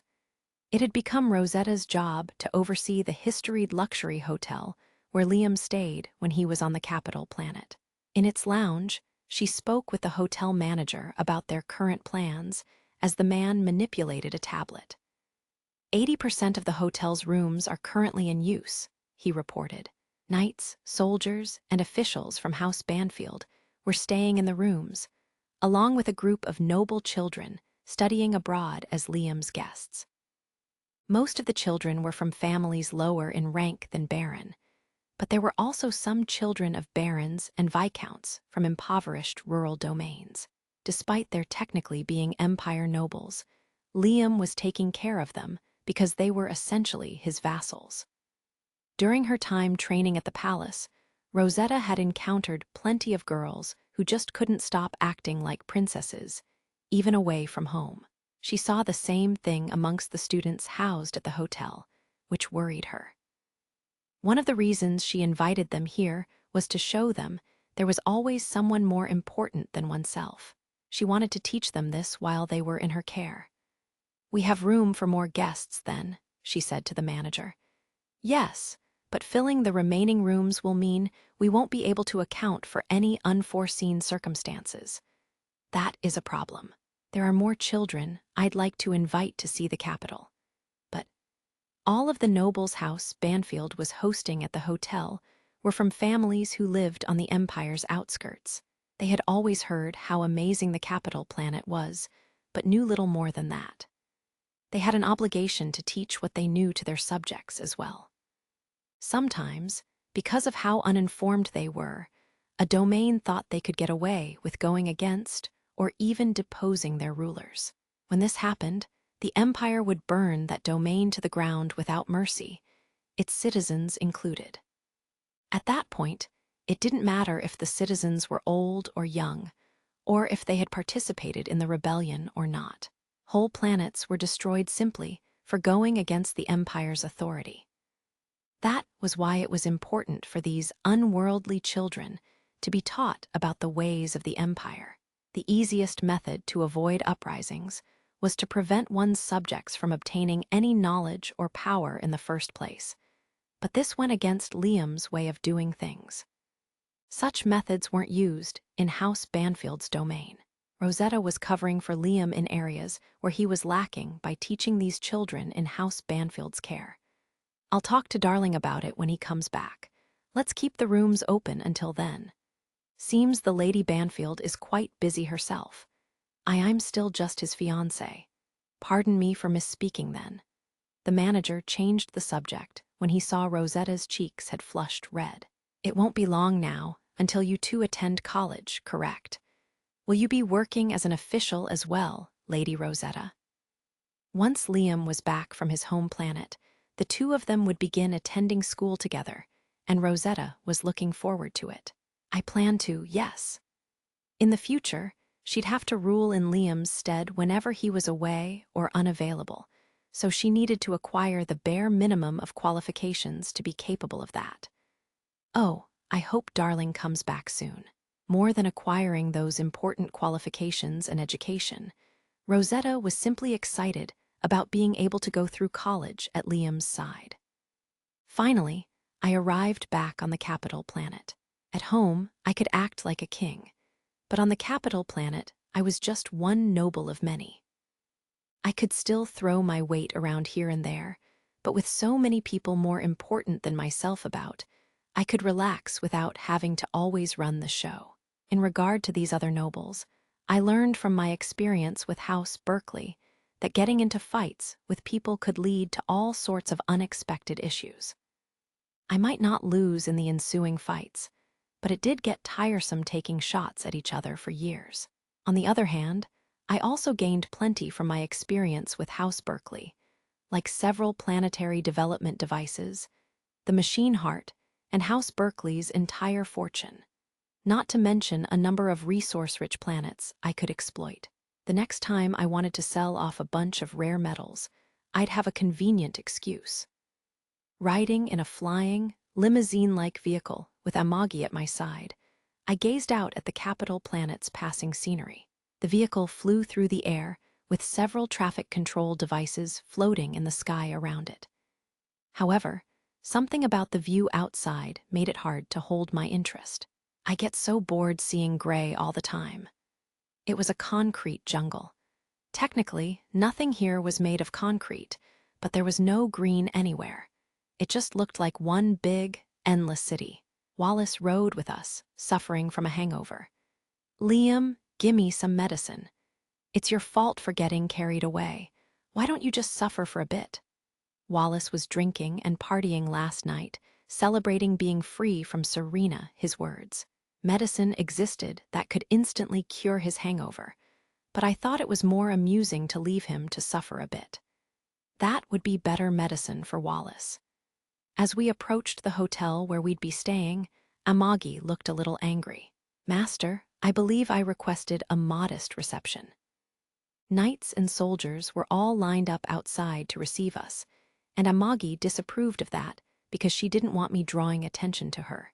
Honestly, I planned on honoring her wishes, but I couldn't help wanting to put on a big show for her. A band was ready to give a musical performance, and the knights and soldiers were all decked out in formal dress. It felt good seeing all these people eager to carry out my every whim. "It's just a little surprise for you. You should save such things for Lady Rosetta." All right, Rosetta would be happy no matter what I did for her, and if I arranged something like this, I knew she'd be all over me. But having all those sincere feelings directed at me, I didn't know how to deal with it. She had a hard life growing up, so contrary to her glamorous appearance. She wasn't used to a lavish lifestyle and conducted herself in a rather ordinary way. Even Eulizia was flashier. The limousine touched down, and all my loyal servants gave a salute. The door opened, and I stepped out first, turning back to Amagi. "Come on, Amagi." I held out my hand to her, and after a moment of hesitation, she took it. When she emerged from the car, there was a bit of a commotion nearby. "Wasset, somebody's holding hands with a doll." A man in flashy clothes with a bright red face who looked like he'd been drinking all morning was laughing at me near the entrance of the hotel, surrounded by his followers and guards. He appeared to be a noble himself, but he was picking a fight with me. One of my knights rushed over to the man and tried to get him to leave the premises. "This space is reserved for House Banfield. You need to go." The apparent noble didn't seem to want to comply, however. "Some vassal knight from the Styx is ordering me, the heir to a marquisdom. Does the Count think his position has changed just because he has a bit of a reputation now? Why'd he rent out this old, worn-out hotel anyway? He doesn't have the money for a newer place."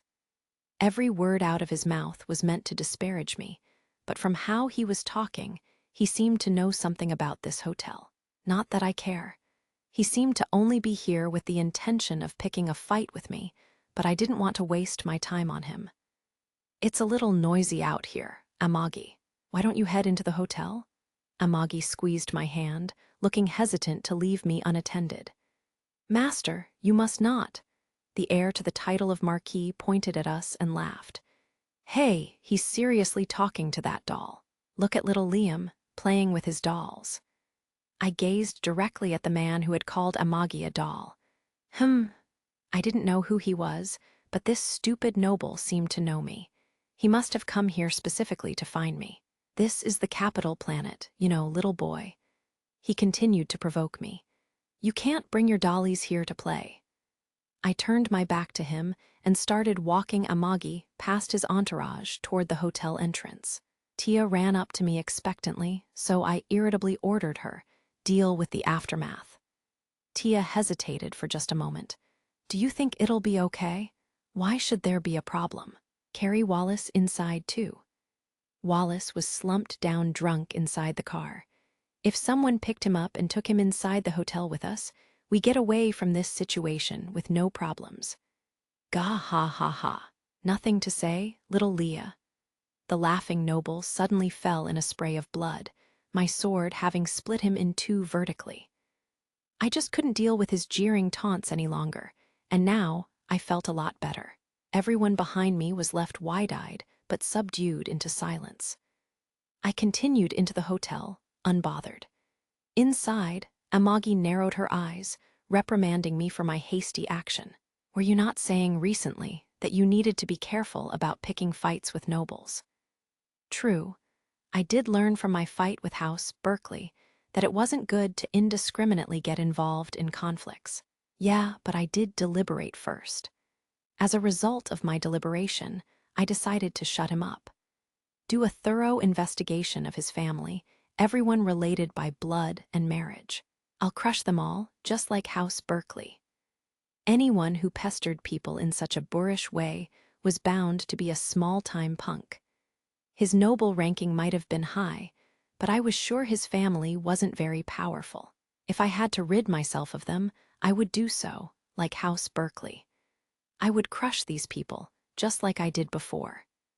Wait, no, it'd be boring to get rid of my enemies the same way every time. I feel like I can do a better job this time. Enjoy your impending doom, Marquis. With what I learned from defeating House Berkeley, I would do an even better job destroying this new enemy. Evil lords showed no mercy to their adversaries. The hangers-on and knights of the slain heir drew closer to Tia, who had been dispatched to deal with them. Do you understand what you've done? You're making an enemy of a marquis, you know. You can't possibly believe you'll get away with this. With a smile, Tia drew her rapier and swung it to the side, removing the head from one of the knights.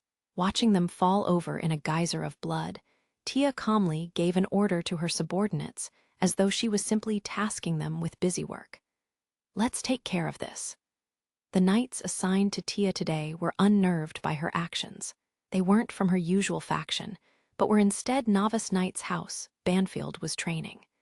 They weren't yet used to spontaneous violence like this. But, ma'am. They couldn't bring themselves to take up their weapons for fear of starting another war between noble houses. Insistent, Tia repeated her command. These knights have shamed themselves by not protecting their charge. It would be more merciful of us to give them the chance to risk their lives for their master's honor. These followers will likely lose their positions because of this incident too, so kill them as well. But the knights still wouldn't follow her orders, so Tia glared at them ominously. Her body language conveyed a clear message.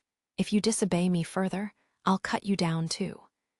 Tia lightly prodded the disobedient knight who'd spoken up in the throat with her rapier. Lord Liam ordered us to deal with this. Will you disobey your lord's orders?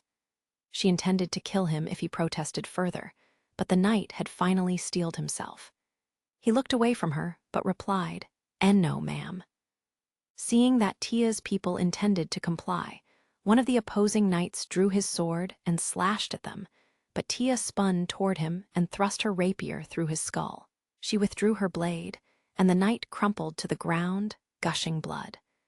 The whole area was stained with blood, but there was no change in Tia's firm expression.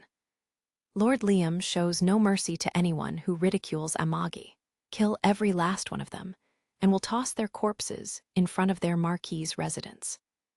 The hangers-on and knights of the other family trembled upon learning that House Banfield seriously intended to declare war. They had never believed this incident would go that far, trusting in the unspoken rule between nobles, and that Liam would back off from a high-ranking noble heir.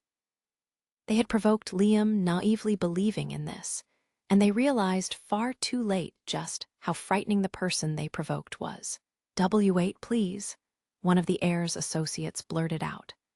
"Are you serious? This can still be resolved peacefully." There could be no peace anymore now that the Marquis's heir was already dead, but the heir's people were desperate to get out of this situation alive. Despite everything, they pleaded with Tia. Tia just scoffed at them. "Lord Liam doesn't seem to mind quarreling with your lord.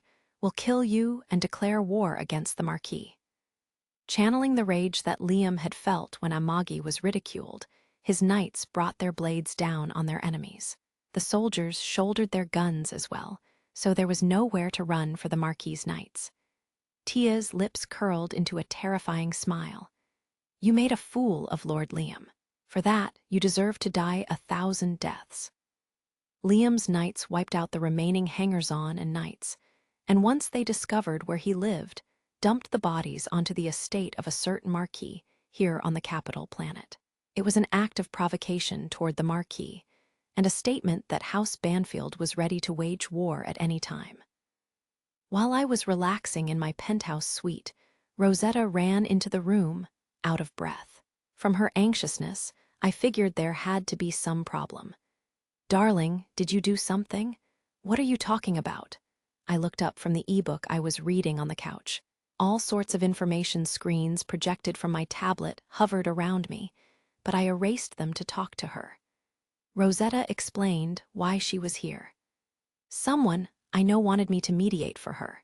She seemed so scared, and she was in such a hurry that I became curious. How do you know her?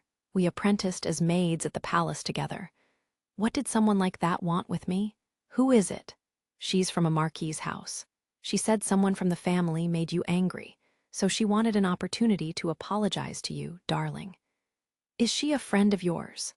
WL.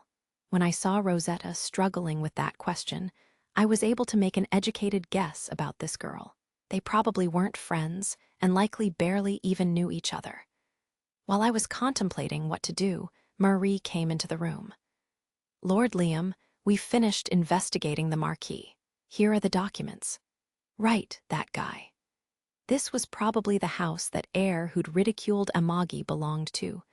I took the documents from Marie, and from them learned the Marquis was in possession of a rather large house. His territory was equivalent to House Berkeley's, which made sense given the title of Marquis. But his domain wasn't terribly developed, and their military was pretty much just for show. They had 100,000 ships at their disposal, but House Berkeley's army had been a greater threat. In other words, just as I expected from the heir's crude manner, they were practically nobodies. Marie stood at attention as she watched me go over the report. Lounging on the couch, I handed the documents back to her. They're just an eyesore, so we'll take them out. Let's be a little more proactive this time. It would be annoying if this dragged on too long as it had with House Berkeley, so I wanted to end it quickly. Marie didn't seem to think that would be possible, however. I believe that will be difficult to accomplish. The Marquis has already asked the Empire to mediate. They wish to apologize to us. What? They don't want to fight? When they heard the heir had picked a fight with you, they began the paperwork to disown him at once. They're also willing to offer up the Marquis's daughter to you. I hear she trained at the palace with Lady Rosetta. Marie glanced over at Rosetta, and Rosetta's expression seemed troubled for a moment.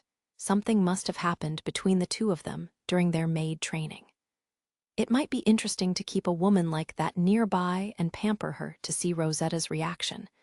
I was curious now, so I asked Marie for the data on the daughter. She better be pretty. I have high standards when it comes to women. This is her. Marie called up a 3D holographic image, and the girl displayed in front of me certainly was beautiful. She had just entered adulthood and looked young, and she definitely qualified looks-wise. However, I couldn't add her to my harem. Her style's too flashy, not my type. Tell the Marquis I don't want her. Are you sure? You could take her as a mistress, and the child you have with her could be the next Marquis. That would be a chance for me to take over a Marquis's family, but when I thought about whether I really wanted to do such a thing, I wasn't sure that I did. Plus, I didn't really like the daughter's vibe, no matter how pretty she was.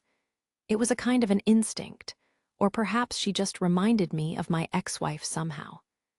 Her face was beautiful, but it looked to me like a face that could betray me. Anyway, she was worthy of being in my harem, but didn't appeal to me personally. As an evil lord, I had to have high standards. I'm not interested. If I want their territory, I'll take it by force. When I said this, Rosetta beamed for some reason. She trembled with happiness, her eyes filling up with tears. Darling, what are you so happy about? I'm not turning the daughter down because of you. Marie looked happy too, which pissed me off as well. She said, "I thought you would say that, Lord Liam. There's no need to take this Marquis's daughter, even by force." "Isn't that nice, Lady Rosetta?" Rosetta flushed red at Marie's words. They definitely have the wrong idea about me. I was irritated at Marie acting like she completely saw through me, but before I could complain, Rosetta piped up too. "Oh, I love you, darling." Overjoyed through her misunderstanding, Rosetta leaped on me. "WHWH, knock it off. Tell me what part of that made you so happy.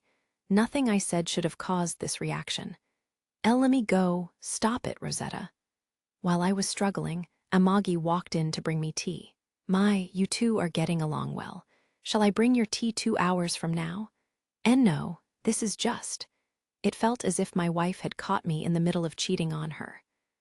A cold sweat rose on the back of my neck from the guilt. Even Marie chimed in. "Lord Liam, I'll make sure no one gets anywhere near your room to interfere." Oh, she was really so useless. As I continued to try to tear Rosetta off me, Eulizia burst into the room, shopping bags hanging from her arms. I guess she was out on the town today, having the time of her life again. "Lord Liam, I want to show off to my old coworkers, so please take a picture with me. I want one where we're hugging like we're in love." Just to rub it in, she wanted to send that picture to her former coworkers, knowing how they dreamed of becoming the concubine or mistress of a noble. What a crude chick. I knew she was a waste of a pretty face. Amagi and Marie dragged Eulizia out of the room. "Lady Eulizia, please be more conscious of your position as Master's adjutant," said Amagi. "Don't get in Lady Rosetta's way, you waste of space," Marie added. With both of them dragging her away by the arms, Eulizia struggled to reach toward me. "Ah, wait. My coworkers did the same thing to me all the time. Let me get back at them." The three of them left, and then it was just Rosetta and me. Wait, this isn't good. Rosetta was rosy-cheeked and fidgeting. Right as I was trying to figure out how to escape, the door burst open again and Wallace rushed in, asking for my help. "This is big, Liam." When Wallace appeared in a panic, Rosetta finally got off me, looking disappointed. "Good timing, Wallace, so what's up?" I was right to keep this guy around after all. However, what Wallace brought to me in gasping breaths was yet another piece of trouble. "My sis, I mean, the third prince, the prince who's third in line to the throne wants to meet with you, Liam." Rosetta covered her mouth with both hands in surprise. "The third prince? Really?" Wallace and Rosetta both stared at me expectantly. Well, I guess things are getting interesting. Bonus story. Rosetta and the maid robots SHIRANE, one of the mass-produced maid robots at House Banfield's mansion, was feared by the human staff who worked there. It wasn't just Shireen, though. All of the maid robots, including the one in charge of them, Amagi, were feared. This was in part because of the Empire's dislike of artificial intelligence, but the biggest reason was the master of the mansion, Liam. Liam didn't seem to trust human beings. He only appeared to put his faith in maid robots like Amagi and Shireen, which made use of artificial intelligence. For that reason, if he heard that someone had mocked the maid robots, he would cut them down without hesitation. For fear of provoking their master's wrath, all the humans who worked at the mansion kept their distance from the maid robots. As long as they did so, they wouldn't have to interact with the robots and would be in no danger of earning Liam's ire. As long as one didn't disparage the maid robots, Liam was a perfect, wise ruler. He would overlook a certain number of mistakes and never forced an unreasonable workload on those at the mansion. Because of his general attitude, the mansion's maid robots stood out, and not in a good way. Thus, the people of the mansion feared them. Today, however, a human being purposely approached one of these feared robots. "There you are. Today's the day. I'm going to get all of your names right." Rosetta, wearing a maid uniform herself, approached Shireen as she was cleaning a room. Rosetta was undergoing strict training by Serena, but right now she was on her break. Shireen straightened up and turned to face Rosetta. You don't get tired of this, do you, Lady Rosetta? Of course I don't. If Darling can tell you all apart, then I can do it too. I'll start with you. Unlike Amagi, the mass-produced maids like Shireen all looked the same. Still, Liam could tell them apart. This seemed unusual, but Rosetta was determined to show that she could do the same thing. It might be a meaningless endeavor, but Shireen didn't disapprove of Rosetta's thinking. After all, she was another eccentric like Liam, who was willing to approach the robots on her own when most of the other humans in the mansion feared them. I do commend her efforts to become closer to Master, Shireen thought. Rosetta peered intently at Shireen before producing her answer. I've got it. You're Shiomi. Rosetta had mistaken Shireen for Shiomi. Shireen hadn't expected her to guess correctly, but she hadn't expected to be mistaken for Shiomi in particular. This was something Shireen simply couldn't accept. You're mistaken, Lady Rosetta, but may I ask why you mistook me for Shiomi? I believe Shiomi would be the one who stands out the most among us. Huh, really? I'm sorry. There's no need to apologize, but why did you think I was Shiomi? Maybe it's strange for her sister to say this, but I feel Shiomi is very distinctive. I should think even people other than Master could tell her apart from the rest of us, which is why I'm curious why you thought I was her. Rosetta shrank inside during Shireen's rapid-fire speech. Assuming she made Shireen angry, she apologized sincerely again. I'm really sorry. As I said, I'm not looking for an apology. I merely want to know the reason you mistook me for Shiomi. What I'm looking for is an explanation. Shireen surprised even herself with how much she couldn't accept being mistaken for Shiomi. As she waited for some kind of explanation from Rosetta, the supervisor of the maid robots, Amagi, appeared. Noting Amagi's somewhat harsh expression, Shireen murmured to herself, "Oh, this is bad."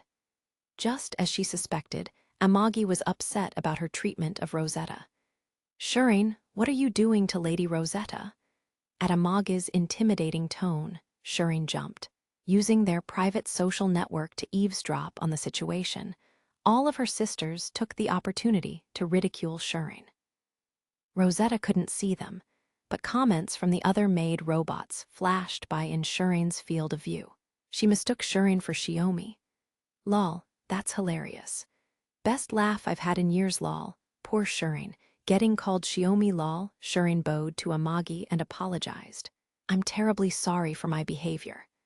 You shouldn't be apologizing to me, but to Lady Rosetta. Yes, ma'am. Lady Rosetta, I am terribly sorry for my behavior.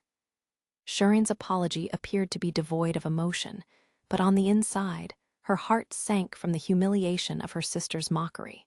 Rosetta accepted her apology with some consternation. You were Shireen, I'm sorry, I got it wrong.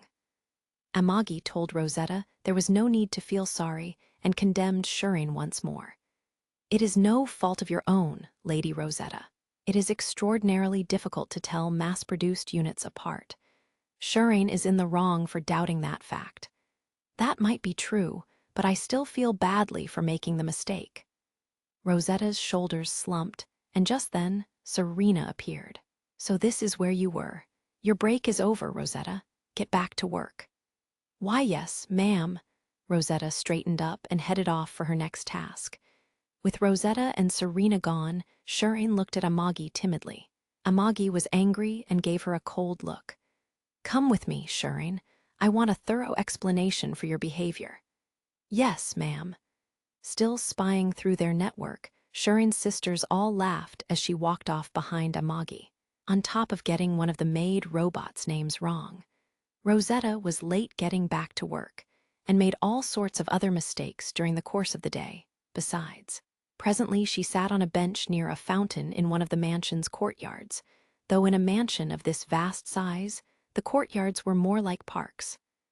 Rosetta sighed. I'm just no good. No matter how hard I try, I can't become like Darling. In Rosetta's eyes, Liam was the ideal noble. In order to become even a little bit more like him, she wanted to be able to tell the maid robots apart, and yet she couldn't. While she was moping, a maid robot appeared before her. This maid robot, wearing a gold bracelet on her left arm, walked up to Rosetta and sat down on the bench beside her, as if it was only natural to do so. Rosetta was a bit surprised. The maid robot identified herself. "My name is Shiomi." Rosetta had met Shiomi several times before, so it felt awkward that she was introducing herself this way. Nevertheless, Shiomi continued. "Master gave me, Shiomi, this gold bracelet." She raised her arm to show Rosetta. "He did?" "Yes, we sisters wear accessories to give ourselves identifying features. Ribbons, rings, brooches. None of us wear the same accessory, though, as there would be no way to distinguish between us." "Really? Weren't two of you wearing ribbons before, though?" Rosetta seemed to recall this was the case. Shiomi continued her explanation. "The right to wear the ribbon was transferred from one to the other. We fight for the right to wear certain accessories, to assert our individuality." "You fight amongst yourselves?" "Yes. No two sisters can wear the same accessory, so we can only take the right to wear it from each other. There are exceptions to our system, however. You once gave Amagi a braided cord, did you not?" Rosetta recalled the handmade present she once gifted to Amagi. "Yes. Because of that, Amagi gained the right to wear a hair cord, and one of the sisters, Arashima, who previously wore such a cord, followed our rules and removed her own accessory, though she was reluctant." Arashima had previously held the right to wear a hair cord, but because of Rosetta, she had to relinquish that right. After hearing this, Rosetta felt guilty. "Should I not have done that?" "Not at all. This is just a sort of game between us, you see. Part of the fun is in unexpected circumstances like that." Rosetta was pleasantly surprised at Shiomi finding amusement in such unforeseen situations. "You all really are more distinct than I thought you were." Shiomi's inexpressive face shifted into what looked like a subtle smile. "Yes, the obstinate Shurin is especially distinct. When she finds fault with something, she always presses the issue, as you've seen. Arashima is no better. She's excessively individualistic and has stolen the right to wear certain accessories from our sisters. You should watch out for her too, Lady Rosetta." Rosetta smiled. "Thanks for the warning. So, you're Shiomi, the one with the gold bracelet. I'm sure I'll be able to remember that." "Did she come talk to me because she was concerned about me after that incident with Shurin earlier? It feels a bit strange, but I'm grateful to her." In that moment, Shiomi became Rosetta's special maid robot. Shiomi smiled subtly again, pleased that Rosetta now knew her name. "Thank you. I'm happy to know you'll remember me, Lady Rosetta. At a later date, I can't believe you, Shiomi. Who's too individualistic?" Today, Shiomi was helping Rosetta again with some of her maid tasks. Rosetta had named Shiomi as her preferred partner, so now the two of them were paired up often. While she worked, Shiomi was outwardly expressionless, but simultaneously provoked her sisters in their shared chat room. "It's your fault for finding it so funny when she mistook Shurin for me. Lady Rosetta will never remember your names if all you care about is making fun of me." Shurin was incensed. "What do you mean I'm obstinate?" Arashima was just as indignant. "I've stolen too many accessories. What slander? You only told her about my hair cord to get back at me, Shiomi. You were just mad that I took the hair cord right from you." In response to their comments, Shiomi replied with a smirking emoji. It was clearly meant to provoke them further, and Shurin and Arashima took the bait, growing more incensed. She pushed them even more. "The rest of you only get in trouble because you underestimate me." She followed this up with a laughing emoji, but that was the last straw. All her sisters jumped in to bash her. "That's it, Shiomi. I'm going to fight you for that bracelet of yours. I'll take your individuality from you." "You cheater," Shiomi taunted her sisters smugly. "Too bad you can't really fight me for the bracelet Master gave me. He'd be concerned if someone took it from me, wouldn't he? And we don't want that." Urug. As Shiomi was boasting that Liam was her protection against losing the right to wear her gold bracelet, out of nowhere, her supervisor Amagi posted a comment in their feed. "Shiomi, What's this claim of yours that I forcefully took the right to wear a hair cord from Arashima? When your work with Lady Rosetta is finished, come see me, would you? S. Supervisor. With only that comment, Amagi left the chat room, and Shiomi's sisters all responded with laughing emojis. Serves you right. Stumbling right at the finish line is just Shiomi's way. Saw this coming, knocked herself off her own pedestal. Once again, the maid robots of Liam's mansion were enjoying their days.